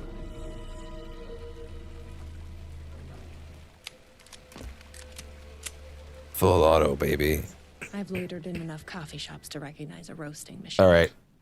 Let me think about this. Okay, so angles of triangle, prime numbers, crossed out 1 + 2 + 1. Okay, so crossed out 2 + 3 + 4, 2 + 4 + 3. Okay, this is the exact situation where I should put these away and let them charge for a minute. Which, putting them away doesn't seem to be an issue, thankfully.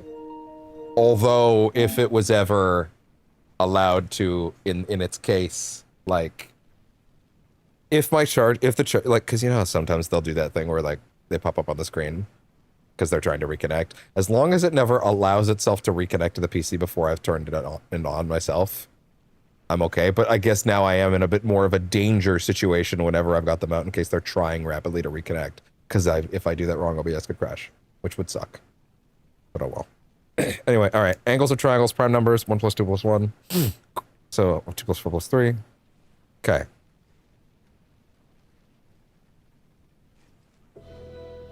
The temperature is more than the sum of our triangle.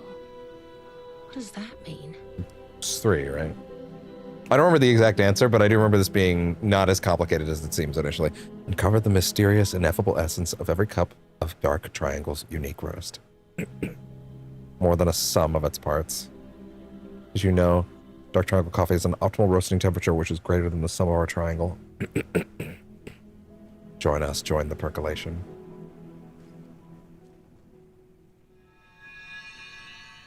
This is like being back in school. The secret is in the roast. Did you know the first digit of our optimal roasting temp? Oh.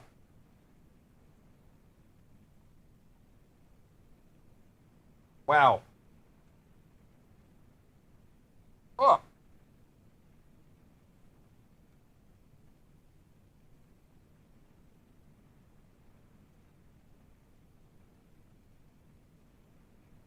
Oof, that was a good one. Holy shit. Like a bullet. Okay. The first digit of our optimal roasting temperature is half of the second, and the third digit is one less than the one before. Okay. Okay. So half of the second, and the third digit is one less than before. So more than a sum of its parts. Greater than the sum of our triangle, which is more than 3, because a triangle is 3. It's the whole point. It's 3. So greater than the sum of the triangle. And then coffee at its prime. Prime what? Prime number. Yeah. Okay. So then the optimal roasting temperature for dark triangle coffee is below 500 degrees Fahrenheit. 500 is also the number of light years between Earth and planet X13.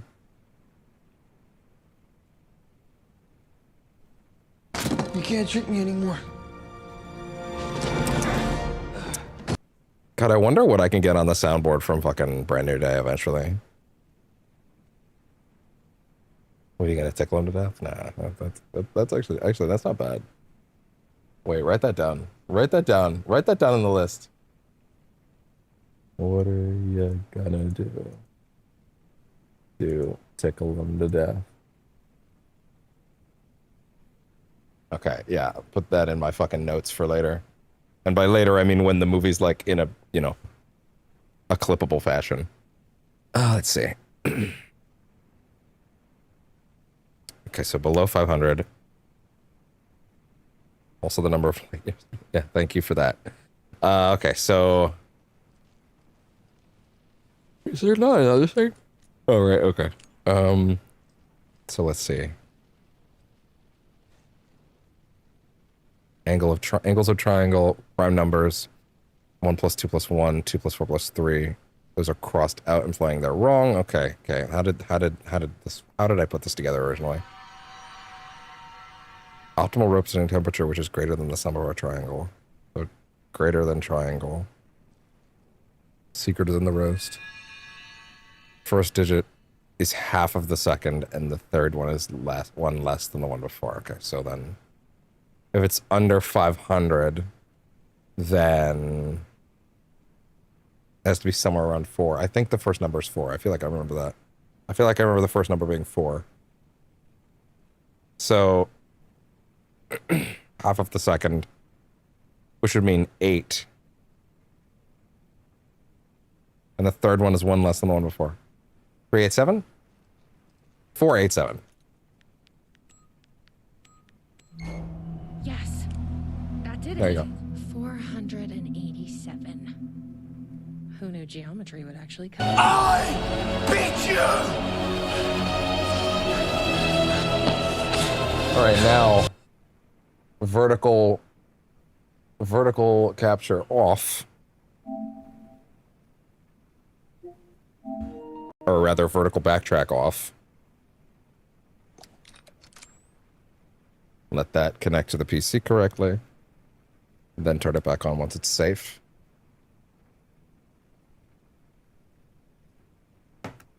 New things to consider now that we have this new crashing problem with OBS. Hate it. Don't care for it.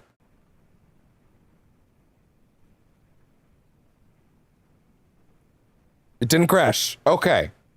Didn't crash. Okay, that solution works.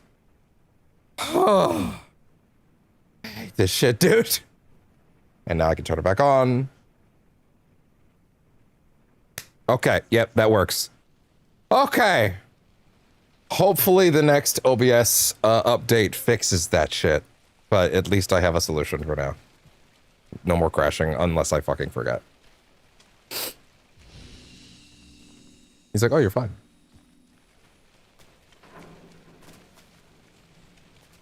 Wrong way.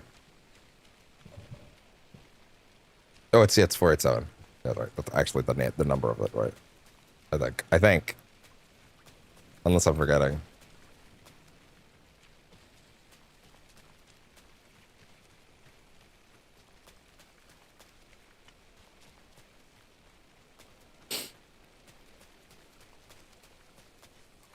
Oh boy.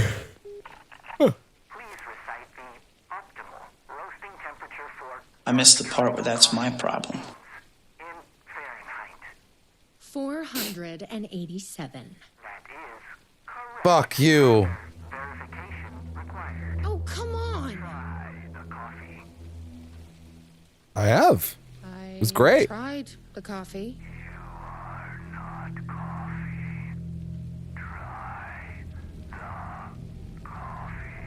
Worth a shot. Try. Your soul is mine. That's gonna be a problem. But I can't stop now. You'll keep me safe. It's kind of a weirdly useless feature, but I do appreciate that while you're aiming the flashlight beam, what the fuck was someone behind me? You can actually be firing during it, even though you can't really be doing. I don't really think you're doing damage during it, right? But I guess if you use it for the stun, yeah, you're using it for the stun, right? Yeah. But I've never had to. Is kind of the thing, you know. And I imagine if I had been, I would have been running out of flashlight way more. Where am I going? Oh no, it is actually over here. Yeah, this looks completely normal. Hold on, what's you? What's you? What be you? Can you talk to the sheriff again before you touch the coffee? I would like to double check. And if I'm wrong, then I'm sorry.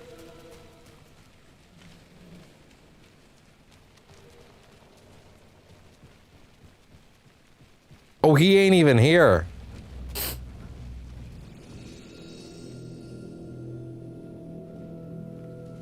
Wait a second. Is that just Sean Ashmore with a wig? No. I don't think so.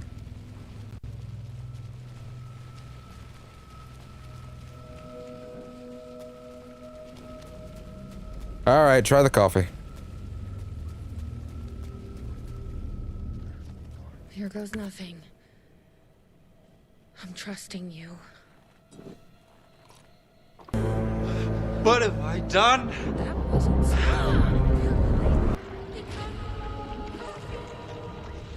Parry that shit! Parry it! Parry! Parry it! Parry! Parry it! Definitely something wrong with this coffee. It's one of my favorite ones I've added. I knew I could count on you. That fucking door better open now.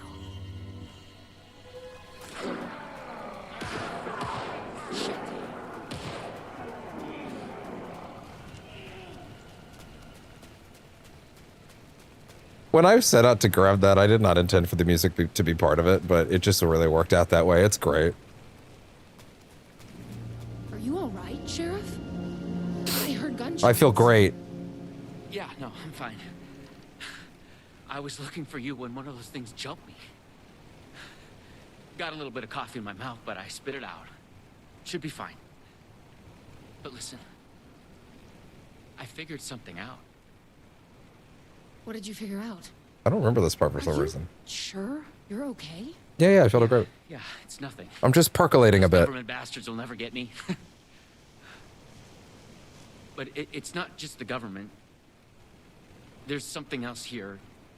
I don't know what it is, but it's... Something Alan said, this is stupid, and then rewrote all this. Promise me. Yeah. I promise, Sheriff. Good. That's good. I'm just gonna catch my breath here a minute.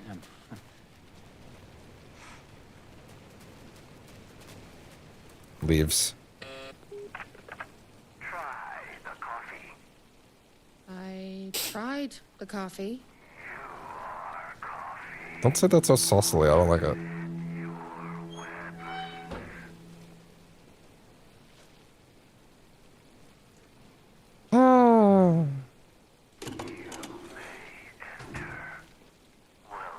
You want me to put the hammer down?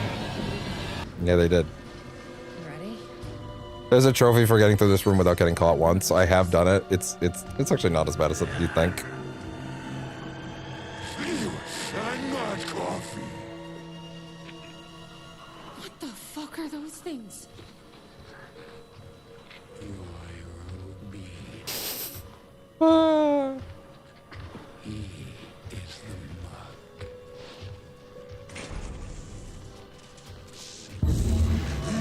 Oh, he saw me? Oh, he saw me? Oh, hi, what's up?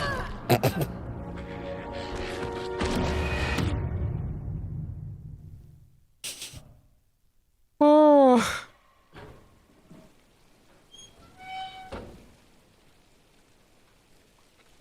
Oh, I have to do it again. Okay, fair enough.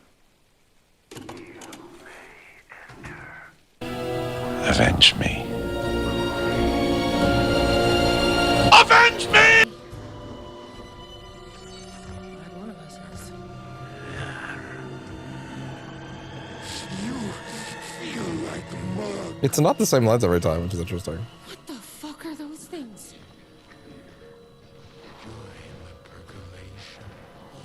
Oh.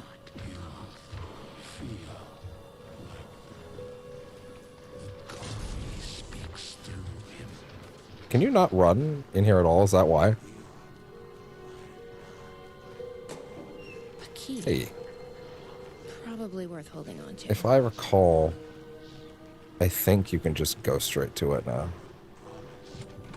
Yeah. It's very easy once you know what to do.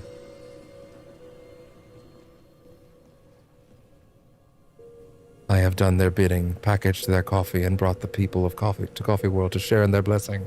They say I am almost ready.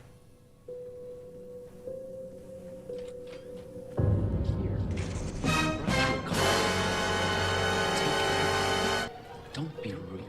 Sheriff? Sheriff? How'd you get in here? Coffee time is family time. It's the best part of the day. Hey! Snap out of it! Coffee solves all your problems. It lowers heart disease and leads to higher life expectancy. Fuck. I'm so sorry. Isn't that like the opposite of? I don't drink coffee, so like I don't know, but like. I need to find my brother. He has to be okay.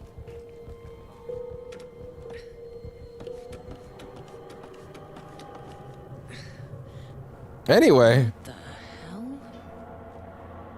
Already seeing those fucking triangle shapes already.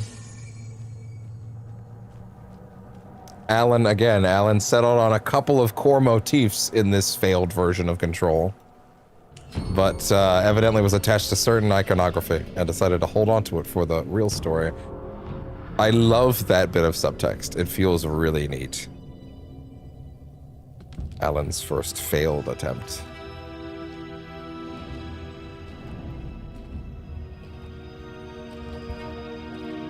I think it would have not have done it if This isn't the government.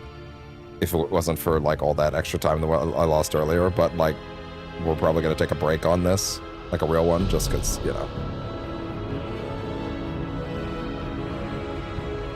Hello, sister.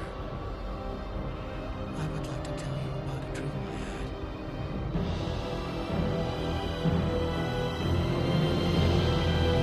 There's not coffee in there, is it? What are those? The flashlights? Is it something else? Yeah, again, his first failed draft of Control. Within the conspiracy. And Mr. Door's like, I can use this. How can one I can expose use a this. lie when the truth exists beyond our wildest imagination? Who can ever truly know how deep the rabbit hole goes in Night Springs?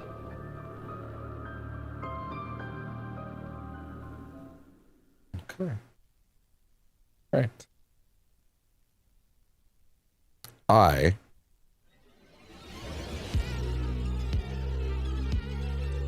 am going. Yeah, no. This I am gonna take a break, but I'm gonna let the song play first because I don't want to cut this. Even though it's the same song, but still, it's so good. Consider my break started, but I'll hit the BRB button properly in a bit. I just don't want to accidentally cut this later.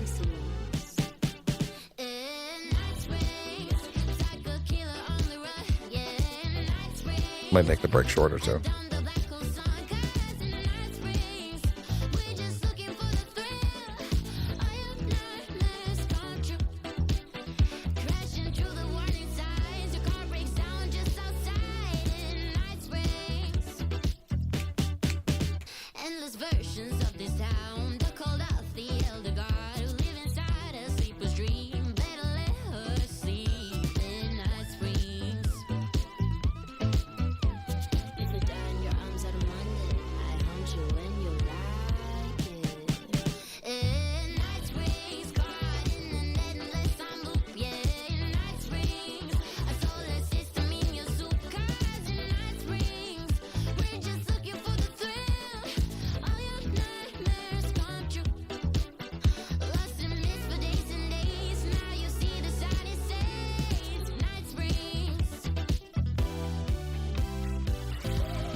Bring us into here.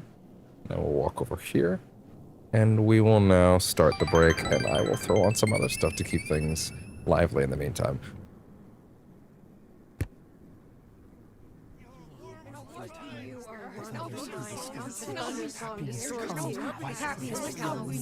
White pearls make yellow and red in the eye. Through mirrors, sparkles may rise. Leave your intro by the door. Push your fingers through the dark. You look into the wet. You've always believed one thing and true. We stand around you while you're reading. You can almost hear our words, but you forget. This happens more and more. You gave us the permission and the regulations. You hate and stand. I'm just dead tired. I just want it to be over.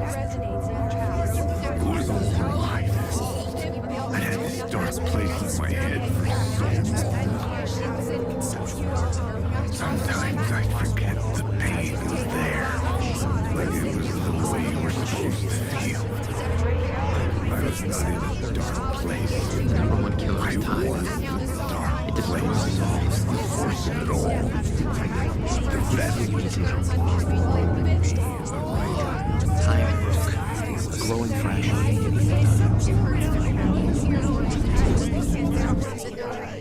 At first I kept finding the pages as if the book couldn't remember terrible interface.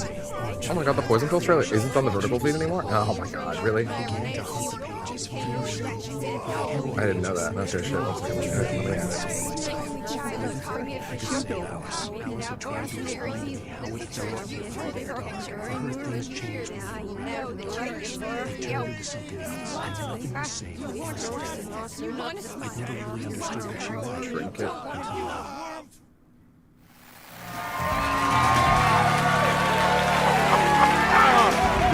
Welcome. Our guest tonight is Alan Wake. This time he wanted to do something a little different. A deep dive into who he is as an artist and as a man. Where he comes from, where he draws his inspiration, what demons he wrestles with in the dark hours of the night. Okay, fixed. Together with our house band, the divine old gods of Asgard, we have created something very special. The song is called Herald of Darkness, but I like to call this next segment the story of the journey of Alan Wake, the musical. We just do what we always do. We'll chat, but instead of talking, we'll sing it. I'm lost. I'm lost in the dark, drowning. I'm drowning. I'm drowning. No way out. There's no way out. Sinking deeper, deeper, deeper. This is hell. I'm in hell. I died. I wish I was dead. Let me die. I just want to sleep. Please. Let me sleep. I'm so tired. I just want to go home. I've written so much. I write. There's nothing left. It's all gone. I don't know how to write. All the words are gone. There's no more words. Where did they go? Did I eat the words? I don't recognize these words anymore. Are the words moving? Oh, this is familiar. Oh, why is this familiar? I've been here before. Have I said this before? I've read this somewhere. Where am I? Who am I? Alan Wake. Wake? That's a strange name, eh? Wake? That sounds like a character's name. I write that name up? I make that name up? I don't want to be a character. I don't want to be the story. Just write me out of the story.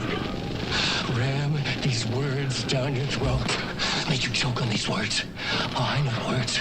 Secret words. You can't take the words. I eat the words. These are my words. Stop using the words. The words. Cult of the word. This isn't your story. It never was your story. The story is a monster. The story will eat you alive. The darkness is coming. The darkness inside. This is my story. You're in my story. Get out of my story. You are a character in my story. You can't stop the story. This story will go on forever. There's no escape. You will never escape. You will drown here. You're stuck in a loop. You don't have a clue. You're lost. You lost the plot. I'll show you.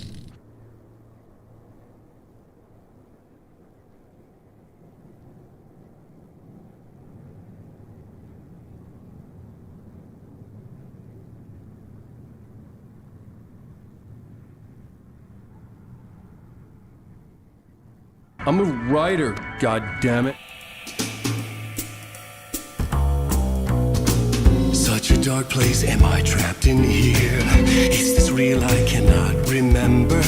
There was a manuscript, it held a key. A vicious cycle I must not surrender to. Echo scenes to seek out again and again until I figure it out to bring this song to its end.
All right.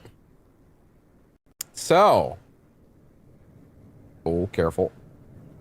Wait, hold on. Careful. I was worried that I turned the vertical capture back on too fast after I let these come back on. But no, it seems like it was okay. Okay. Oh, we did lose a little bit of... We did get a little choppy there for a second. Wow, this stream's only been 15 gigs? That's crazy. Given the fucking data file output nonsense that I'm normally dealing with. Anyway. Not exactly high motion content, huh? Anyway. That'll be that. Cool. It's kind of funny looking back at that montage that I put together and thinking, like, how much of Poison Pill has, like, already, how much of the things that exist on Poison Pill from that montage have already happened now? Precious little. It's pretty much just a couple of the bits from Night Springs, some parts from later this game, and then obviously Resonant itself, which snuck in there a little bit last minute. I originally did not intend to put that in there, but of course it is part of this, so, you know. Anyway, with that. The bar menu caught my eye. Like on the rocks. Shotgun. Manhattan. Negroni. Ocean Wave Cocktail. Old Fashioned Gin Twist. Shotgun.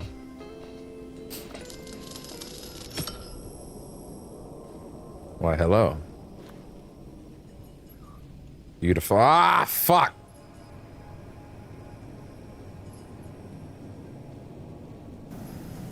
What? But you can't do this to me. You know how much I sacrificed? Okay, fine. I guess I'll be back.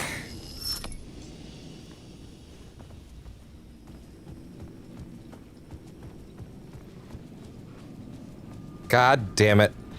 There's really not that much of the session left, to be fair. It's kind of funny. We would be significantly farther if I had not lost half an hour to, you know, the nonsense, the troubles. But you have to go so far back to get to a save point.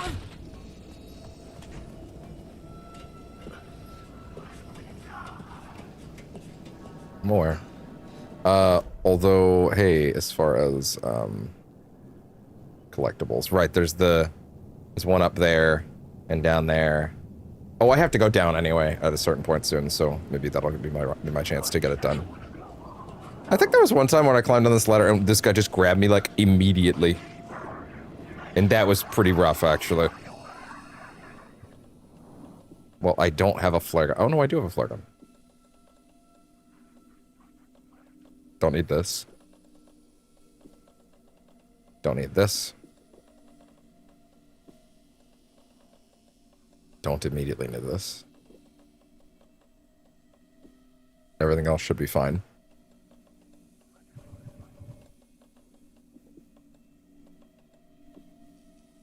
Should be okay. Should be okay. Question, real quick.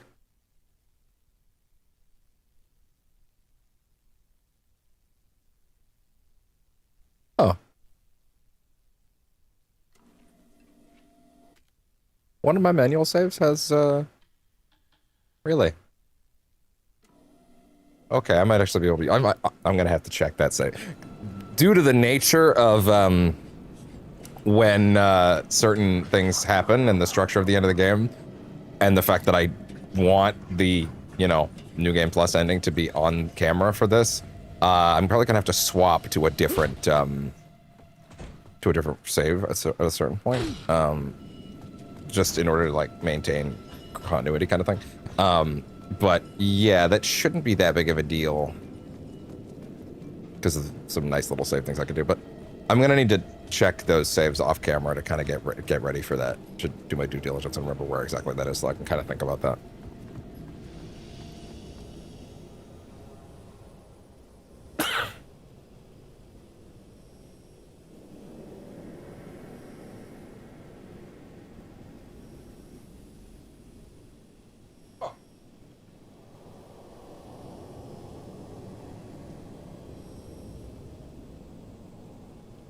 Okay. Anyway. As we were. Hello, friend. Oh, you do take up a lot of slots, holy shit. Double barrel.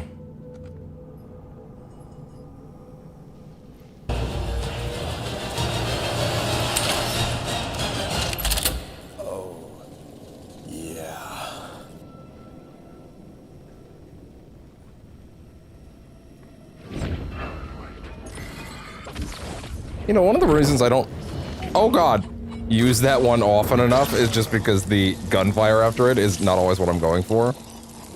But I'm now realizing I can cut that early, and it works, don't I? Can't I? Hey guys, what's up? He has a really good reload animation, to be honest. It's not quite Leon, obviously, but who could be? I don't want him to be. I want him to be Alan, so, you know, that's okay.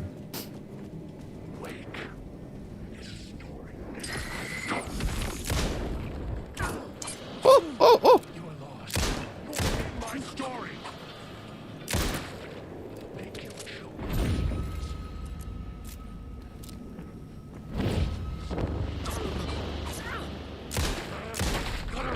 There we go.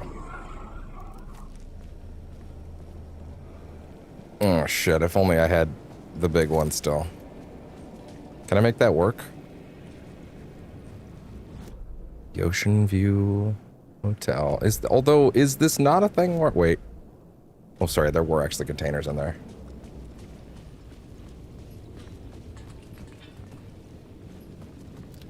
It's fine. No, don't. Don't. Don't do it. Because then the last one in the chamber gets kind of wasted.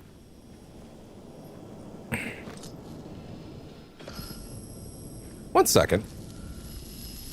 What'd that say? There was another thing there. Oh, no, it's literally the investigate prompt for that. Hey. Fuck. Hey. Well, that would have been really embarrassing if I came back here for nothing.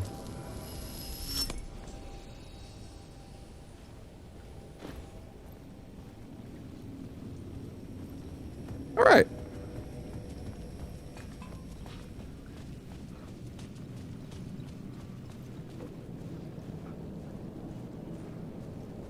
Oh, it's, ah, shit.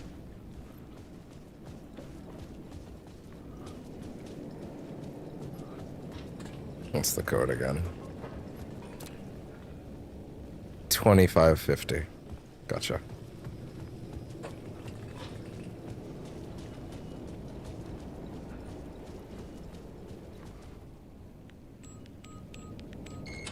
Yay! Enter the mystery caller's room. So, at this moment in time, because it's my damn project and I say so, I would like to call back to the Alan Wake 2 DLC crossover for, or with Control. Or, sorry, no, let me try that again. That Control DLC crossover with Alan Wake 2. Or, I guess Alan Wake in general, if you prefer. Oh, he looks great. And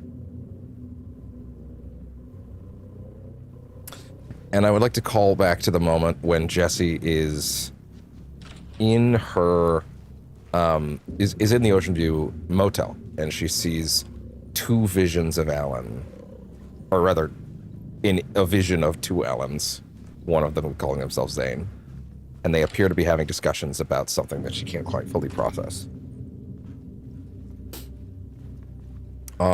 That scene obviously chronologically took place multiple years ago, but the thing about the oldest house is the oldest house is currently stuck. What the fuck? Oh, is currently stuck in a wibbly wobbly time zone where they have been in there for what, 7 years? I think something like that. 4, 5, 7 years, 6 years, something like that. And the building's been on lockdown all that time, and nothing. But for them, the events of Control don't really seem to take that long. But everybody in there has been in there for a while. 665, Neighbor of the Beast. Jesse's was empty except for the projector. More games. Vision. Was the film a message waiting to be played? I feel comfortable saying it. Is actually her, what she witnesses when she sees Zane and Alan speaking is actually this scene, but it's jumbled from her perspective. She may or may not be seeing it as it actually occurs. Well, this is what how Alan views it. And how do I know this? How do I know this for a fact? We'll watch and find out.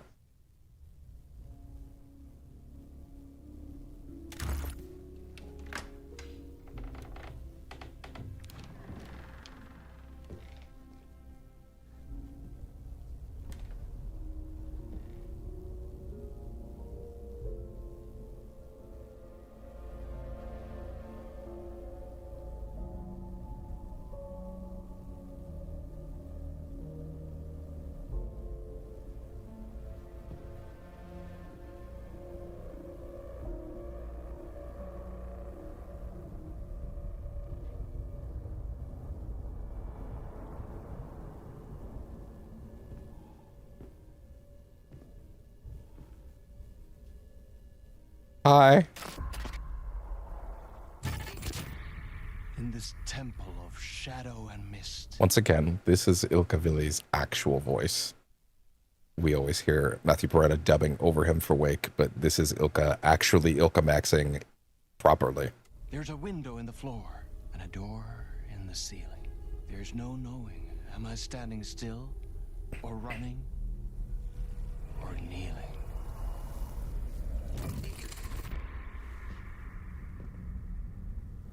You're the one who's been calling me. Indeed. I'm Tom Zane. Welcome to the House of Zane. Mm-hmm. The poet. The diver. Mm-hmm. You look like me. How the hell? Or maybe you look like me, you handsome devil. The diver was a beloved character I played in one of my films. I'm a filmmaker. A celebrated auteur. I need answers. Why is return so important? What? Alan, you always get worked up like this. Come on, I'll fix you a drink. You and me, Alan. We're in this together. Two artists collaborating, remember? Crafting the keys to our escape. Your magnum opus, Return, and its companion piece, my film. Sharing our life-altering visions, a melding of higher minds. Dreaming up our transcendental work of art. Here, in this room, in this room, in this room, in this room, in this room, in this room. This appears to be the events of American Nightmare. From another point of view.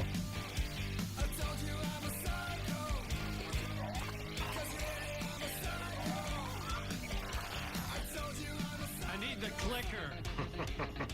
It's returned, but because we returned. Somehow, some way.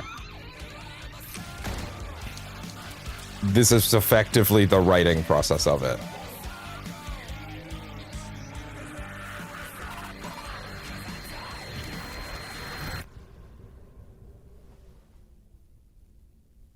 That is how the magic happened. Enough of this bullshit. Alice is in danger. I need another murder site to go further. Back to Parliament Tower. Scratches. Your wife is safe back in the real New York. But Scratch is reaching for her through an overlap. Return is the key to escaping the dark place. You need to get it before that freak does. And how do I know that this is the same time that Jesse sees? Because of this in a moment. Carry you there. Hello? That's the same moment she says hello in the DLC. It's the same tone. Also, she doesn't look like she does in Resonant, so. You were never here. So that definitely took place then.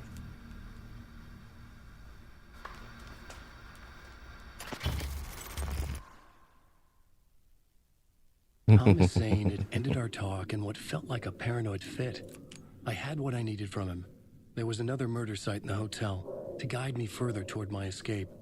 I had to write my way to it. Give me just a moment. Because there's a wonderful little, at least until proven false, a little thread that I'm reading right now that puts a lot of these pieces with Tom together, and I will probably read this out loud at a later point, but I'm really liking a lot of, I'll probably assume a lot of this until such point as it's proven wrong. Interesting.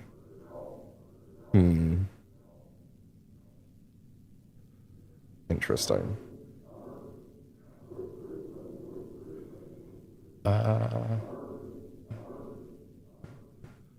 Interesting.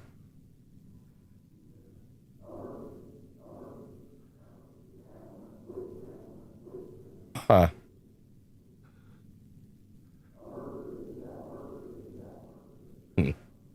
Interesting. Stop. Don't reload that. Okay.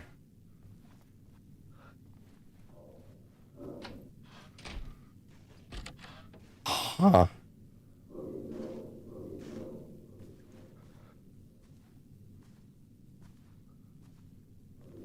Wow, that is a really interesting way of framing this, and I can't really say a lot of it. Because it does dive into spoilers, but I'm gonna try to read through that at a later point in the story, because this particular thread that I just read seems to open up a lot of, well, again, we're all speculating here at the end of the day. We don't know anything definitively yet. To a certain extent, I kind of think I like it more when I can't put all these answers together, but of course, people are allowed to have their own thoughts and theories, but I like the element of how these things connect and loop in together. Might not completely make sense in every way, because, like, again, answering every question is not how you write great horror. It sticks with you. The hotel was a perfect setting for a Casey story. I was on the right path. Yes, you were. Also, to be fair, the theory I was just looking at, I think. Sorry, is this written before the DLC? Because the DLC might have changed some of these elements. This is from 3 years ago, so I think it would be before the DLC then. Interesting. Interesting. A cornerstone element of this theory that I'm reading that I think is really interesting is the idea, and the reason, one of the things that they have to back up, I think this one is actually fine. I can talk about this element because it's interesting. They bring up the element that Alan Wake 1 might not be the chronological beginning of the games. And then when Alan Wake 1 is happening, Alan is technically already in the lake writing the events of the game again. Right? From forwards, backwards, and a piece of evidence they have for that is that the Tom the Poet poster is, of course, in the lighthouse at the very beginning of the game. Then again, that's a dream. Also, that's only in the remaster. But also the remaster takes priority because the remaster was made by them after, and they added stuff in to hint at things. So, like, you know, that is actually pretty interesting. Interesting.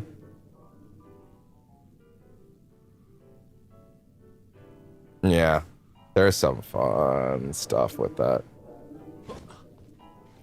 Yeah, no, like, again, all of this gets to be wibbly wobbly because the dark place is nonsense and gets to go in whatever direction it wants. An idea, clear as a vision, waited for me here. Unknowable.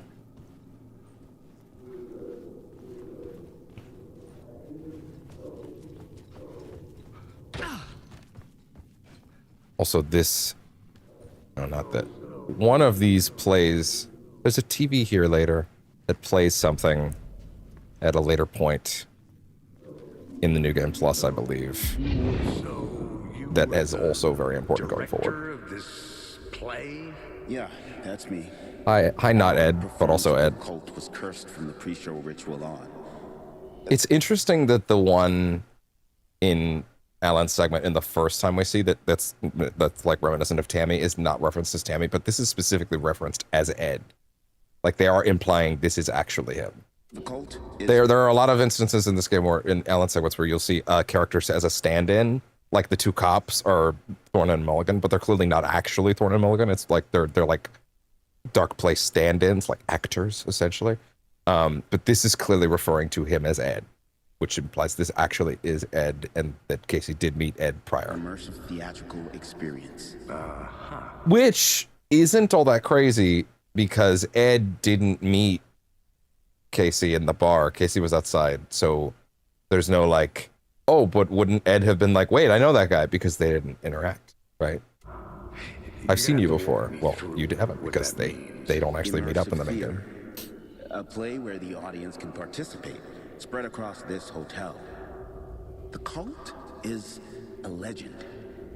The only written copy of the manuscript lost, the play is passed on as oral tradition between theater companies. Each company only performs it once. The play was said to have special power. You were like kids playing with a Ouija board. And when you call for the devil, your soul is mine. The pre-show ritual. That's it. Set it up. Start from the beginning. Set it up. Start from the beginning. Room with an ocean view. The mystery caller was back. He knew things. Wanted to see me at the Ocean View Motel. I would find a way there. Thomas Zane, not a poet or a diver, or so he claimed. No, a filmmaker. He said we'd been trying to escape together. My manuscript return was the key. If Scratch got his hands on return, he'd be the one to get out. Zane said there was another murder site hidden in the hotel. I would write my way there, a new Casey story, a sequel to the previous one, The Return of the Murder Cult. I had to keep it interesting, find a twist, a meta layer, a theater play about the cult, a play with a supernatural reputation, the play infiltrated by the real cult. So, oh, can I trust Zane? Get return before Scratch. Return is the key. Saga Anderson helps. Hotel murder site. So, the thing with Zane is that there is some zany loop, some zany like cause and effect nonsense going on with them, where Alan keeps getting referred to as Tom because there is potentially a chicken or egg scenario of which of them actually came first. If we take the Zane poster at face value, it tells us that Alan it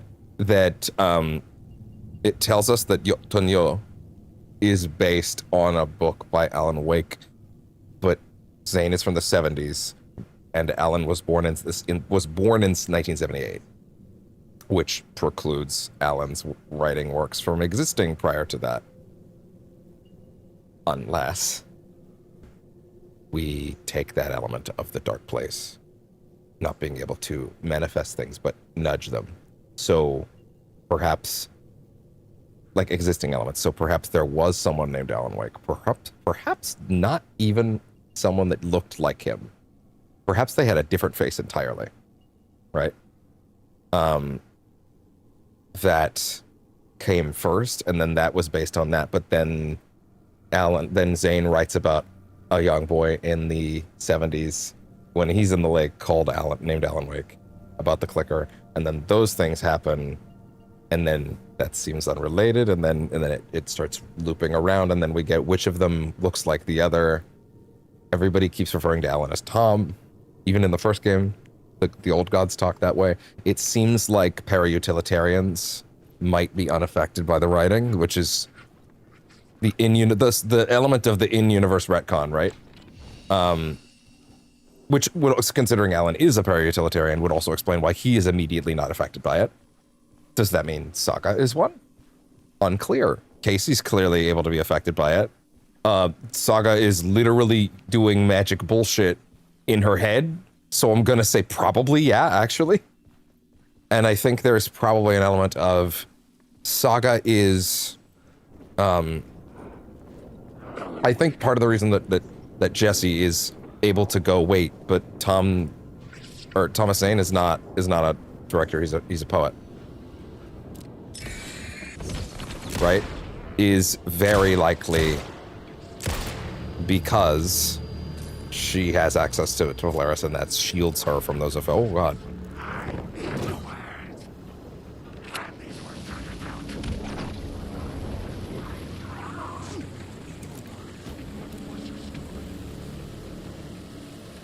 Oh god. Mistakes were made. You will never escape. Hey, give me a sec, bud. Woo! Oh, hey, look at that. First death. Yeah, game over screen's great. Saga doesn't have one like that, by the way. I guess they didn't feel like showing the brutalized version of her, which is totally fair for the record. Totally understand why they didn't want to do that.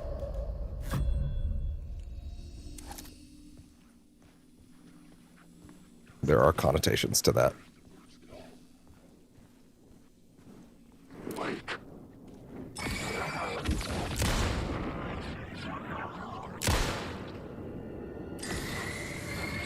Oh boy.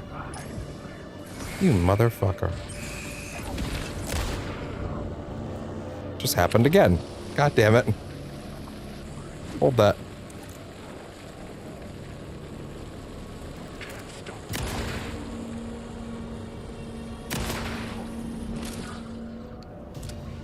Yeah, that's not great. Ooh. But like Tom seems to be... Tom is probably the originator? Maybe, unless it's, you know, Alan going back and forth. Once again, in the Ocean View Motel, there were these doors with symbols on them, by the way, in Control, that all seem to tease different Remedy games that would or wouldn't exist, and these doors and these symbols have repeated here. Mind you, I believe one of them was the project that turned into Firebreak. FEC Firebreak, like there was going to be a Control thing that spun off from that, and then that seems to have been canceled in favor of them going, we're not going to make a live service game, let's just make like a regular old multiplayer game.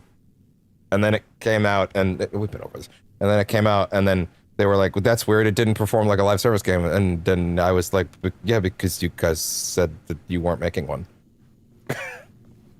You said that. You guys said you didn't want to make one of those. The corridor was closed off. But apparently the CEOs and the higher ups were like, but it was supposed to be. Like, what? No, you guys announced very publicly you decided to cancel that. Anyway, there's other symbols on other doors that seem to be still in play. It's unclear. Some of them are probably projects related to like things going forward in the universe that are like not necessarily Alan Wake or Control, probably like future stuff, other things that they're drafting up, but we'll see what happens in the end. Pre-show ritual. Preparations were underway for the theater play.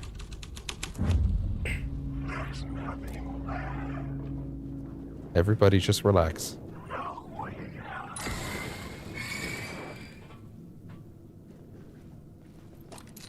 Thank you. I could very much use that big med kit, honestly.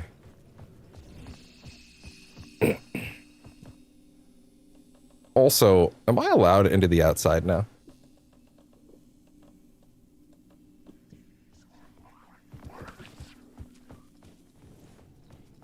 Like, can I leave and go get the words outside? Because I'd appreciate that a lot. Yeah, I can. Because there's a couple that I missed. Yay! Although it'd be really funny if they were like, no, you left. You gotta go around again. I believe, if I'm not mistaken, it's up there, and there's also one the other way. No, it's on the other side of here. There you are. Word of aid, and we'll pop them once we get inside, because there's problems outside. Put that away. Don't attract anybody. He's got a weird little flare thing on his right shoulder. Zane seems to have... Like he's clearly aware of things that Alan is not. But his real role is also very... is up in the air, the way to put it, or is it his nature is very elusive. He seems aloof. He seems at the same time he also seems like he has a real plan, and he seems like he's got like real ideas for how things will go. There is something in the New Game Plus that really heavily ties him to a character in Control that is likely going to appear in Control Resonant. Here's the thing. I've kind of suspected for a while, in the same way that, like, okay, it's there. In the same way that we got answers about the Ocean View hotel in Alan Wake 2 that we didn't get in Control. And we'll get those answers in a little bit for the record. That's technically in Saga's next sitting, but I will say that there are big answers coming about the Ocean View as a concept. I suspect we might actually never learn what Zane's deal is in Alan Wake, but we will in Control. That's kind of how I think that's going to thread out. I think, as far as Alan Wake is concerned, he will remain enigmatic, and he will be unknowable, and if you don't play Control, you will never get that answer, and I think that's a good thing. But then, Control is the series about exposing those answers, right? So, Alan, as its own work, should keep it mysterious and, like, ethereal and ephemeral, and, like, he should be the unanswered mystery if you continue to play that. I couldn't get in. Right? I was missing something. But then if you play Resonant, or whenever, if they decide to not do it, I feel, listen, Zane is definitely going to appear in Control Resonant. There's no way he's not going to. 1,000%. 1,000%. They've set some stuff up that's definitely seems to have the ball rolling on that. And as a result, I strongly suspect that he is going to pop up there. Hey there, I totally forgot to pop these. Hey. Where to fix? Sure, I guess. I don't care about that, but sure, if you say so.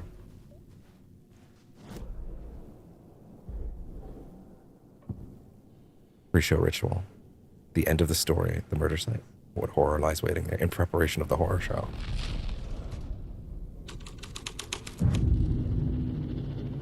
The troupe were busy building their own Wicker Man, where they themselves would be sacrificed. Move these props to room 104, 225 for later use in the ballroom to room 225. You motherfucker. Come out! Show me your true form! It's kind of crazy. I've only added that as of yesterday. I didn't have the key. You would think it would have come up sooner.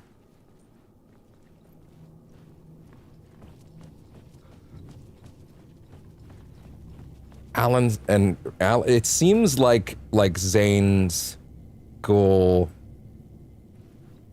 to write both of them out of here involved shuffling a bunch of dominoes back and forth.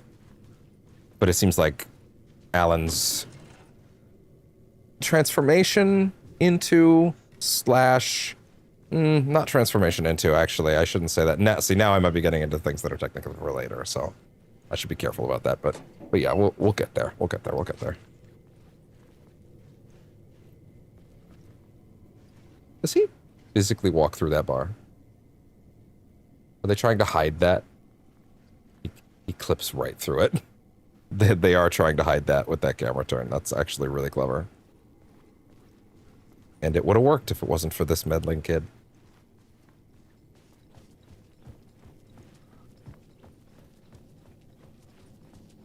.224, right?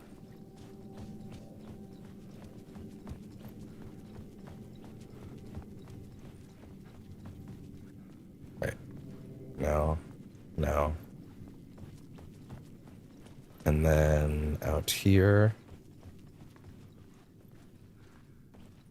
How do you all fit together again? You. Yeah, there you go.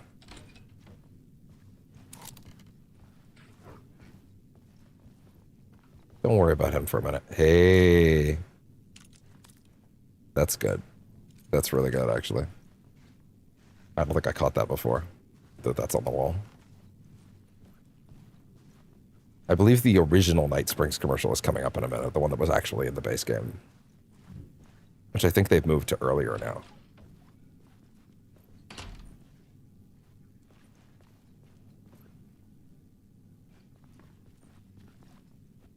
That shouldn't be there. Not how bathrooms work. Or, well, hotel bathrooms anyway. Oh, right, I never actually used this. Wait, do that in frame, please. There you go. Good.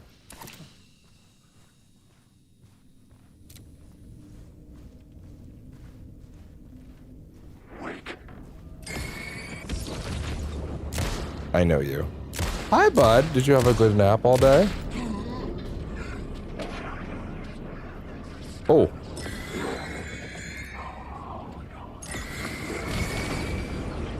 That's not good. Hey, guys, why don't you hold on to that for a minute?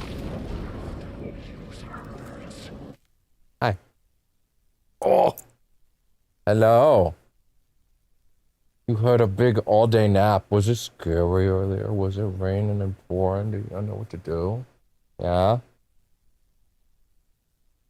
Mm-hmm. Yeah. Were you scared? You stayed in there all day.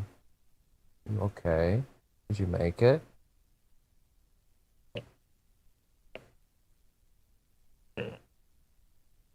There. You happy? That's all he wanted.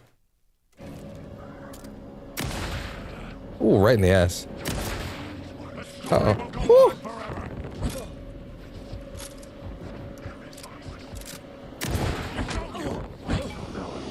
Ooh, look at you. Bouncing away.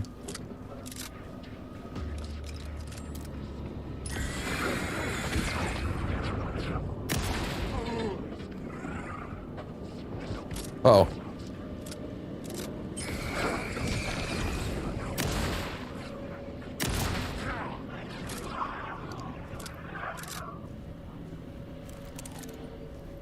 Should have shot one of those.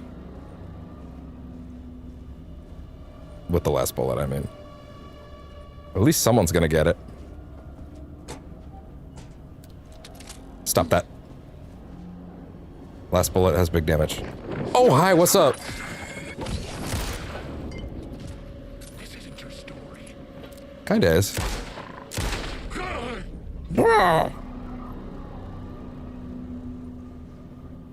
Is everyone all right in here now? Okay, good. Are we sure there isn't something in here? Oh, that's it.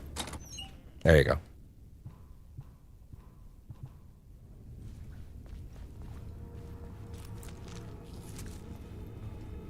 Pills to numb the pain.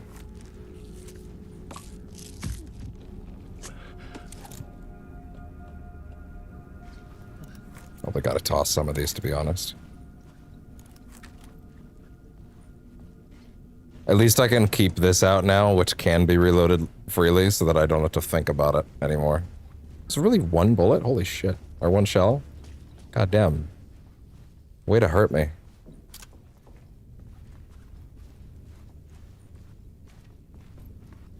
Oh yeah? That's that breath. I smell that. Yeah? What's up? Not good. I knew it.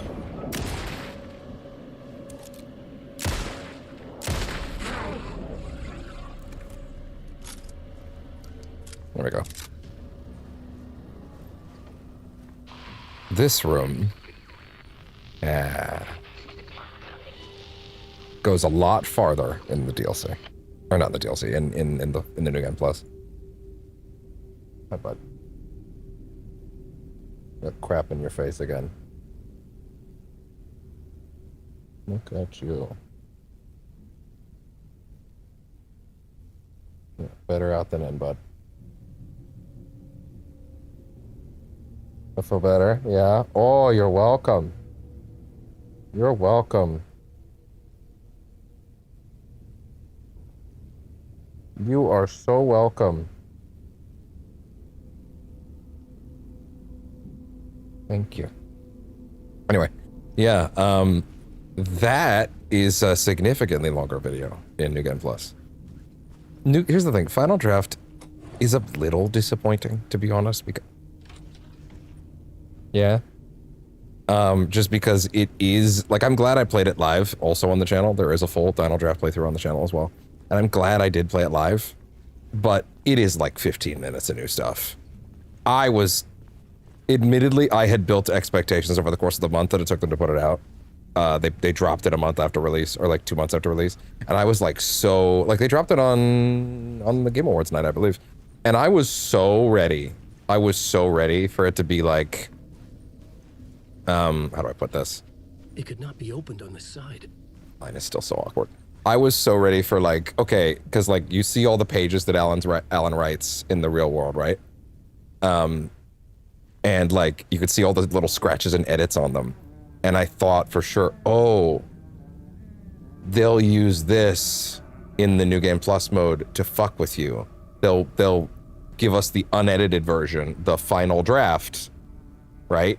Or even a re-edited version, right? And then that'll change where certain jumps and certain spooks and certain scares and certain moments are. That'll like tweak, even if it's just like enemy encounter design, they'll tweak all that stuff around. And like you'll get to see like slightly different versions of events, and then those versions of the different events on the page will change. And then none of that happens. It just seemed like such obvious material for the final draft. Like it was like, well, of course they're going to do that. Like that, it's built right into the core premise.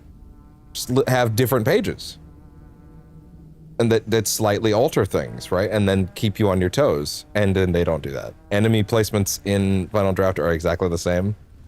It's literally just play the game again. I was missing something. But there is new stuff, in some cases, fucking huge stuff that's added into the flow of the game, including the actual true ending of the game. Like you need to play through the final draft to play through the true ending, which is more of an extended ending, really. Like it just takes the main ending a little further.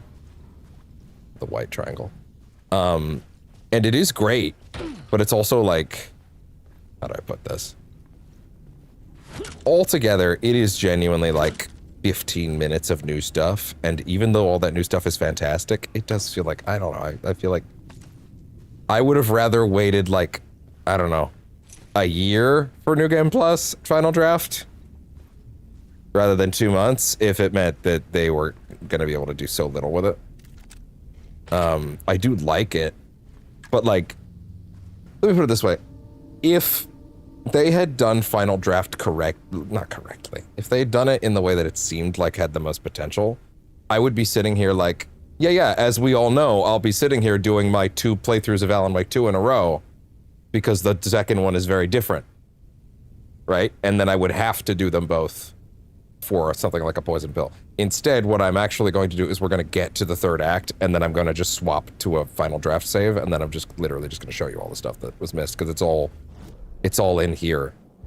Like it's all visible in here, or the manuscript pages there are some new pages that are new. There are some pages that are new. There are brand new pages.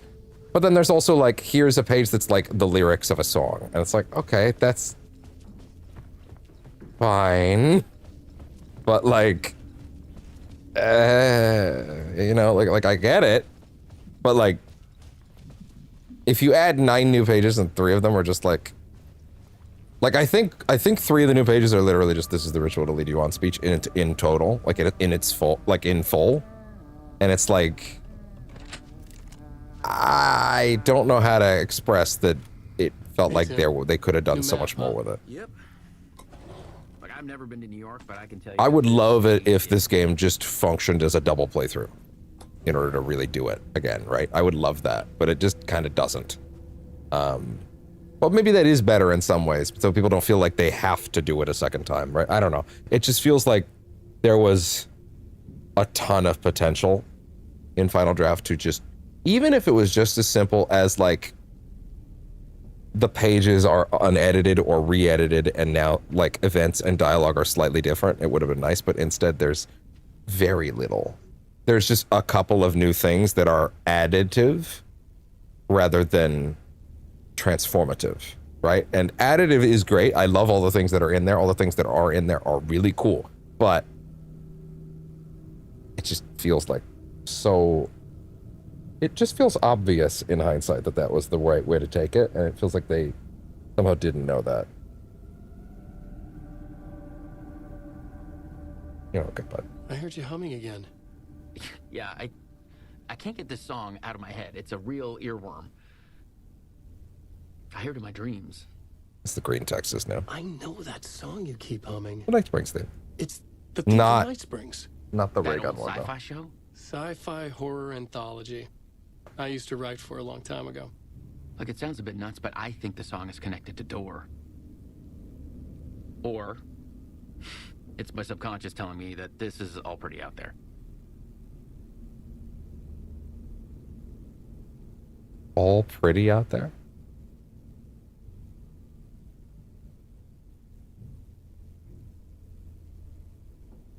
Okay. It's kind of funny in hindsight that nothing in Night Springs like works with the Noir York. Again, you know. But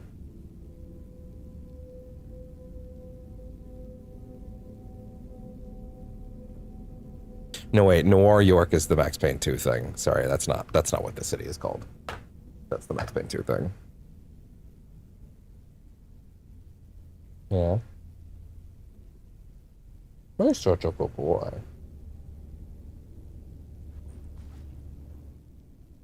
The redheaded woman connected to Door? I know her. Where do I know her from? Her identity changes? Connected to polyhedrons? Will she come for me? Nice try.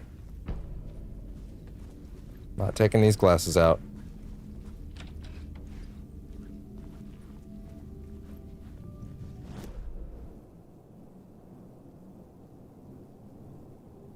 Goofball. Reception. Really? What did I miss? Also, the point of interest thing, on the map, I kind of hate that also, just because, like, it's point of interest, but it doesn't say what the point of interest is once you found it, which means that I was, like, constantly running back into it and being like, where is it? It's like, it's Tim. Tim's the point of interest, but it doesn't tell you that. Right?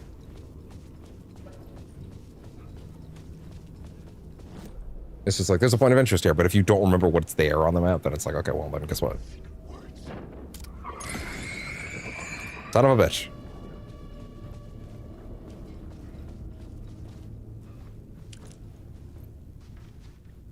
What is that white dot on him? Great question, actually. A forbidden play brought to life. The immersive experience.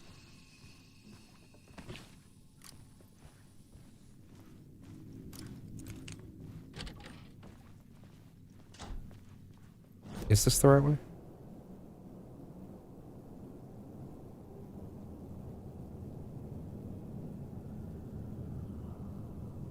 Oh, it's on the other side. It's 224. I see. Oh, yeah?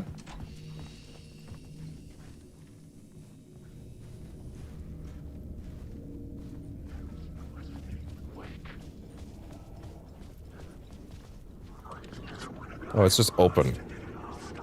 Are you guys okay back there?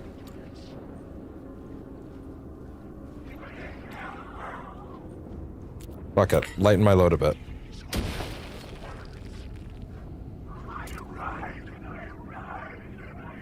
I know. Take it back to Zane.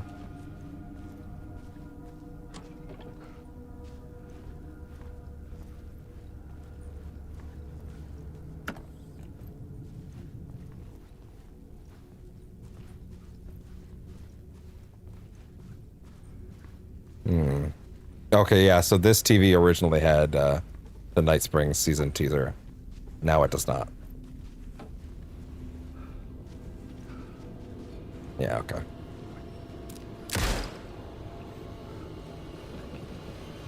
Coming through.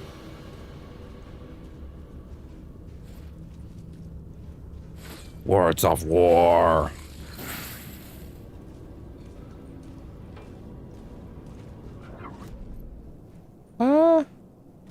Yeah, it is back there. What's up? Yeah, so the Night Springs season teaser played there originally when the game came out. Now it's been moved way up.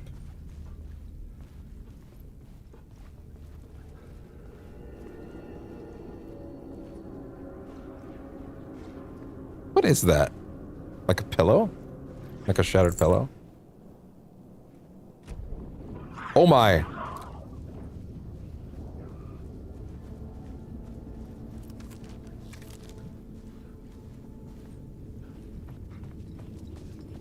Okay, I think now we head through the next door.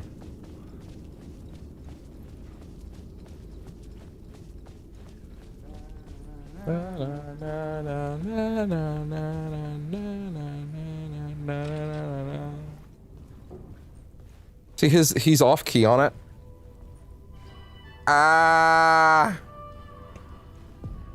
Don't appreciate that, sorry. The ballroom would be the stage of a key scene in the play. Yeah.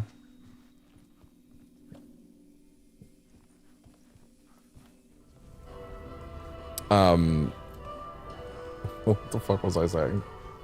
I had a thought. I was saying that,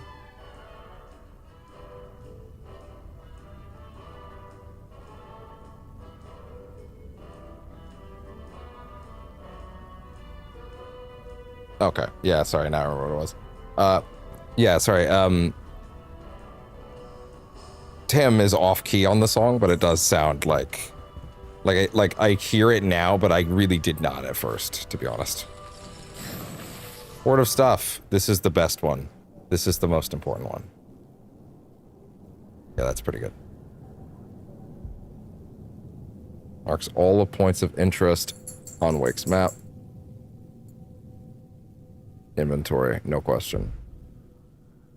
Also, he doesn't really need that last one, to be honest. Yeah? What are you doing? Oh, does it feel good? Does the back squitches feel good, yeah?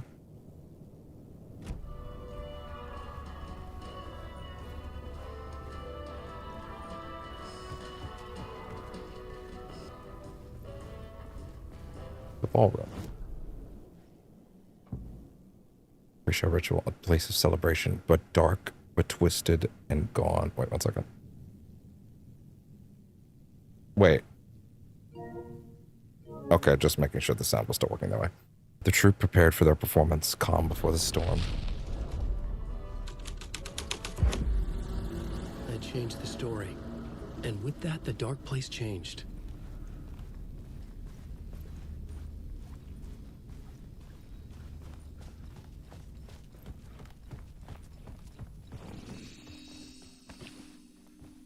Why, hello there.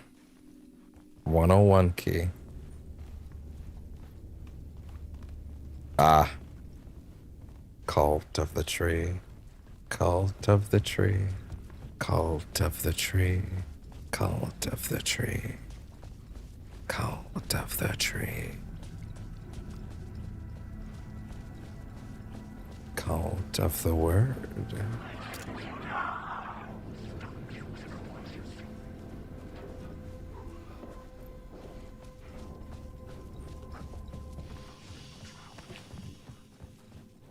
Their way of threading verbiage and set pieces and also like these incredibly well put together environments together is so fantastic. Hi there, what's up? I know you're real. Son of a bitch, you're not.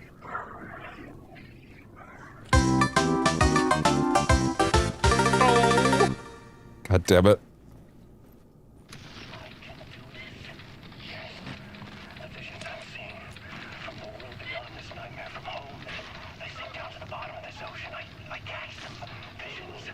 Echoes. Some are actual events, some are forgotten ideas. No, it's good. No, it will work. They're my inspiration elements for my story to make it more true. Even the parts that are true, I must change reality to escape. The writing has to be just right, or else it'll all just wash away. In a post Alan Wake 3 world where like we perhaps did get some final revelations before they send this thing off into the sunset, I'm very curious to go back through this and one, honestly, and see how all certain dominoes fell together, you know? It is quite the experiment they have putting all this together, and it is an incredible feat of a studio to be like trying to make their shared universe work as well as it has, and I just, dear God, I hope it's not destroyed by corporate fuckery, which feels like I'm like throwing up the fucking red tarp in front of the bowl, but like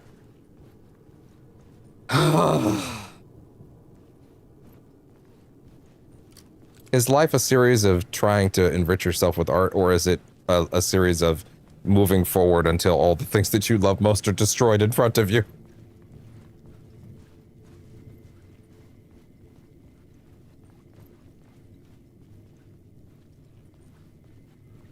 Okay. Which, wait, hold on.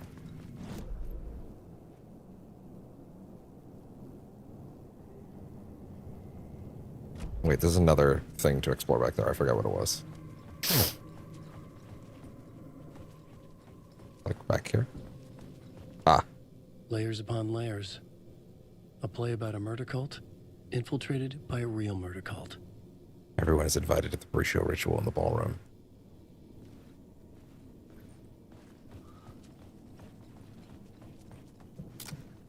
That fucking box just shimmied.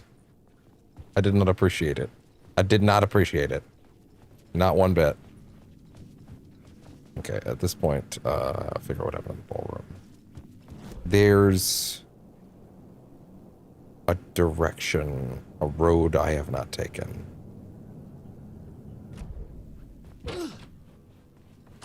One that opens up some more pathways in the rooms that I've already been into.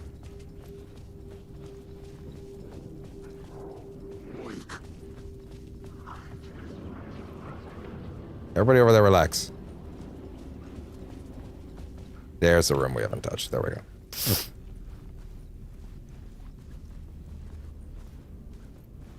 Hey, you. Hey! Why, hello there.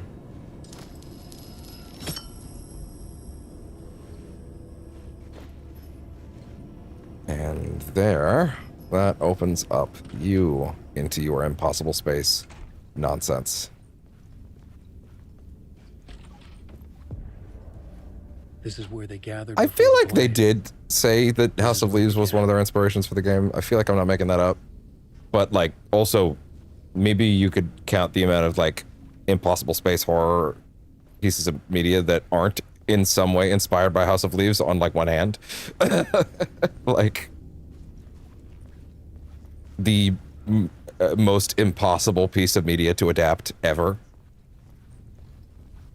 But you can sure as hell take inspiration from it and apply some of its logistics to other things. But you sure as shit cannot adapt House of Leaves. Although I would love to see someone try. If only... here's the thing. Adapting House of Leaves, if you don't know what that is, House of Leaves is a book by... Oh no, don't forget his name. Don't forget his name. Don't forget his name. He's only one of the most, like, influential horror writers of all time. House of Leaves writer. Mark Z. Danielewski. There it is. Okay, yeah. So...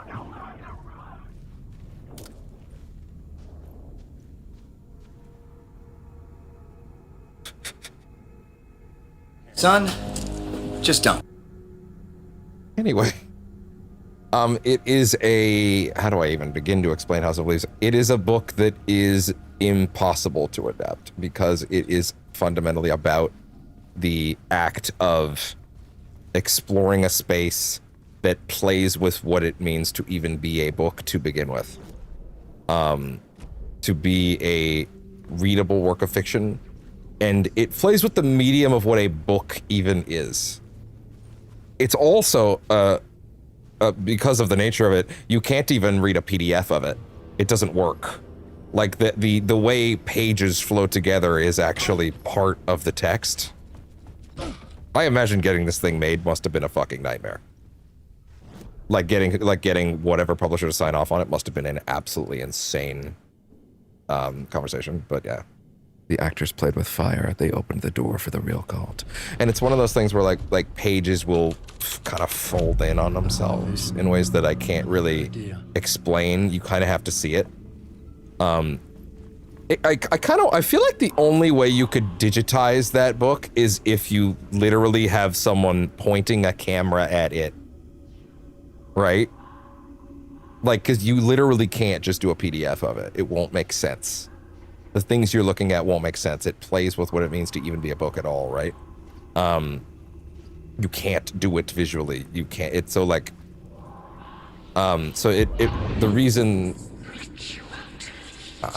if you did adapt it, it's either going to be someone figures something out and sees how to do it and gets it and has an idea and then knocks it out of the park, or it's going to be one of the worst things you've ever seen. Was perfect for this. If you adapt that book, it almost has to be not even an adaptation. It has to be somehow complementary to it, right? Like it has to be like, it has to be additive, if anything, you know?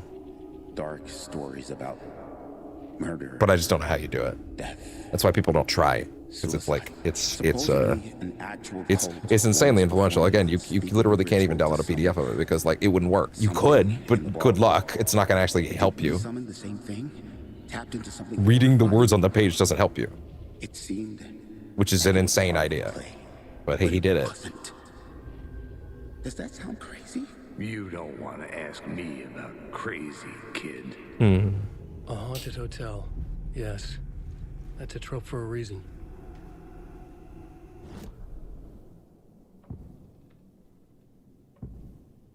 Haunted. The play was a ritual, waking up a dark sleeper. The scene changed with the story.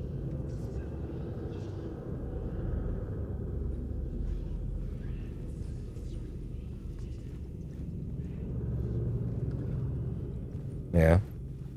Boy did it. And I will take that with me. What's up? Son of a bitch! Ah! All that just to waste it. Oh.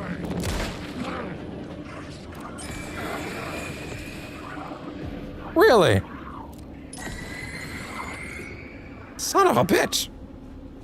Might actually need to go grab... Yeah, you know, I need to grab those extra batteries out of the shoebox. Not a thing I say often enough with this game. But it's kind of funny. Sorry, wait, where's the shoebox in here? Oh, there we go. Wow, sorry, I don't think I realized how much fucking flare gun ammo I have. I should probably spend some of that, huh?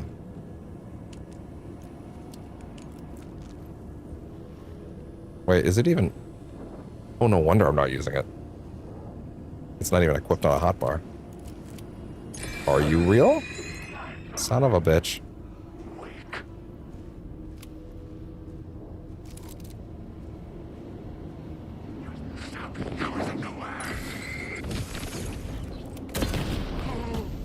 Whatever, I have a lot.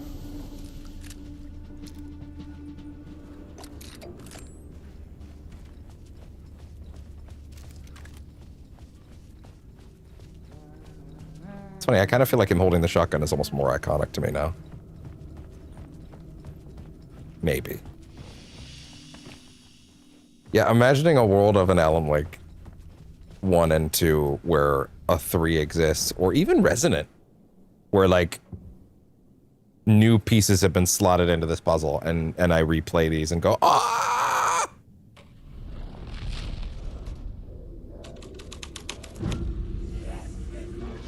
Haunted ballroom. Wait, not yet. It's getting real, all right. I recognize my writer's room on the stage. Yeah. What did that say when I did it? A dark ritual in a haunted hotel to summon the star. Oh, hello there.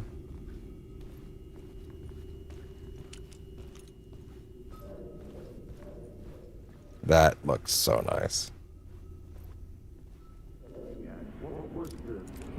Nice set you got here. What was the scene in this room? Well, this is what we call the writer's room. In the play, it's where the devil rewrites reality whilst God is asleep. The devil was our star role. I got a big-time celebrity to play him, and he was method acting the role to perfection. He never broke character, always wore the cult mask. His name was scratched out on the poster. Scratched out, you say?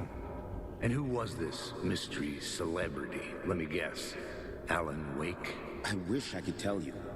But turns out there were masks upon masks. Yeah? Whoever he really was, shit got weird when he was around. Some of the crew joked that we'd actually hired the devil to play himself. Yeah? Mr. Scratch is the devil. He was born to play the role. I had to agree with Casey on that. The devil. You got a demon. And the devil did what the devil does. Welcome to hell, motherfucker! But it's what the story needed. This is not my writing. This is Scratch mocking me. In this room, he will hurt her.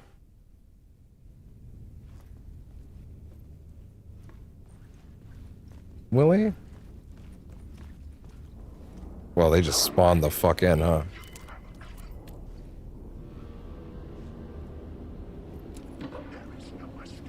No, you know what? Actually, that is good. Ooh! That wasn't enough, huh? Really?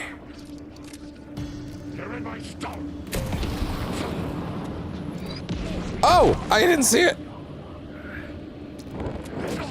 Shit.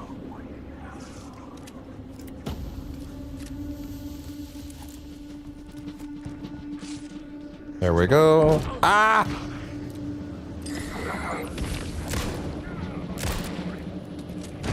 Oh, shit! Shit! I will say, even though there are moments like this where, oh my god, I'm stuck, where like I am kind of getting worked over a little bit, I do think also the nightmare mode doesn't quite go far enough.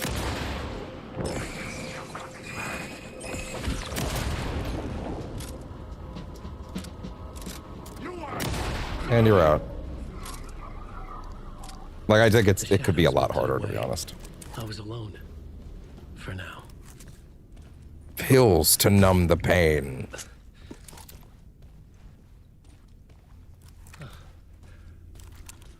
Oof. Was there anything else in here?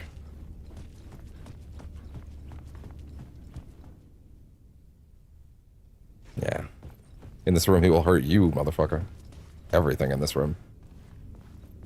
And, of course, we can ascertain that a lot of this is what happened when Casey investigated the hotel. That this is the case that he went on. And honestly, I'd love how well threaded that is, because like this, we are nearly left to assume things that occurred. Y'all need to relax. You're not disappearing.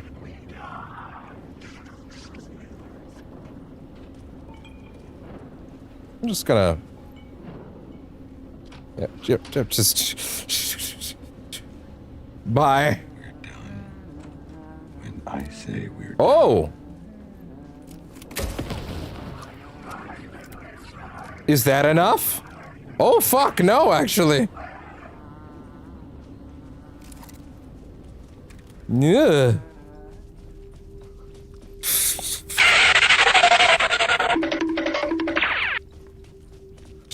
Fuck.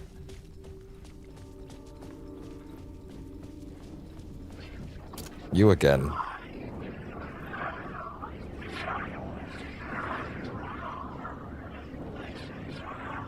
Everybody disappear. Are you thinking about it? That's what I thought. Yeah, bitch, run. Ah.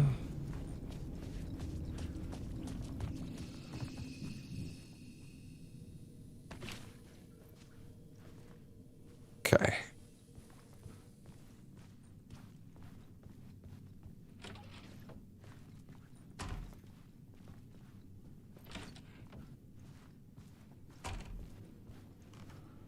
Next up. Come on. Wake.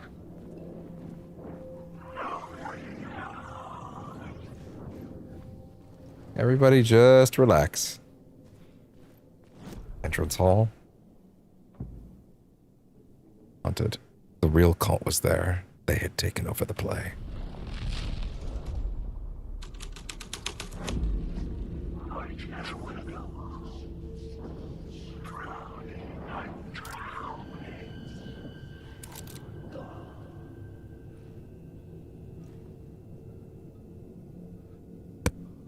Come out! Show me your true form!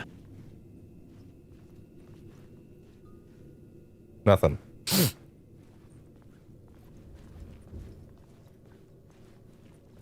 What were you guys doing in here?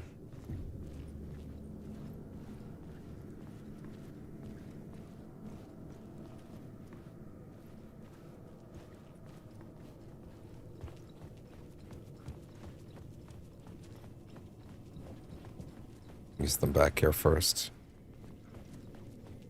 Before we move on.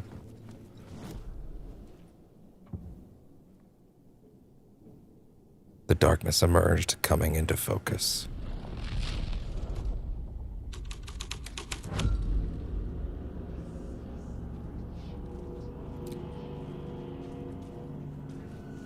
Not much to see, all told.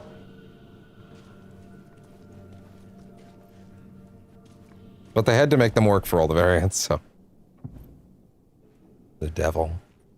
The devil led the way with darkness boiling in his skull.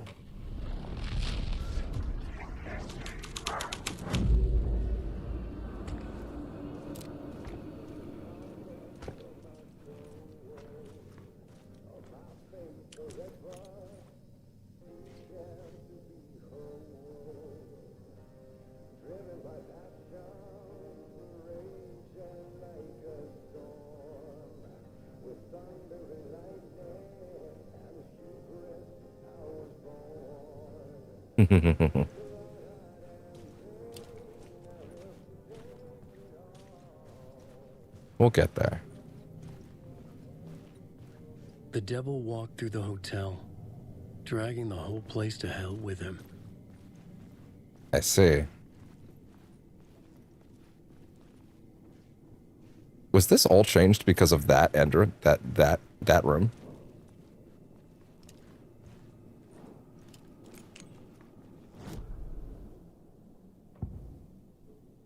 The actor of the devil had his own dressing room in the hotel.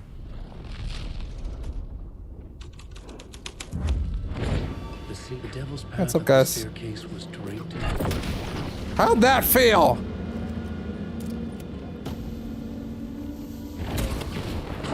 Woo!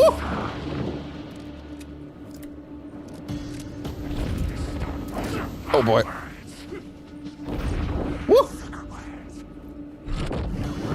Whoa! Someone's trying to go for some big leaps there.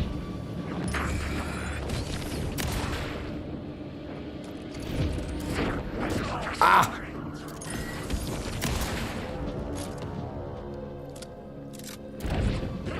Oh! Woo! Oh my! Ah! There are a couple moments where they get you. I do still kind of wish that they really pushed a lot harder, though, to be honest. Like, at least give me new enemy variant. I think the primary worst thing for Final Draft is that it's not even just that they don't tweak, yeah, they added the nightmare mode for doing it, but like, I want the nightmare mode to kick harder on this mode and that mode, right? But like, I don't know, man. I kind of wish I could just play Final Draft without all of my New Game Plus weapons. Like, I wish it wasn't a New Game Plus mode where you had all your existing tools. That way I could just play... Because it just adds stuff. It doesn't actually change stuff, it adds stuff. So I would much prefer to just be able to play that version of the game, right? In its entirety.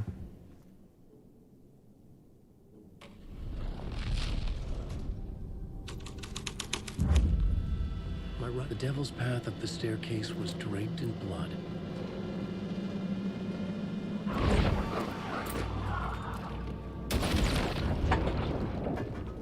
that feel great?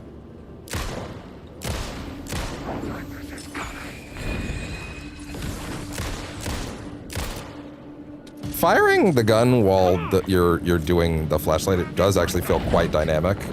I wish it was more intentionally utilized, I guess, if that makes sense. But yeah.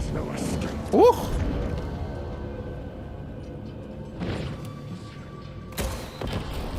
Did you both feel that? You did. Good. Hey. It would be nice if that I could have like a sort of unified version of the game that has literally all the stuff, because otherwise it just feels like you kind of have to play the game again for like 15 minutes of new stuff. And like the new stuff is great. It's just, it's not enough to justify a full second playthrough. I don't like that a New Game Plus that had so much like so much potential to again be, ooh, we're finding slightly different pages where slightly different things happen, which is changing the events ever so slightly as you go along, is pretty much just, there's a couple new pages and there's a couple new things and they are good. Everything that is added in it is fucking aces. It's just that there's not nearly enough of it to justify that second run. It's not good when I can, when the feeling I have about like the big new mode is this could have been an email. I felt the presence of a new idea here. Especially because I just want. Mr. Scratch, I don't know. if that's who the actor I don't mean to complain. The devil It's was, just had stayed in the hotel. Asking around at reception got me a room number. 666. He had requested that room, specifically. The devil had a sense of humor. Or he really didn't. It was funny either way. According to the director, the actor hadn't mingled with the rest of the cast. He had only come out for the play. And always in character.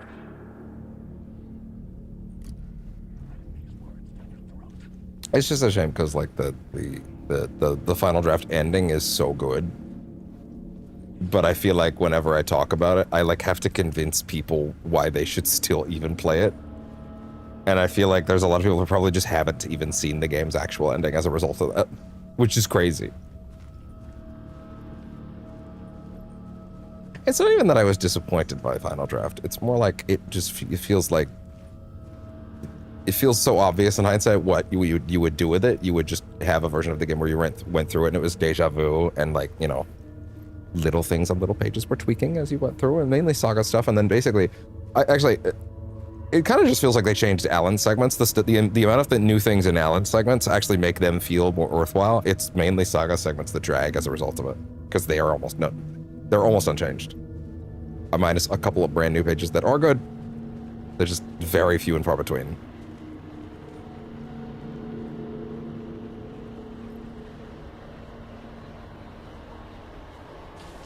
It makes no damn sense. Compels me, though.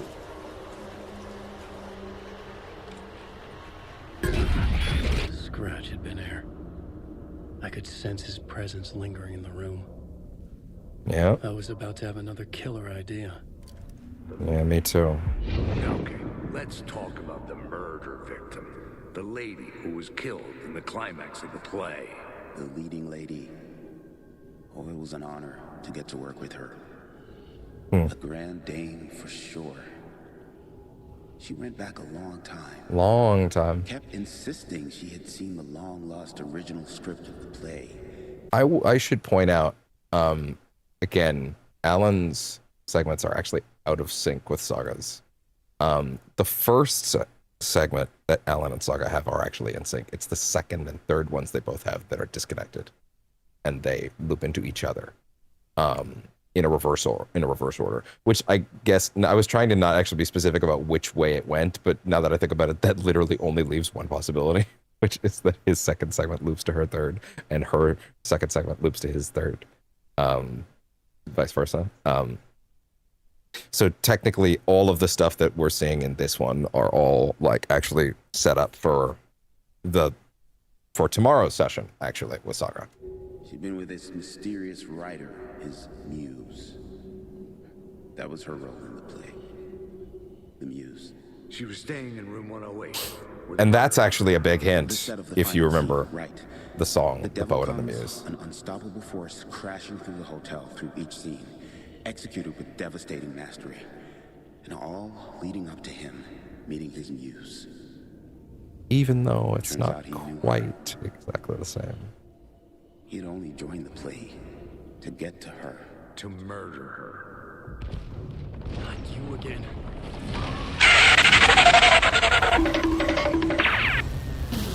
Time to go.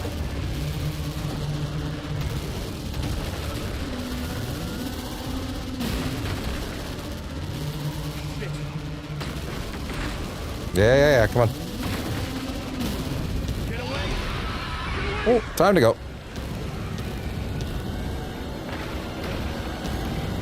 Woo!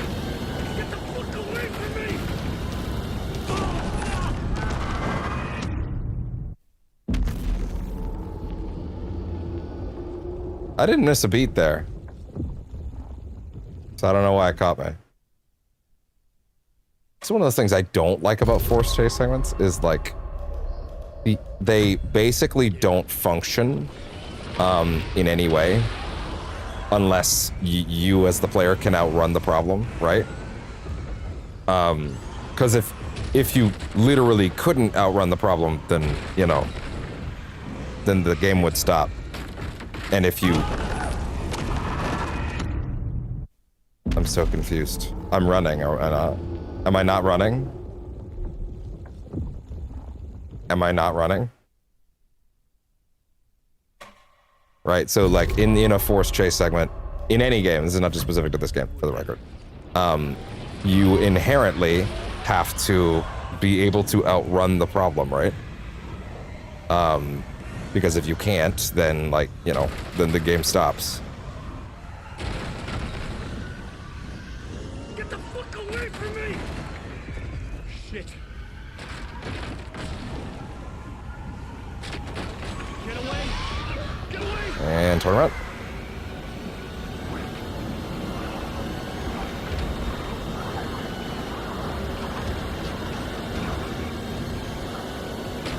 And then if you've designed it poorly, then, you know, then the...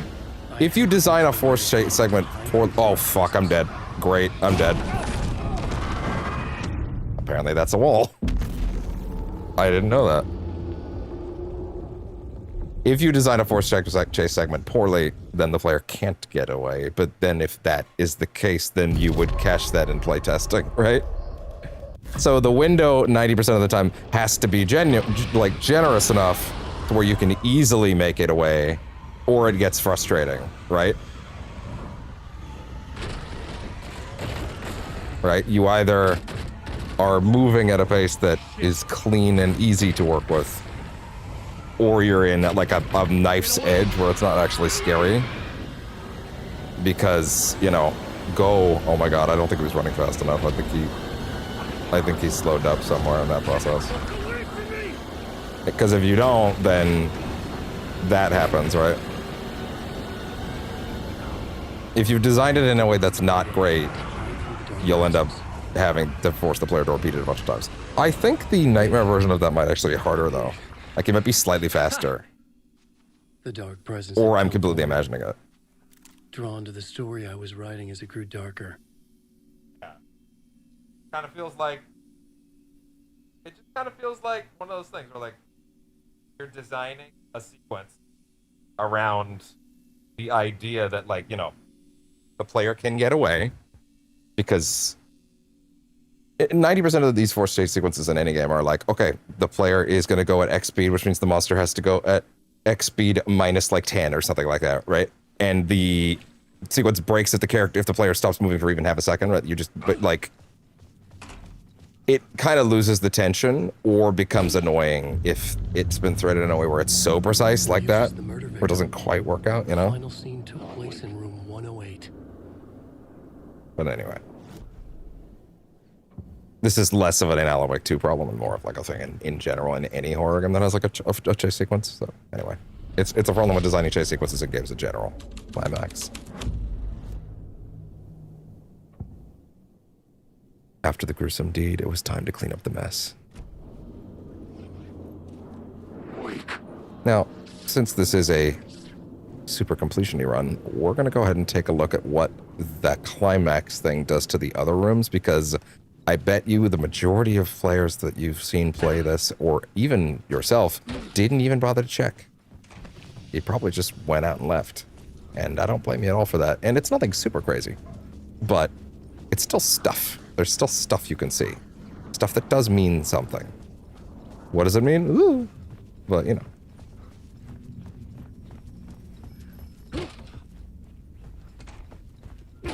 I needed to find the muse, the murder victim, room 108. The actor and witnesses and the victims, one and the same, and the massacre was real. It looks like it's barely changed from the last one, actually.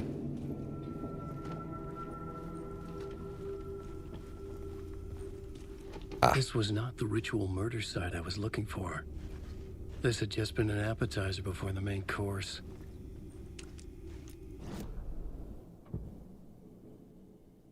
Time for applause. But there is stuff to see. Also, we're basically done for the day, by the way.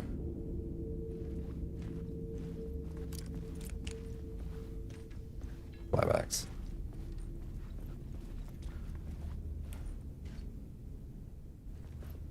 Did he say something? Feels like a line didn't play.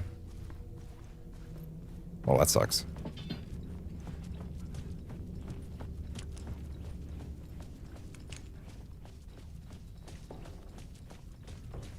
Oh, wait.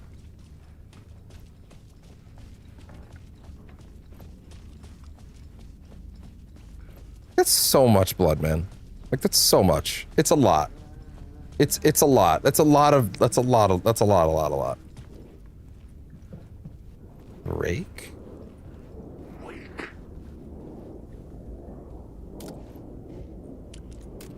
Oh, that was on.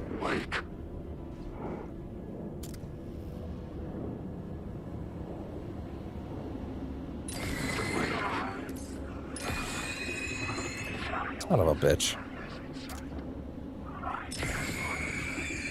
You motherfucker.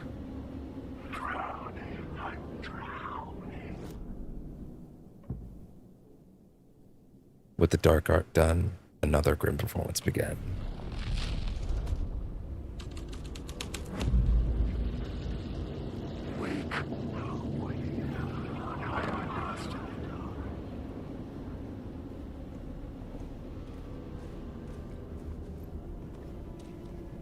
The dirty cops would make sure none of this would be traced back to their diabolical masters hiding in the dark. Mm-hmm.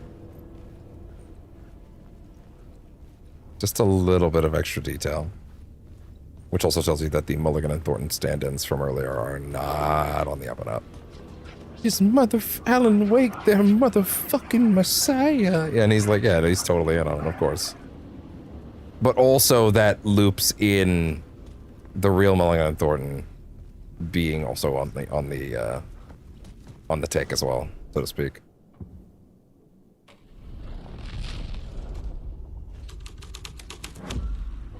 The scene had changed.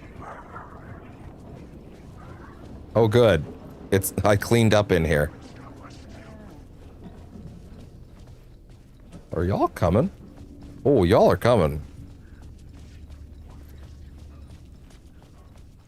Better hurry up. Can't catch me now. Hey, actually, before we... Yeah, please. And also while I'm at it. We have another row, it's fine. Wham. Also, are we done? Like, is the building done? There's another echo up front.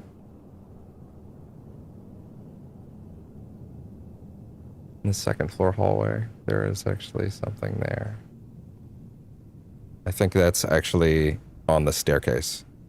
You have to go through there to get to it. I did forget that. Yeah, I forgot that. No. Relax.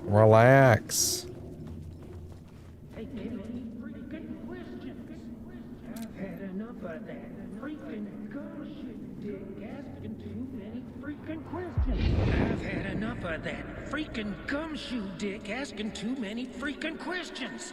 Not letting us proper police take care of it. Yeah. This is our chance to make the powers that be happy.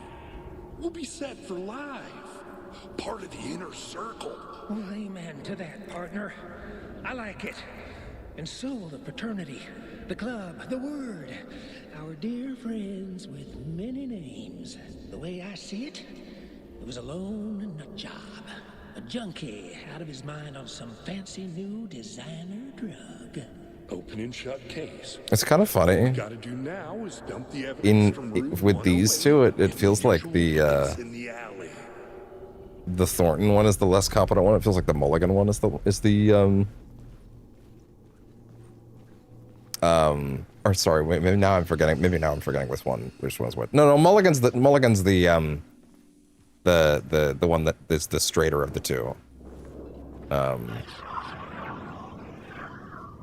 Right? Like the crazy hair one's the one with, you know, he's the less together one normally, but it seems like it's the opposite for these guys.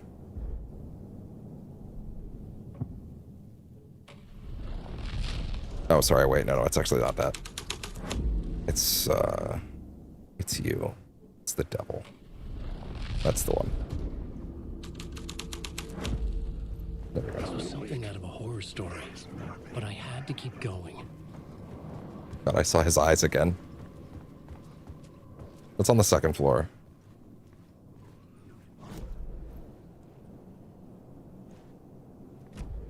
Either that or it's actually higher up.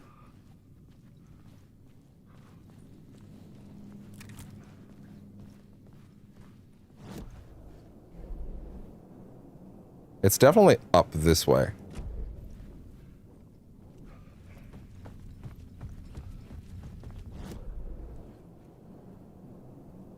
At what point do I enter this? I'm pretty sure I do. Pretty sure that's how that works. Right?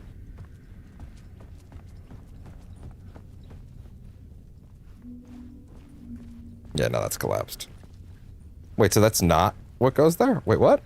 Oh no. What have I forgotten? Oh no, have I forgotten something important? I could have sworn there was something on the staircase, but maybe I'm just thinking of the echo. Then shit, wait, is that like... As far as this goes... Wait, hold on. Do a guide. Let's see. Second floor hallway.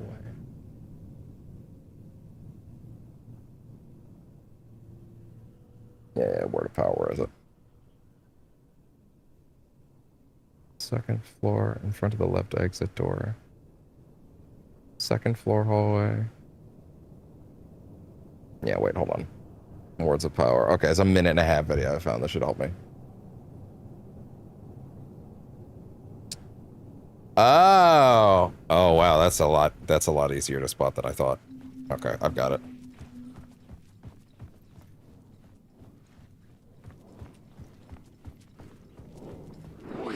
Coming through. Actually, wait. No, that's fine. Coming through. Yeah, I'm sure. Cry me a river. I missed the part where that's my problem.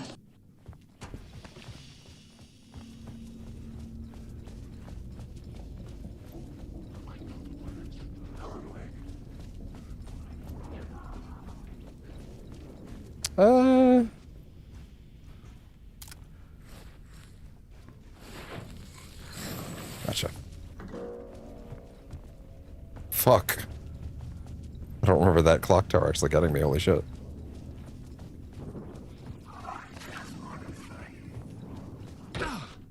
Yeah, I would deeply love a version of this game that, like, was willing to kick ass with its enemy variety in the way that like RE4R's hardcore difficulty was, that would be great. Because I do think this game is phenomenal. It's just, I kind of wish there was a version of the game that had like more intense encounters, you know? It just kind of feels like a shame that they made such an incredible game, but it also just kind of stops short of like being the survival horror game in the way that those games are. And I wish. Well, see, here's the thing. I don't even want it to be action horror. It's not even like that. It's like, it's more that like, I want there to be moments that like where the enemies, you know, really fucking go for it, you know? But it's not like I want it to be like RE4 where there's that many, right? I just want it to be like, hey, hit me. The awful finale, the site of a ritualistic murder. The plot changes And you can see a preview of a location from later.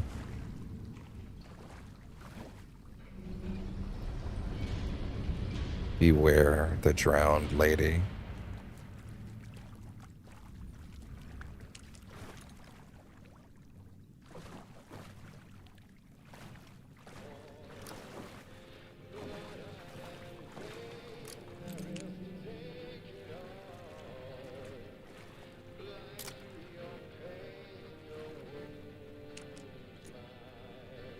Downfall.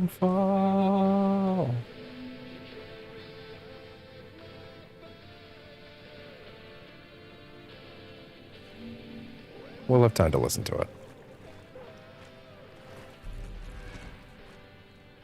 Anger's remorse.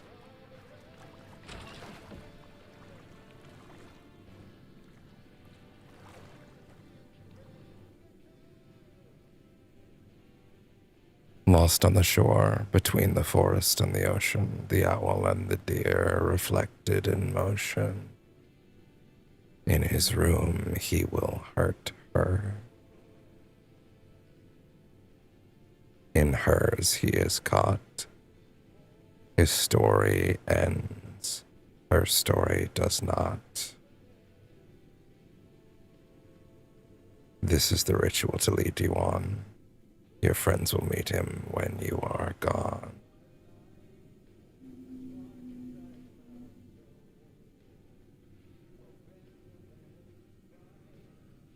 That's weird. Did I go somewhere for a minute? What?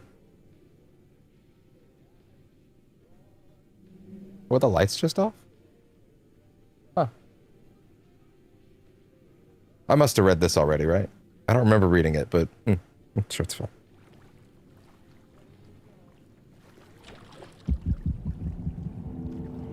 This was the murder site. There was a record at the bottom of the bathtub, beneath the body. Somehow it was important.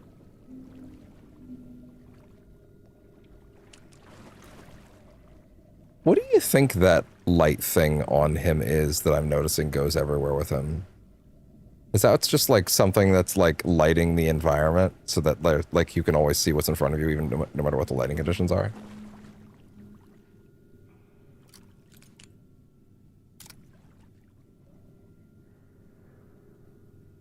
Take that sight in for a second. Observe that face.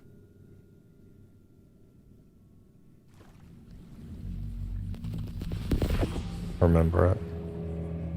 Another step. Somehow I was closer to home. Closer than ever before. It's you again. The FBI agent. Yeah. Saga Anderson. It I'm is. closer now. I can feel it. You helped me get closer to escaping. Wake? Are I still trapped? Yeah, the clicker. We can... You know about the clicker. Yeah, I wonder how. Help us. I destroyed the dark presence with it last time. You can help. You can find it. You must find it. I can get it to you. I have to understand. Did you write the story? Alice is in danger. I have to stop Scratch. I have to find Return. I need to get back to my apartment. I'm writing a story to get through. Initiation. It's the only way. finish the story. You can do that. You can write out. It wants him to hear what it wants him to hear only. Like two planets passing in orbit, Saga Anderson was helping me go deeper, closer to escape, somehow. Sincerely don't think he remembers putting her in the story. Parliament Tower. Whichever version of Alan had that idea sucks. I had to find the manuscript of Return. But the reality is it was going to keep resetting him until it got what it wanted out of him. He was always going to put her in the story because that's what it wanted her to do. That's what it wanted him to do. And it was going to keep recycling and reshuffling his head until he came to that idea. It might have taken a while, but it was only a matter of time. Which is not to downplay his part in that decision. Just to point out that this place is like that. It will get what it wants. And every time he gets to a conclusion that it doesn't like, back to factory settings you go, Alan. For me, the meant only for you, I see. Wake up, it's on. These lyrics are way ahead for some reason. On a winding road. Now they're in my bed, in the dark chamber of my head. I flip you over until you bend. This winding road. Don't you ever let me go. Forever on play pretend. Forever, never, wanting it to end. This message that you send to this winding road. It's just the beginning. Only the ending. Winding through me now. Only the end. It's just the beginning. Only the ending. Winding through me now. Only the end.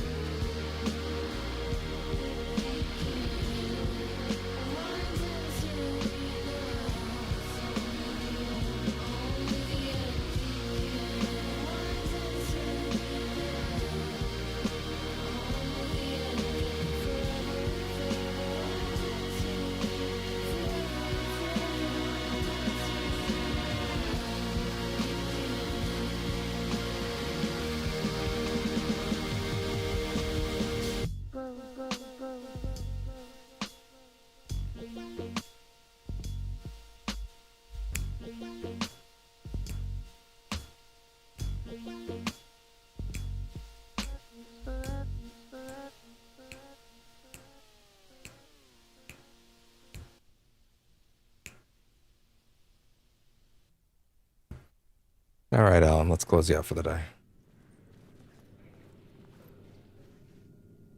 Wait, I feel like I should have read that out loud, but I'm not sure.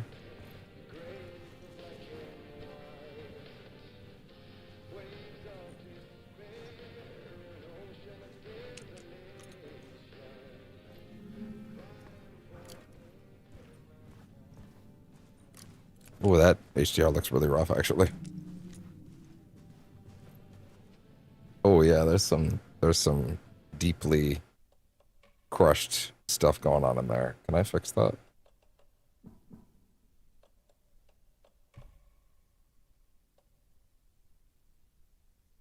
Wait, sorry.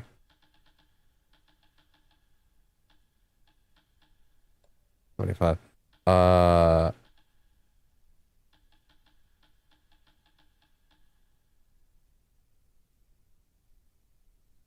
Wait a minute. Wait a minute.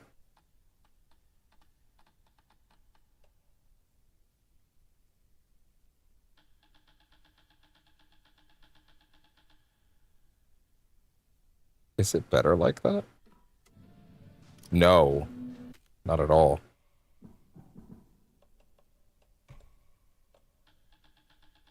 lower? Doesn't seem right.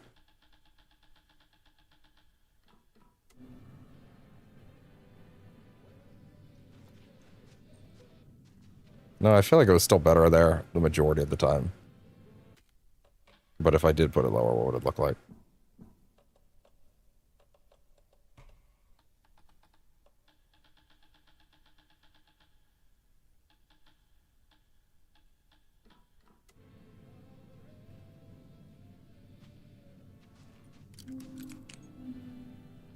I don't know. I don't know, actually. It just doesn't look great either way. But it's only in this room I've noticed it. I've never had this problem with this game in any other spot.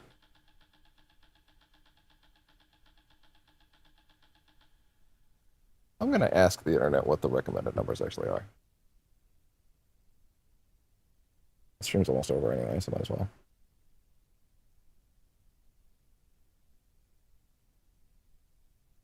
Let's see. What? In-game brightness.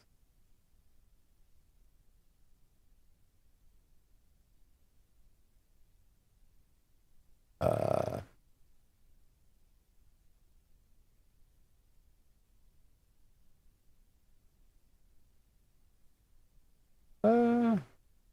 50 to 75. Okay, interesting. I must have done this already. Okay, fine, whatever. Leave it where it is. It does look a little weird in this scene, but not when the light is on. Which is probably why I never noticed it before. Alright, whatever. It's fine. It looks literally perfect whenever you have a flashlight on, so I'm just going to assume that's just the lighting conditions the game is born in, you know. Also, this looks great, so, like, you know, whatever. It's fine.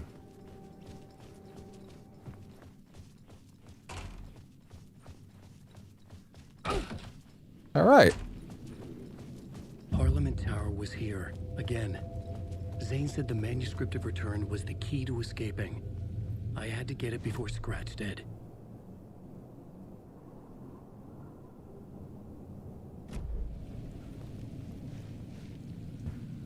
I think that's the one that's above, but it's okay.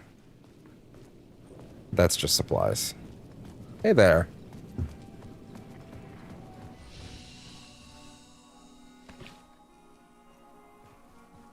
Now, if I recall correctly,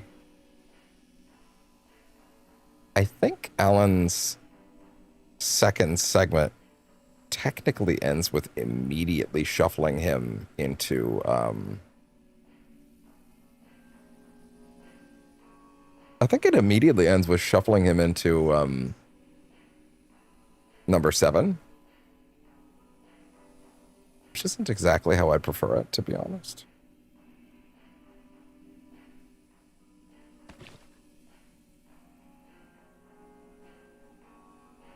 How do I want to do this?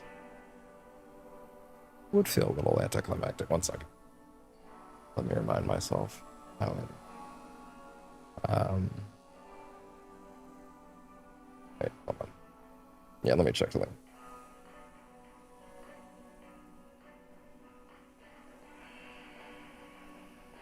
Let me see what that looked like.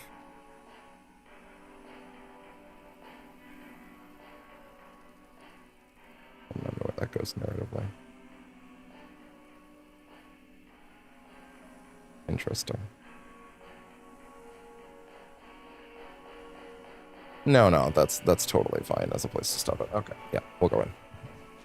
I don't know what I was thinking. The dark place. Opening soon, a photography and videography exhibition by Alice Wake.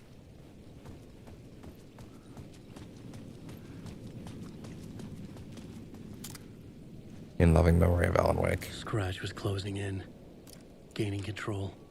I couldn't let him escape the dark place. I had to keep him from Alice.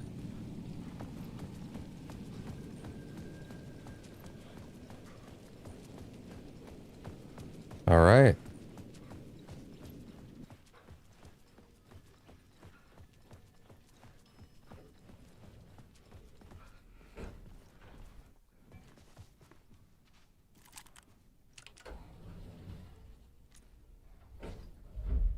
See, now I'm thinking I should have just left it there where it was a minute ago and swapped back, but no, it's okay. It's okay.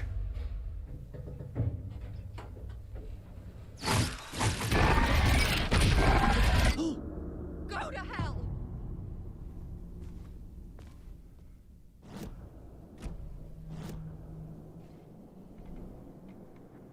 Yes.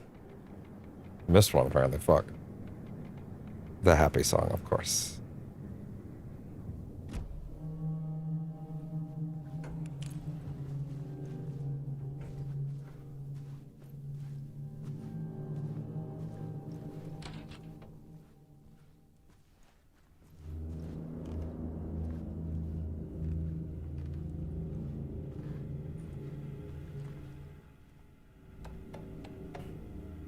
Greetings from Barry Wheeler. So, as much as my eternal desire to see Barry again has been defeated, not defeated, I still hold out hope. For the record, if you're holding out hope that Control Resonant will have him, one of those 194 questions from that min-max video was them asking Barry Wheeler, and they said, not this time. So...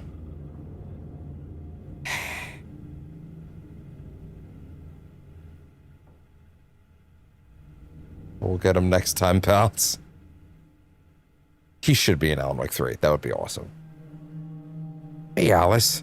I'm more of a fish out of water in Hollywood than I ever was in the North Pacific Northwest Wilderness. These yuppies with their glow-in-the-dark teeth couldn't be more fake if they had 6 fingers. And everything is so fucking great all the time when it's in fact the opposite. More than once I've thrown up in my mouth during these meetings of these movie exec jerks. But I gotta be up here to look after Al's legacy. Everyone wants to gobble up the film rights for the Casey books, and they have moronic ideas of what to do with them. It's my duty to herd this horde of tanned zombies in the general direction of something resembling good taste.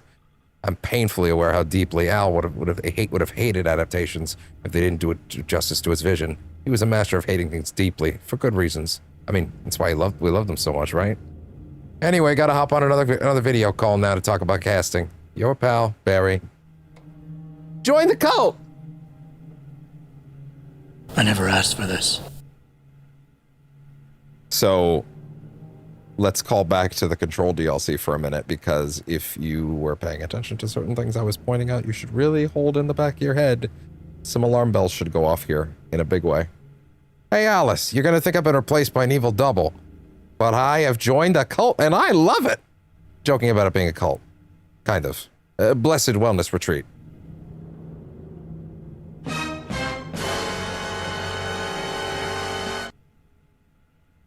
Working with Al or the Andersons was tough sometimes, but these movie biz types are insane. My stress levels were through the roof. But then I was tipped off about the retreat. Best decision I ever made. I have never felt this good and, well, healthy. The guy who runs this place, Chester.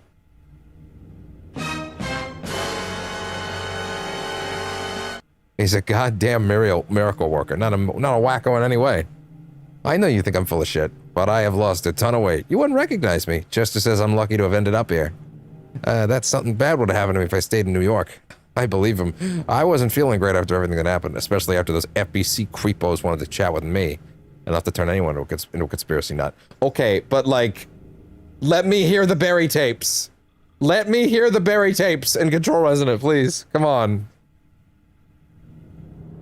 Never enough to turn anyone into a conspiracy nut. I hope you are good over there. Come visit any time. West Coast is not as bad as I made it sound in my earlier emails. Your pal, Barry. Blessed wellness retreat. So, of course,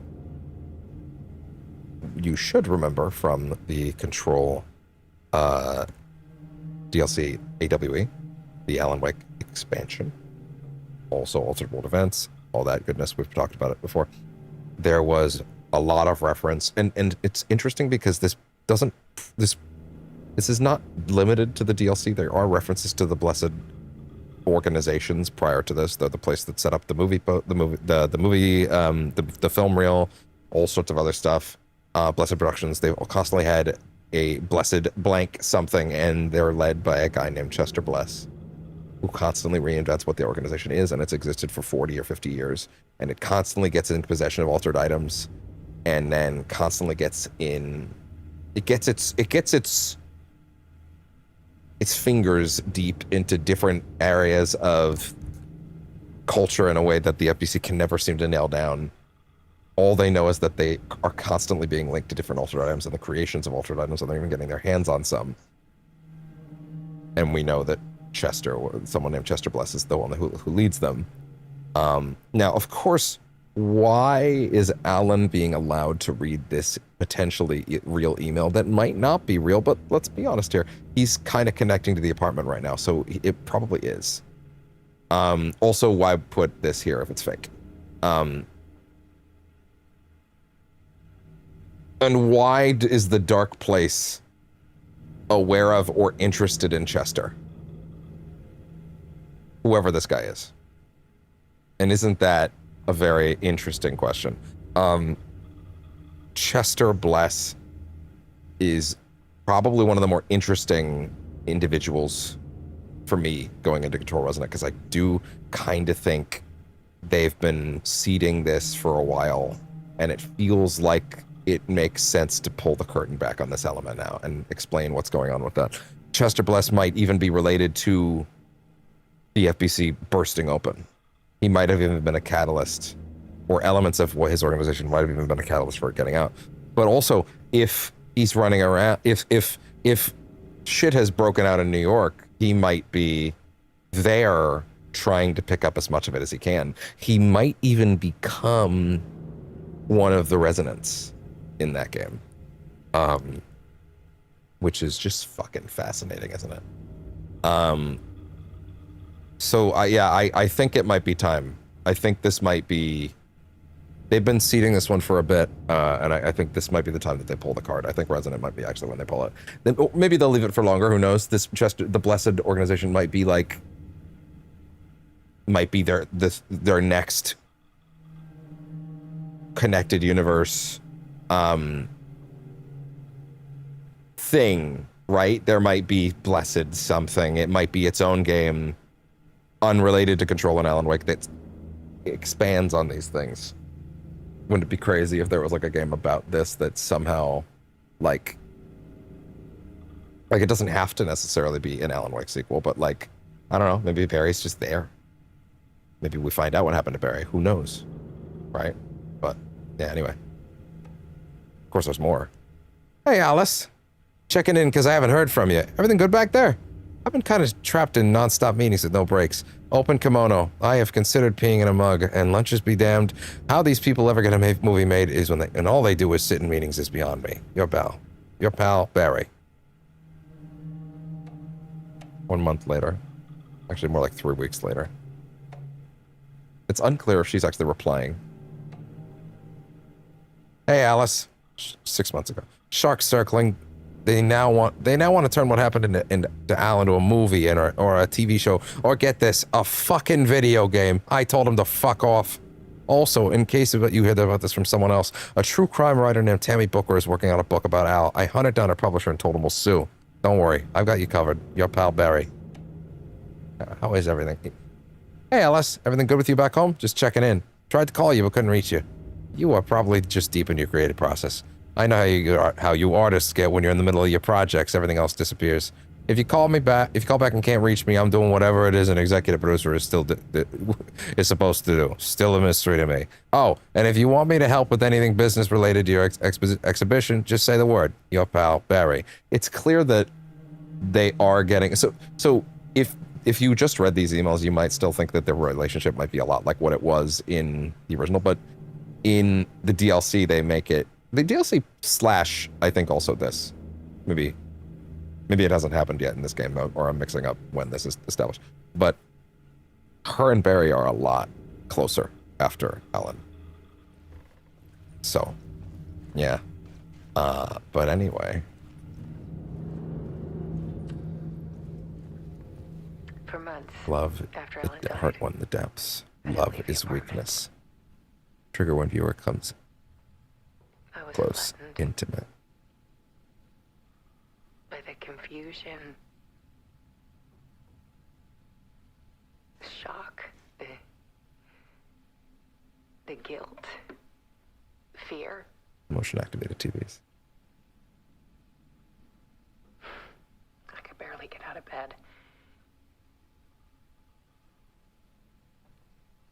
Gary Wheeler started visiting. Yeah, no, it is there. It is here.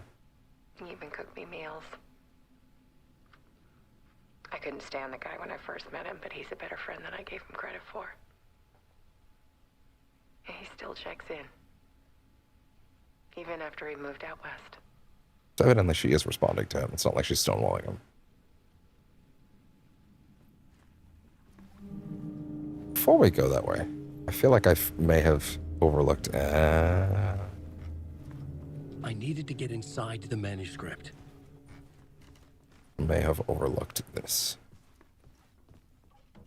Alice had turned the bathroom into a dark room.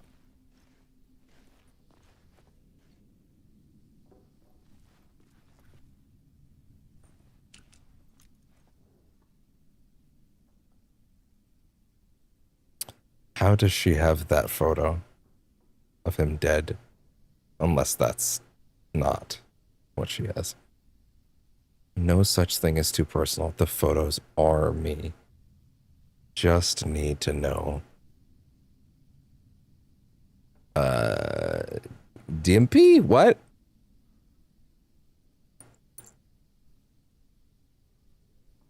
Hi, bud. Make you see what's beneath the surface. A glimpse.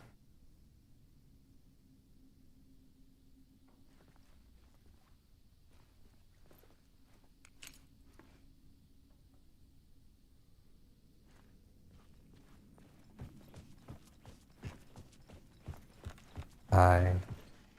Very sweet. Yeah.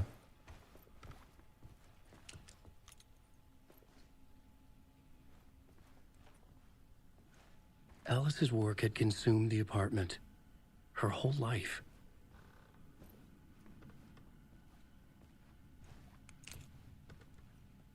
Need to show you the truth on all screens. Question mark. Okay, okay, okay. 2, 3.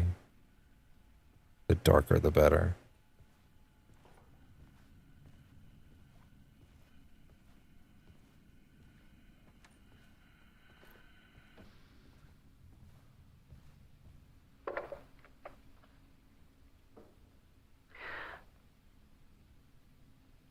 One morning, I saw a deer soar past my bedroom window.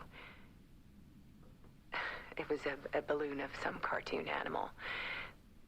And I looked out at the street below, and I saw a little girl crying. Like losing that balloon had just ended her whole world. It was the perfect image of the horror of caring. And that's when I got myself out of bed. And I picked up my camera.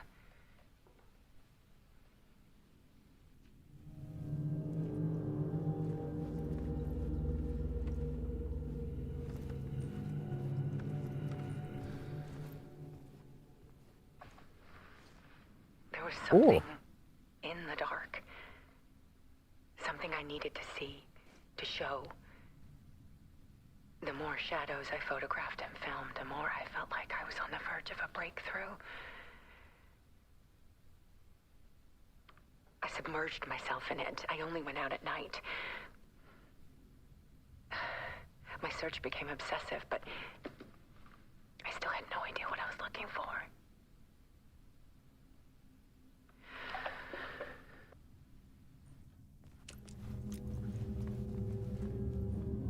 Sometimes you never know until it's in front of you.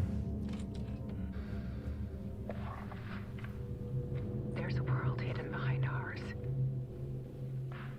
A dark tide ebbing and flowing against reality. Faces in the shadows. Her light going on and out in the background is really interesting in this shot for me. Vast, paralyzing ocean. But photography can freeze reality in a snapshot, put a cage around the infinite and capture it. I need to prove those faces are really there. restart. 1 second.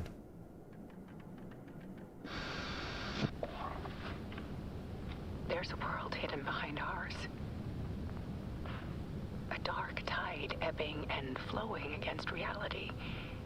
Faces in the shadows.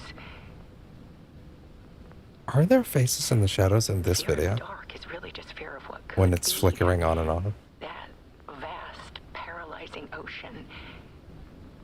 But photography can freeze. Is there someone standing there flickering it? Put a cage around the infinite and capture it. Humor me for a second. Prove those faces are really there. Humor me for a second. Turning on the 4K capture utility in capture card brightness settings. Give me a second. All right, humor me.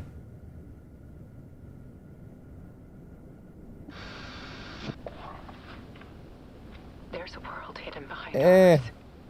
It's too bright to see anything now. A dark tide ebbing and flowing Wait, hold on. against Let reality. me Faces in the shadows. enable open projector on OBS. Let me just see. Is there something back It's there? really just fear of what could be. Is there something back there? Vast, paralyzing ocean. But photography I don't think there's. If there is, you can't see it because of what I've done. put a cage around the infinite and capture it. I don't see a face if there is one. I think I'm overthinking this, to be honest. Now I'm jumping at shadows. That's fine. Anyway, reset that shit, dog. Yeah, there you go. Okay. Yeah, no, nothing. Okay. Getting a little too into the hunt all of a sudden.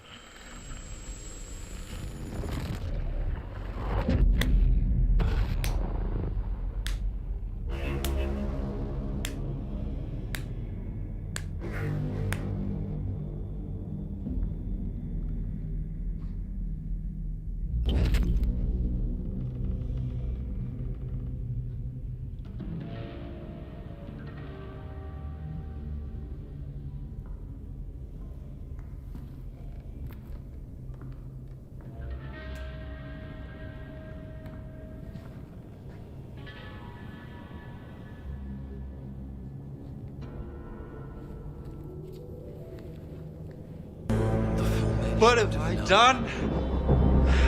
Return. A horror story about the dark presence escaping from the dark place, taking over Bright Falls. I couldn't remember writing it. I had not written it. I would never write this. I knew who had. Scratch. Yeah. A monster with my face. If this story came true, Scratch would get out, people would die. Destroying the manuscript, it wouldn't stop it from happening. I would have to fix it, edit it. I could not change the genre of the story. I'd have to work within the constraints set by Scratch. I needed someone in the story to fight the darkness. Saga Anderson. I kept seeing her in my visions. She was already in Bright Falls, already involved, but she was not in Return. Not yet. I'd write her in, try to stop Scratch within the limits of the horror story. It was almost impossible. It was taking too long. Doesn't look like it took too long. The end.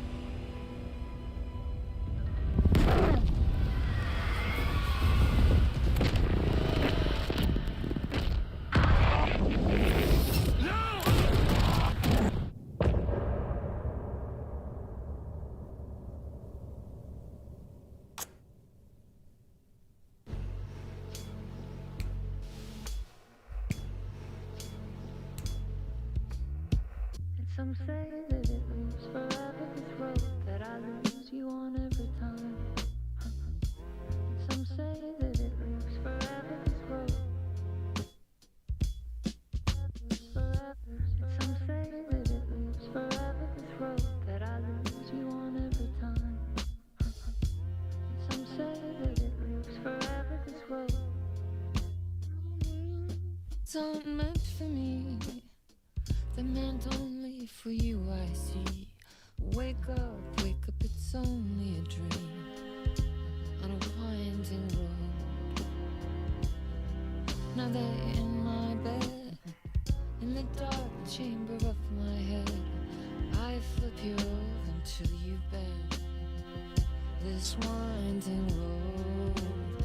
Won't you ever let me go? Forever I am living, never play and pretend. Forever, never, never wanting it to end. This message that you send to this winding road. It's just the beginning, only the ending, winding through me now. Only the end, it's just the beginning, only the ending, winding through me now. Only the end.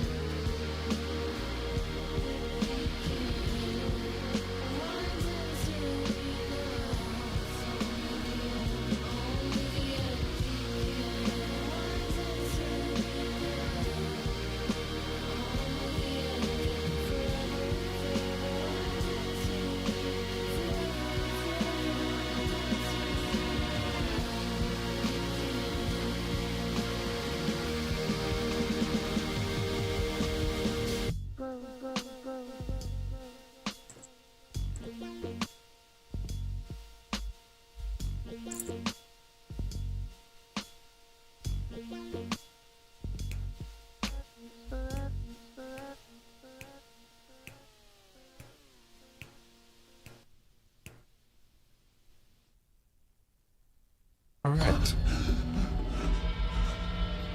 This is why I would usually go straight back I could finish my edits to the manuscript. to Saga at the end of 5. That's why I would usually do that, because then this feels like you're starting the next memory loop. of my edits was already But you're not fading. really. Terrible things would happen if the manuscript came true. Scratch was there, at Parliament Tower, undoing my work. He could use the story to escape. He could go after Alice. Zane had said we worked on Return together. That was a lie. Scratch wrote Return. I would pay Zane another visit. He had guided me to 2 murder sites. I needed a new one to get back to Parliament Tower. A new draft of initiation.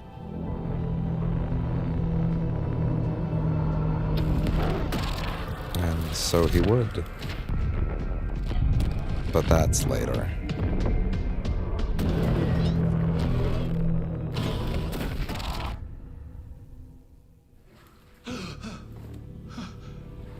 His hair is significantly different.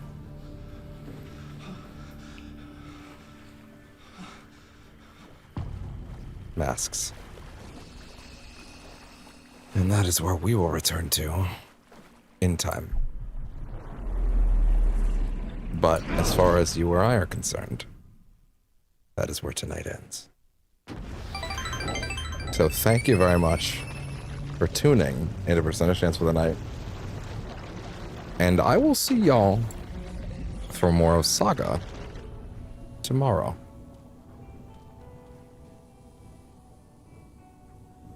Have a good one. And try not to let the things that go bump in the night find you. You never know if you'll have the room to run. I'm just fucking with you. Or am I? Have a good night, my friends.